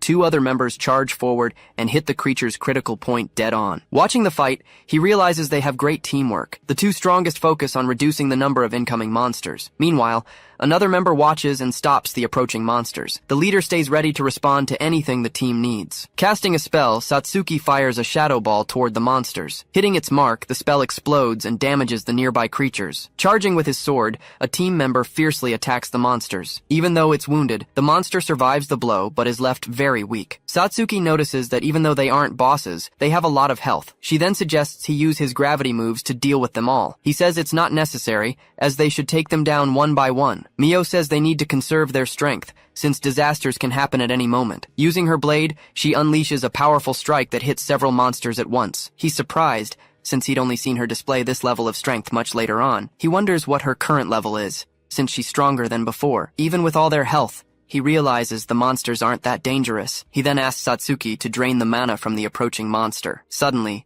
a member of the other team shoves her forcefully to the side. With his axe, he lands a powerful blow on the monster's head. The captain then questions him, asking if he's trying to obliterate everyone there. Celebrating, one of the hunters says he finally managed to level up there. Getting closer, he confronts him about the experience theft, saying it was his fault. He accuses him of stealing the points on purpose, knowing how crucial they are. With a smile, the man tells him not to be so serious about everything. Satsuki asks him to calm down, but he keeps glaring at the man in front of him. It's explained that a hunter's level is their most valuable asset, but he thinks he can't count on people like that in a raid. After all, knowing who to trust is more important than a few experience points. Coming closer, the captain asks what the problem is, but he brushes it off. He then tells the group to move on, as they can't go back empty-handed. Apologizing, the captain says there seems to have been a misunderstanding. With a suspicious look, he decides he shouldn't have brought it up. The captain reveals his dream of creating the most powerful hunter group in the world. Saying that current policies are inefficient, he wants his team to be an example. With a smile, she says that despite everything,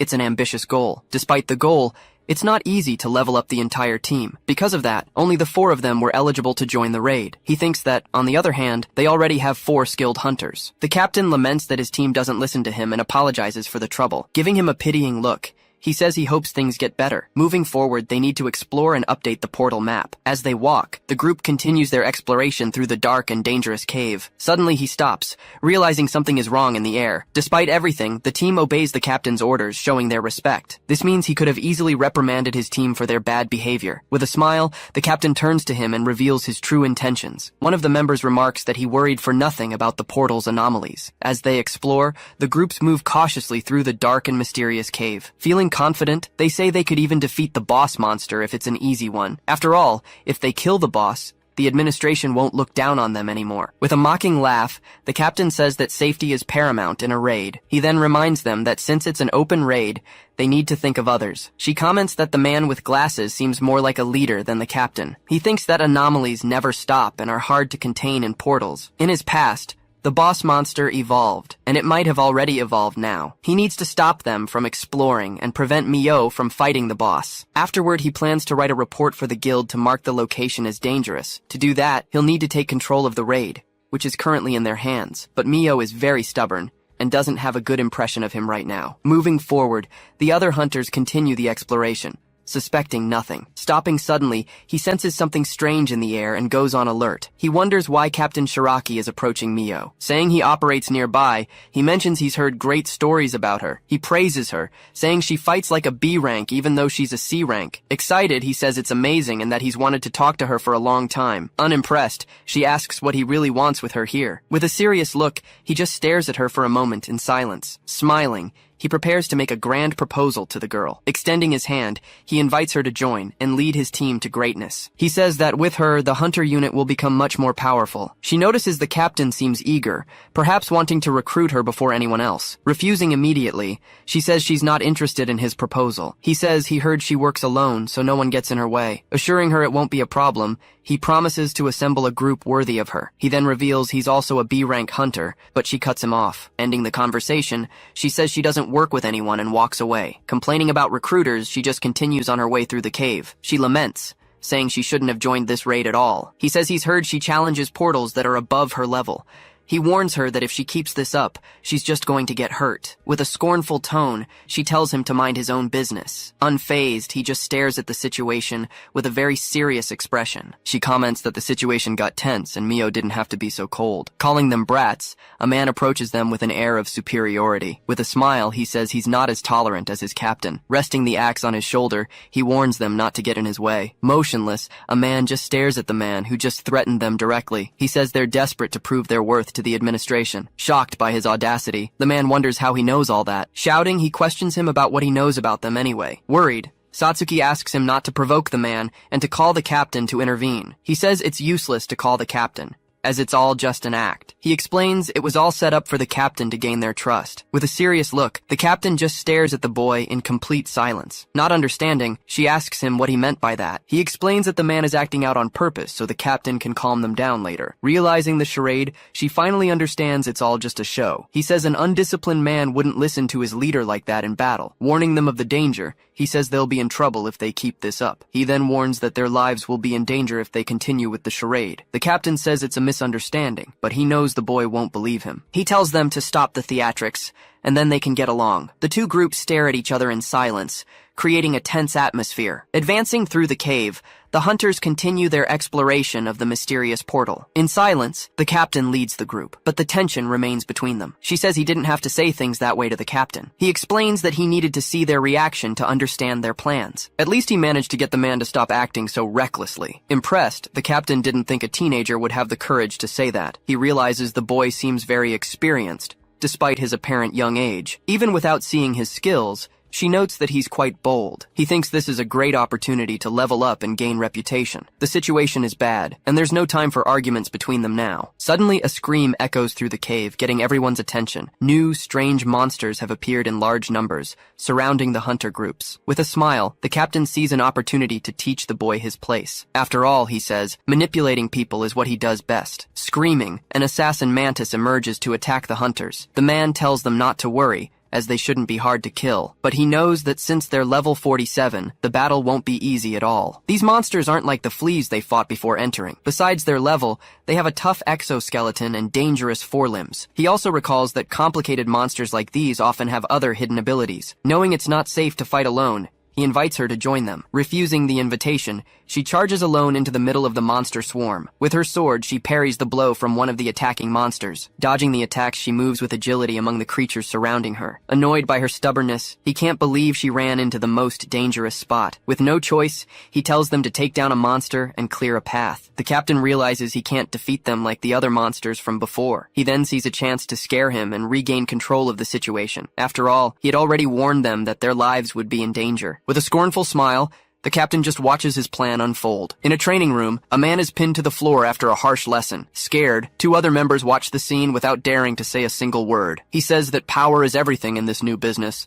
always attracting the immature. Shouting, the man apologizes for acting recklessly towards the captain. He explains that it's easy to control them through the fear they have of him. Turning around, he says he risked his life for things the boy considers useless. With a hand signal, he orders his team to handle the monster on the right. Promptly, the man nods and prepares to follow orders. Glancing over, he looks at Mio, who is focused on the battle. She thinks it's better to dodge the attacks and wait for an opportunity to strike. Screaming, the mantis monster charges full force towards the hunters. With her sword in hand, she readies herself for combat against the creature. Suddenly, she senses something strange and quickly turns to the side. Just then, the captain appears and prepares to launch a powerful blow at the creature. Advising Mio, he says she shouldn't fight all of them alone. Irritated, she says she hates people who get in her way during battles. With a subtle smile, he just watches the girl's reaction to his interference. He says he can now take control and see what the boy can do. Creating an opening, he uses his ability to create a protective barrier. Seizing the chance,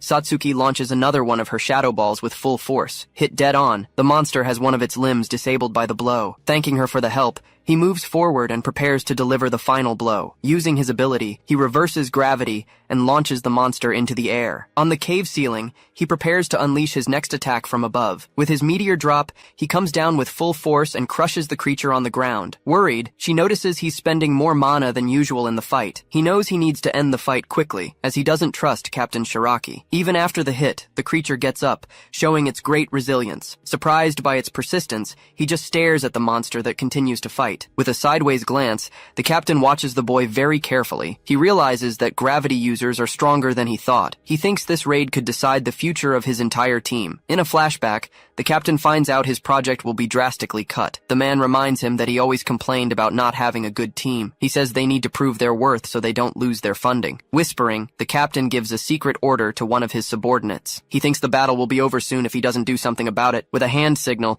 he gives the order for his team to attack. The order is clear: attack the boy and make it all look like an accident. Shocked by the order, the girl is speechless for a brief moment. He believes this will teach him a lesson not to disobey him anymore. Doubting the order, the girl wonders if the captain really wants this. Suddenly, one of the members charges towards him to deliver a blow. Charging with his sword, he attacks the monster that was blocking the path. Shouting for everyone to take down the monster, the girl moves in to attack from behind. Apologizing, she charges forward, fearing what the captain will do if she disobeys. With a focused gaze, she decides to aim for just a minor wound on his shoulder. Sensing the danger, he quickly turns towards the threat coming from behind. Using her ability, she then fires a precise strike towards her target. Powering up her skill, she fires a concentrated blast of energy. He turns around, wondering if the attack was aimed at him. That's when he notices her eyes are locked on him. With the monster coming from one side, he couldn't stop them both. After a moment's thought, he gives a slight smirk. He then charges forward, striking the approaching creature. Suddenly, a shadowy hand emerges from the ground in front of her. Using their power, someone else blocks the attack that was heading for him. She complains that her attack was completely blocked by them. Turning his head, he thanks Satsuki for intervening. She replies that she expected him to be able to stop the girl. Coming closer, the group's leader asks what Amamiya was thinking. All flustered, she says she was just trying to help. He observes that they not only blocked it, but weren't even phased. Facing the monster, he's surprised by the young one's experience. As the monster stares him down, he shouts to get its attention. He warns that they're still in battle, telling her not to let her guard down. Preparing to strike, the creature then moves swiftly toward her. Unleashing several ice strikes, the monster hits her head on. Annoyed, he complains that he didn't know the monster could use magic skills. Seeing his comrade on the ground, he regrets his strategy. Shouting orders, he tells one to heal Amamiya while another provides cover. To complicate matters, the other one warns that he's also surrounded by monsters. Arriving just in time, he parries the blow that was about to hit his partner. Telling him to go, he says he'll handle the monster alone. Obeying the order, he runs, leaving his companion behind to face the monster. From a distance, the other group member watches the situation unfold. Clenching his fists, the group leader focuses for what's next. Placing his hands over her, he begins to use his healing ability. With the monster defeated, he announces that his side is clear. Charging forward with his sword, he lands a precise blow on the monster. Ending the fight, he defeats the creature with a single attack. She then questions why they saved that group. Explaining the situation, she says they were attacked in the middle of the battle. Continuing her lecture, she says they could have died because of it. Trying to smooth things over, he says it was a misunderstanding, but he's cut off. With a smirk, he asks if the other guy thought he would believe that. Warning him of the danger, he says the rest of his group isn't that strong. Seeing the situation, she realizes this might be a good chance for everyone to get out. Thinking of a plan, she says she can stop Mio from coming back here. Meanwhile, the injured girl remains on the ground, slowly recovering. He then announces he's spent too much mana and can no longer trust them. Declaring the mission over, he says their problem is none of his business. Arriving suddenly, she says she'll continue, no matter what they do. Annoyed by her stubbornness, he complains that he's doing this for her. She says she doesn't need anyone and would have gone in alone if she could. Observing her demeanor, he comments that she seems to hate having people around. He then asks if it's because someone she worked with ended up dying. Stunned by the sudden question, Satsuki is completely confused about what's happening. Lunging at him, she places her sword's blade against his neck. With a furious glare, she demands to know who told him something like that. Keeping his cool, he simply remains silent, not answering her question. Turning her back, she walks away from him and sheathes her weapon. Tired of the conversation, she says that if he wants to leave, he can. Running toward the back of the portal, she leaves him behind as he screams her name. Seeing the situation, the other leader complains that one of his own was incapacitated. Remembering another life, he only found out her story after she died. Calling his partner, he says they need to go after Mio immediately. Remembering the past, he fears the same tragedy will happen to her again. Stepping forward, the other group's leader asks them to wait. He asks what he thinks he's doing, warning that they can't split up. With one of them injured, he explains that the group's morale is very low. Still trying to convince him, he says their only chance is to stick together. Ignoring the warning, he says the girl might die alone. Realizing the situation, he understands that the other group has given up on helping Mio. Standing face to face, the leader of the other group begins to explain. He thinks he needs to wait for the girl to recover to keep his team together. Letting the two of them go now would mean having even fewer people for the battle. Remembering his mission, he knows he needs results to prove his group's worth. Unable to do it alone, he says he won't let them go after her. Her former companion comments that it's Mio's own fault for being so reckless. In a serious tone, he says her actions put everyone in danger. He retorts that it was his group that set up the ambush in the first place. Realizing how stubborn he is, he gives up on arguing and says it was all a misunderstanding. To resolve the situation, he offers 2 million yen to forget the past. The unexpected proposal leaves the boy completely surprised by the offer he received. Apologizing, he stresses that his group desperately needs a good result. He then questions why the boy would help someone as arrogant as Mio. Even with his partner complaining, he insists that the price for the mission is worth it. He reflects on how hunters provide military power and a future for large corporations. He knows his credibility and funding come from his construction company, and he can't afford to lose that. With a smile, he says that 2 million is a small price for the future he envisions. Showing his interest, he says he'd like to continue working with Ikoma after the mission. He then invites him to create a powerful organization and change the country together. Despite the promise of more money, his answer is a simple no. Looking him in the eyes, he states that he has no interest in joining his unit. The other group's leader is completely shocked, unable to believe his refusal. Shoving him aside, he announces that he's going after Mio. Beside them, the injured girl is still panting, recovering from the attack. Grabbing his shoulder, he yells about the promise of 2 million yen. Desperate, he raises the offer to 6 million, trying to make him change his mind. He explains that his only interest is seeing how far his skills can take him. Warning that the conversation is over, he says he'll use force if necessary. With a dark smile, the other group's leader challenges him with a question. He then questions if his support partner could actually get past him. Tauntingly, he asks if Ikoma plans to leave his partner behind and go on alone. He then suggests it would be much better for both of them to avoid a pointless fight. Clenching his teeth, Ikoma is clearly irritated by the other leader's attitude. Saying the mission is the priority, he claims he doesn't want to sound threatening. Beside him, his partner gets annoyed at how he's pretending to be nice. She then asks what Ikoma's level is, and he answers that he's level 50. The other leader then says that, coincidentally, he's at the same level too. With an intense look, he seizes the opportunity to make a new proposal. He suggests the two of them fight, and the winner becomes the group's leader. Desperate, his partner yells that they're in the middle of an exploration. Gripping his sword, he says it's riskier to continue with so much conflict. Ready for combat, he asks what Ikoma thinks of his suggestion. His partner then yells that the idea is ridiculous and they could get hurt. Ignoring her warning, he turns around and says he accepts the proposed challenge. Drawing his weapon, he says he'll play his game to settle the situation. His partner thinks that, despite his confidence, Ikoma is stronger than they imagined. Worried about the outcome, he fears his captain will get hurt even if he wins. Giving a direct order, the captain asks his allies to use buffs on him. Though shocked by the request, he just tells them to obey without asking questions. Beginning their preparations, his partners increase his attack power and speed. They then continue, strengthening his defense and his magic attack power. Looking at his hand, he says he's feeling pretty good with the buffs. With a smile on his face, he asks if they can now start a fair fight. Outraged, Ikoma's partner yells that it's a joke, and there's nothing fair about it. He then explains there were no rules against receiving buffs from your own team for the duel. Ikoma replies that it's 4 against 2, and that he should be grateful for that. Warning that the buffs will wear off, he gets ready to finally start the fight. In a mocking tone, he says Ikoma can always just choose to surrender. With all this pressure, he hopes his opponent will give up before they even start. Trusting the rules, he believes a promise to surrender would be absolutely binding. Suddenly, Ikoma asks with a bored tone if that was all he had planned. His unexpected calm leaves the other team's captain completely shocked and speechless. Warning that he doesn't have time for this, he says the fight will be over quickly. Annoyed by his audacity, the captain curses him in his thoughts. His partner is confused, wondering what Ikoma's true intention is. Remembering the past, he fears the taunt will make his captain even more aggressive. He then realizes he figured out Shiraki's class the moment he saw his skills. The paladin class is revealed, specializing in both offense and defense, perfect for a commander. With all his buffs active, his power, speed, and defense abilities were enhanced. He then asks one last time if Ikoma is sure he won't surrender. Giving him a chance, he thinks he'd have no use for him if his skills were poor. Tired of all the talk, Ikoma tells him to stop stalling and just fight. Taunting him, he says he doesn't want to hear any excuses after he loses the fight. Faced with his confidence, the captain prepares to finally begin the battle. Shouting that he's a fool, the captain charges full force toward Ikoma. His partner is impressed, saying he's much faster than she thought. Leaping into the air, he unleashes a massive blow with his sword against his opponent. The impact of the attack then causes a huge explosion of energy on the spot. Thrown backward, he slides across the ground from the force of the impact. Watching the scene, his rival comments that he must have taken a hard hit. Despite the taunt, he admits he's impressed that he managed to block the attack. He then thinks that his captain was already strong, and now he's even stronger. Anyone who could fight him in this state would have to be incredibly powerful. Another explosion erupts, throwing everyone back with its force. His partner realizes he's using gravity to block the blows. Worried, she hopes he wasn't injured by the attack he took. Not feeling the impact,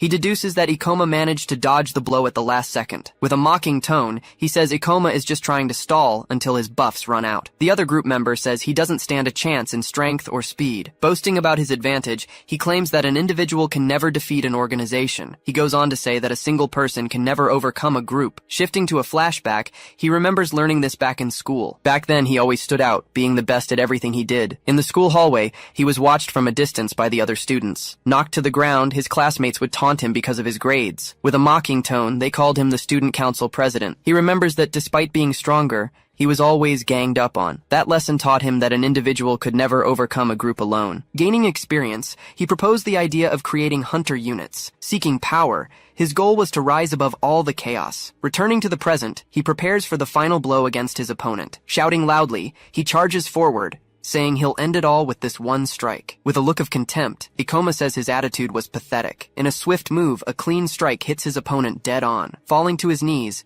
he feels the pain of the attack he just received. Completely confused, he wonders what happened and how he was hit. Ikoma then explains not to worry, as he used the dull side of the blade. Shocked, his partner can't believe the captain couldn't even react to the blow. Panting on the ground, he doesn't understand how Ikoma could have been faster than him. With a serious gaze, Ikoma watches his opponent slowly get back up. He then explains that his body can't keep up with so many power enhancements. Saying that strength isn't everything, he warns that you need to know how to use it. Revealing his strategy, he says he just needed to wait for the right opportunity to strike. His partner wonders if Ikoma could read the captain's movements all along. Still, he thinks his captain is too fast to be defeated so easily. Getting up, the captain says he let his guard down, but still has defense buffs. He then yells that Ikoma has lost his one and only chance to end the fight. In his thoughts, Ikoma reveals he was just going easy on him because he needs him. Considering his stubbornness, he thinks he might need to get a little rougher. Trying to calm down, he tells himself he can win if he stays focused. Seeing that his buffs are about to run out, he decides he needs to go all out now. Determined, he says he'll use everything he has to finally defeat him. Ikoma then states that he lacks the battle experience to face him as an equal. Not understanding, he asks what he just said, telling the other to pay attention. Saying he won't stop him, he warns that his attacks won't even come close. Completely shocked by the statement, he screams in disbelief at what he just heard. Saying he won't stop him, he warns that the attacks won't even come close. Completely shocked by the statement, he shouts in disbelief at what he just heard. Not understanding anything, his partner wonders what's going on. Watching his breathless captain, he doesn't understand the difficulty of the fight. Thinking about the fight, he realizes the buffs made his attacks predictable. Deciding to keep his distance, he backs away to use his spells. Concentrating his mana, he prepares a powerful spell to end the fight. With his ability activated, he launches a powerful energy blast at him. Seeing the size of the attack, his partner comments that it would be impossible to escape. Thinking about dodging, he decides not to waste his mana on reverse gravity. Positioned in front of a carcass, he prepares to block the blow. With his gravity ability, he lifts the monster's carcass into the air. Hitting his defense, the blow explodes with impressive force. He's shocked to see his opponent used a monster as a shield. He then explains that he fought there on purpose, anticipating the ranged attack. Screaming in desperation, he tries to get away from his opponent at all costs. Floating in the air, he watches him from above, controlling all gravity. Advancing slowly, he approaches his opponent, who waits in position. Using his ability, he unbalances him with a simple touch to his forehead. Annoyed with the situation, he tries to attack with a quick sword strike. Unable to control his body, he realizes he's completely dizzy and off balance. Stumbling to the side, he understands he was hit by a gravity spell. He then explains that his opponent could barely move because of the buffs. Unleashing a series of blows, he attacks his opponent relentlessly and with precision. Fallen on the ground, he wonders how his opponent can be so strong. With his weapon to his neck, he asks if he finally understands the situation. He can't believe that his power alone surpasses all the buffs he received. Shocked, he realizes that Ikoma is the most talented hunter he's ever met. Even from a distance, his partner says the whole situation is simply ridiculous. He then wonders how Ikoma can be so much stronger than the captain. Still staggering, he thinks the raid is a chance for his group to grow. Screaming with all his might,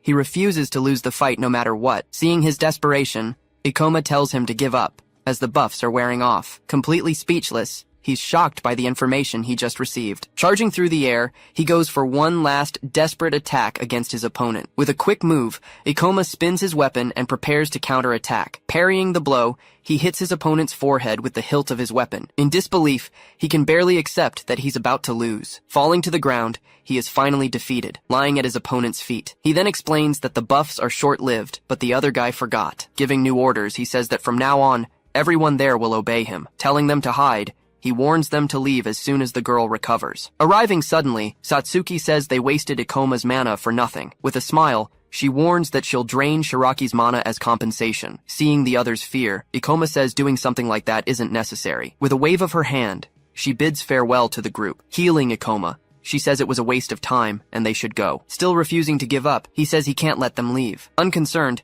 Ikoma says he already told him he's not interested in his proposal. He continues, explaining that he doesn't care about corporate hunter units. Knowing the future, he says his company will never be anything important. Questioning his attitude, he asks why anyone would trust him for help. In a serious tone, he suggests the other guy start over from scratch. Hearing his words, he is shocked and has no response. Running to the portal, Satsuki asks if he wasn't the one who ordered them to attack. She then says he should have killed him, but Ikoma explains his reasons. Walking away, he says that besides that, he had other reasons for his actions. Arriving at another location, they see several islands floating in the sky. Elsewhere, a group warns that they don't have enough mana to go back. Even though he's injured, he says he's fine and can continue to provide support. Thinking he's the only one with no points, he regrets not having shown his skills. Standing in silence, he knows the other one fears being considered useless by the group. Saying he knows how he feels, Ikoma remembers being abandoned. At that, Satsuki just looks at him and calls his name. With a smile, she promises she will never abandon him, no matter what happens. Starting to run, he thinks the portal's boss must have evolved by now. He decides he'll have to drag Mio out, even if she hates him for it. Arriving in a cave, a large shadow appears in the back between the pillars. Suddenly, a huge monster descends from the ceiling towards Mio. Even with her experience, she feels something is wrong with that boss monster. The creature then lands hard on the ground, kicking up dust everywhere. Revealing its form, the level 80 cursed queen lets out a great roar. Finding demon stones, he examines them closely to be sure. He then notices signs of a battle and recently killed monsters. Satsuki asks if she doesn't usually collect the demon stones she finds. Being essentially monster hearts, these stones are filled with pure mana. Valuable as an energy source, they are also bought at a high price. She then asks if what he said about Mio was true. Saying he doesn't know much, he just mentions hearing some rumors. He reveals that she lost people from her party right after becoming a hunter. Satsuki then understands that's why she always works alone. Seeing her reaction, he says the rumors must be true. She then asks where he heard those rumors about Mio's past. Getting nervous, he tries to explain he was just researching her for recruitment. Thinking about his past, he reveals that she died trying to save him. Satsuki then shouts, asking if he has feelings for Mio. Unable to find Mio, they continue deeper into the cave. Worried about the path ahead, he decides to press on despite the imminent danger. Just then, a giant monster appears before them, letting out a loud roar. Seeing the monster's level, she realizes the power gap is too wide. The creature then rushes towards her, preparing its first attack. Barely dodging, she manages to escape the powerful blow coming right at her. Realizing the monster's speed, she understands the power of a level 80 creature. She thinks about warning the guild, but doesn't know if she can get past the monster. Knowing she'll be followed, she fears the others will also get dragged into the fight. Muttering about the others, she decides she can't involve them in the imminent danger. Prepared to fight, she knows her only chance is to attack with all her strength. Even with a plan, she still doubts if she can really defeat such a strong monster. In a vision, a former companion asks if she's finally going to join her. Sighing, she seems shaken by the vision she just had in the middle of the fight. Focusing on the monster, she prepares to fight it with everything she has. The monster then begins to prepare a new move, creating several energy spheres. With its power activated, the monster launches 4 energy spheres towards her. Though surprised, she notices the attack is very powerful, but not very fast. Taking a step forward, she readies herself to dodge and counterattack the monster. Leaping into the air, she dodges the spheres and positions herself for a direct attack. Believing this is her chance, she fills with confidence to land the final blow. Seeing the monster's guard is down, she strikes with a massive energy blast. Thrown backward, she doesn't understand how her attack didn't work on it. The monster remains still, watching her get up from the ground after the attack. With a contemptuous look, she realizes the monster is just toying with her. Angered, she understands it lowered its guard on purpose, not needing to defend itself. Screaming with rage, she curses it for underestimating her so humiliatingly. Charging forward, she launches a new attack, sword in hand. Swinging down from above, she tries to hit the monster with all her might. With a newfound power, she prepares to show what she can do. The monster then prepares to defend,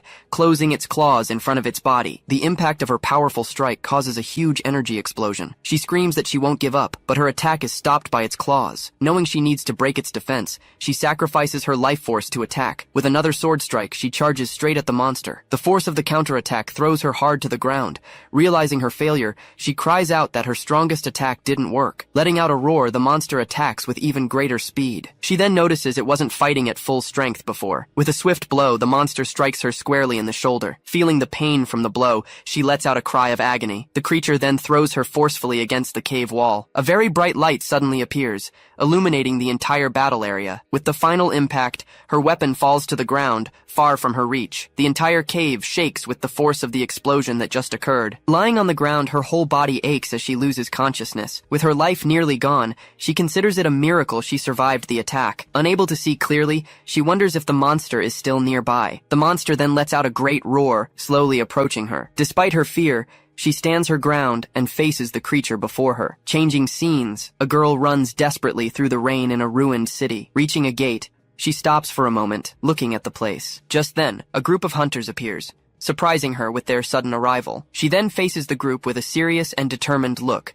not backing down. One of the hunters shouts, warning her that she can't stay there because of the monsters. Asking to be let in, she explains to him that this is where she lives. Surprised by her answer, he is at a loss for words for a moment. He then steps in front of her, yelling for her not to pass under any circumstances. Seeing her reaction, he yells, asking her to wait a moment. One of the hunters shouts desperately, telling her not to look at the scene. Standing at the door, she sees her parents' bodies on the living room floor. She then wonders why monsters always take everything from her. With a dark power, she gets up from the ground, ready to continue the fight. The monster strikes, but she manages to defend against the attack. Stepping back a little, she faces the creature, saying she can't move anymore. With her health low, a new Death Aura ability activates. Her aura is a trick, allowing her to keep fighting until her mana runs out. Hating monsters, she thinks the creature will regenerate over time. Determined to die fighting, she charges forward to rip off one of the monster's limbs.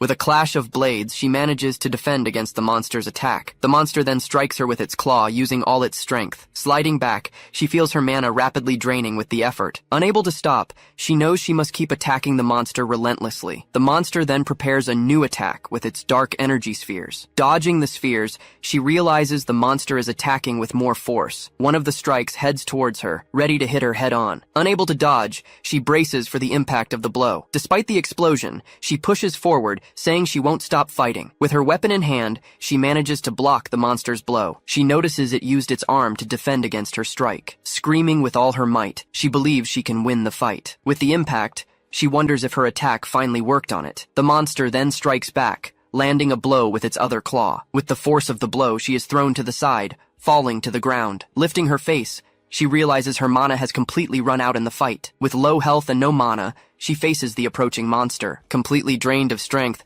she wonders if this will be her end. In a flashback, a friend says she is slowing her down. The same girl then asks if they can stop to rest for a bit. Limping, she complains that her feet hurt too much to keep walking. Filled with hatred, Mio says she will kill every monster in the world. She then walks away, saying she won't enter portals with her anymore. Turning her back, she tells her friend to stop bothering her once and for all. In a hallucination, she says she died because of Mio, and questions her. With the vision in her mind, Mio can only call out her friend's name. The friend then asks if she's finally going to join her now. Covering her face, she says yes, and that she'll go with her wherever she goes. The monster then lets out a great roar, charging for the final attack. Suddenly, a shadowy hand appears and grabs the creature tightly. Shouting, Satsuki warns that she can't hold the monster for long. Thanking her for the help, Ikoma says she has done enough for now. Watching the scene, he prepares to finally enter the battle as well. With an intense glow, he activates his most powerful ability for the fight. With a huge explosion, Ikoma appears, holding Mio in his arms. He carries her away, getting clear of the danger with Satsuki. Once they're hidden, he says they were lucky to save Mio in time. Satsuki looks worried,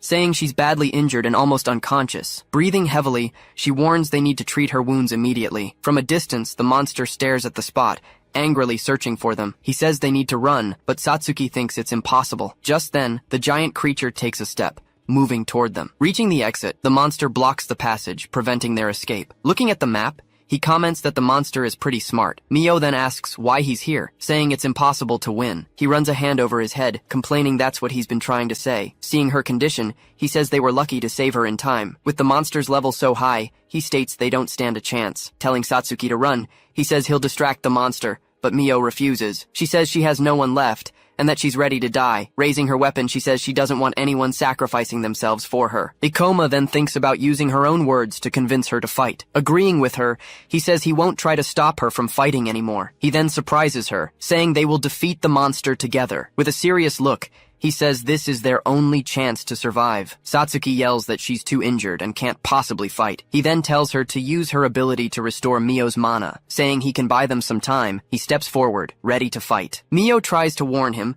saying he doesn't know what the monster is capable of. He replies that he actually does know, and he'd rather not. As the monster prepares to attack, the cave ceiling begins to tremble. Satsuki then hugs Mio, shielding her from the falling debris. She's startled by the power of the attack, feeling the strong energy. Ikoma then steps in front of the monster, saying he's not going anywhere. Climbing onto a rock, he faces the giant monster with determination. He then declares he's there to fight and finish the creature. Using her ability, Satsuki begins to transfer her mana to Mio. Worried, Mio says he's underestimating the power of the cursed queen. She continues, stating that he can't fight alone and will die. With a roar, the monster attacks with its claws, destroying the rock. The creature's strikes cause several explosions across the battlefield. Trapped against the wall, he prepares for the monster's next move. Using his reverse gravity, he dodges the attack and charges toward the monster. With a leap, he lands on top of the giant creature's head. He unleashes a powerful strike, attacking the monster with his sword. Mio is surprised, seeing that he's managing to fight the monster. Satsuki is also impressed, saying she's never seen him fight so fast. She can hardly believe it, saying it seems like he knows what the monster will do next. With a roar, the monster thrashes about, trying to shake him off. With a precise strike, he hits the monster right in the middle of its head. Jumping to the side, he dodges an attack from the giant creature. With a roar, the monster charges at him with full force, furious. He thinks that he never stopped having nightmares about that tragic day. Remembering Mio's death, he says he remembers everything from that battle. Thanks to that, he says he doesn't even need to see what the monster is going to do. Anticipating the attack, he ducks and dodges the claw coming his way. With a quick strike, he attacks the monster's claw, tearing off a piece. Tauntingly, he asks if that's all the level 80 monster can do. Satsuki believes that, at this rate, he might actually defeat the monster. Mio says that even though he's strong, the monster's level is too high. She explains that he'll eventually get tired if he keeps spending so much mana. Ikoma thinks that she's right, and that he's also aware of the risk. Mio then wonders why he restored her mana, and how he knows so much. With a smile, he says he's happy to have a chance for revenge. Facing the monster, he says his nightmares will finally come to an end. With a roar, the creature attacks with its cursed energy balls. Mio realizes the monster wasn't fighting seriously with her before. She then understands that the monster now sees Ikoma as a major threat. Shouting, he charges forward, saying the monster won't hit him with random attacks. Satsuki doesn't understand why he isn't dodging the monster's attacks. With a leap, he charges into the middle of the energy spheres, ready to strike. A huge explosion erupts, caused by the power of the monster's attacks. Facing the creature, he says he's waited a long time for this day. With a dark aura, he prepares for battle with all his might. With a roar, the monster prepares to attack with its sharp claws. Leaping into the air, he dodges the attack and prepares to counter. With his weapon, he charges and lands a precise blow against the monster. With a swift move, he dodges one of the creature's attacks. Mio doesn't understand how a B-rank hunter can be so skilled. Even with the attacks, the monster's health is still too high to be defeated. Clenching her fist, she realizes the monster's defense is too strong. She decides she needs to use her ultimate ability to defeat the monster. Mio says that Ikoma must be tired, and that they can't help him. She then says she knows what she needs to do to keep fighting. Activating her death aura, she tells them not to worry about her. She explains that the ability lets her fight as long as she has mana. Understanding the plan, she says that's why Ikoma restored her mana. Stepping forward, she says the fight will end one way or another. In a vision, her friend asks if she'll be okay fighting with other people. Taking a deep breath,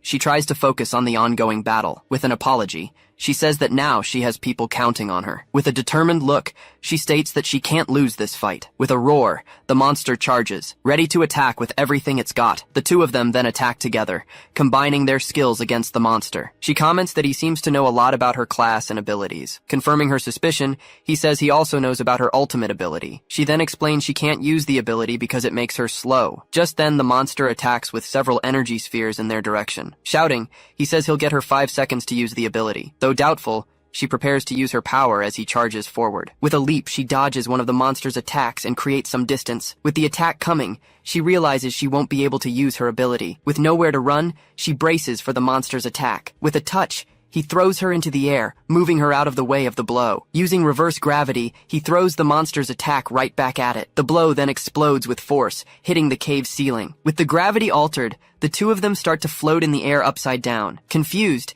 she wonders what's happening to the area's gravity. Yelling for her to attack, he throws her with all his might toward the monster. With a roar, the monster is pulled down by Satsuki's shadowy hand. With a sword strike, he attacks the monster with all his strength. From a distance, Mio's friend watches the scene, shocked by what she sees. With a final attack, he pins the creature to the ground with his power. She then realizes the cursed queen is trapped and ready to be attacked. Confident, she says she can use her ultimate ability to win. With her health low, she explains that her attack becomes even stronger. Even though she can't move, she says she will fall on top of the monster. Shouting for her to attack, he warns her that this is their final chance. With her ability activated, she charges with massive power against the monster. With a massive explosion, the final blow hits the monster head-on. Fallen to the ground, the monster is finally defeated by the combined attack. Sliding across the floor, she can barely stay on her feet after the effort. Unable to move, she says she's reached her limit. Even with the monster down, she wonders if they've really won. The monster's eye then glows, revealing it's still alive. He explains that the monster pretends to be defeated to launch a surprise attack. With a deadly attack,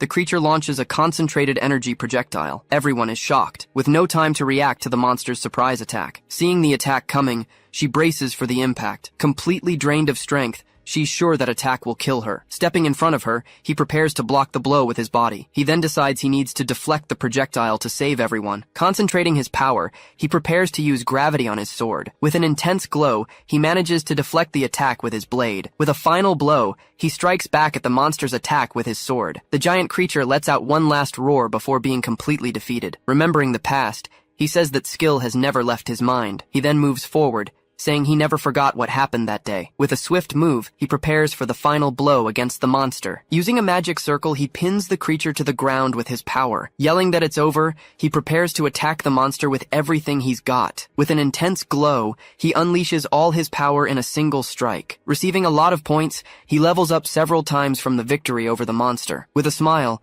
Satsuki celebrates the victory and the monster's defeat. Relieved with the result, he admits he wasn't sure it would work. Watching Mio from afar, he's happy she survived this time. He then thinks that her death was one of his greatest regrets. Looking at her hands, she realizes she's alive and that he saved her. Confused, she wonders why she survived the danger once again. With the image of her friend in his mind, he watches the situation unfold. Suddenly, a girl cries out in pain, feeling intense agony. She then has a vision of her friend being taken far away into the sky. With her hands on her head, she feels a sharp, throbbing pain. Worried, Satsuki asks if she's okay, thinking it's her injuries. She then tells Ikoma not to just stand there in front of her. With the vision in her mind, she says he reminds her of her friend. She explains that she feels her friend's resentment and that she's staring at her. Her friend then says that she won't go with her this time either. Closing her eyes, she seems to accept the situation she's in. He thinks that now he understands why she doesn't join any groups. Remembering the past, he says that now it all makes sense to him. Satsuki then asks if she's sure her friend hates her. He questions why she thinks of her friend every time someone tries to save her. Sitting on the floor, she says her friend's death was not an accident. He then says she probably sacrificed herself to save her from death. Satsuki complains that he shouldn't touch on such sensitive subjects. With a sad look, she remembers what happened in the past. In a flashback, the school bell rings, marking the end of classes. Her friend then asks if she's really going to drop out of school. Remembering what happened, she recalls that her friend knew about her family situation. Now an orphan, she explains that the government doesn't help victims enough. Because of that, she says she'll become a hunter to survive. With a shout,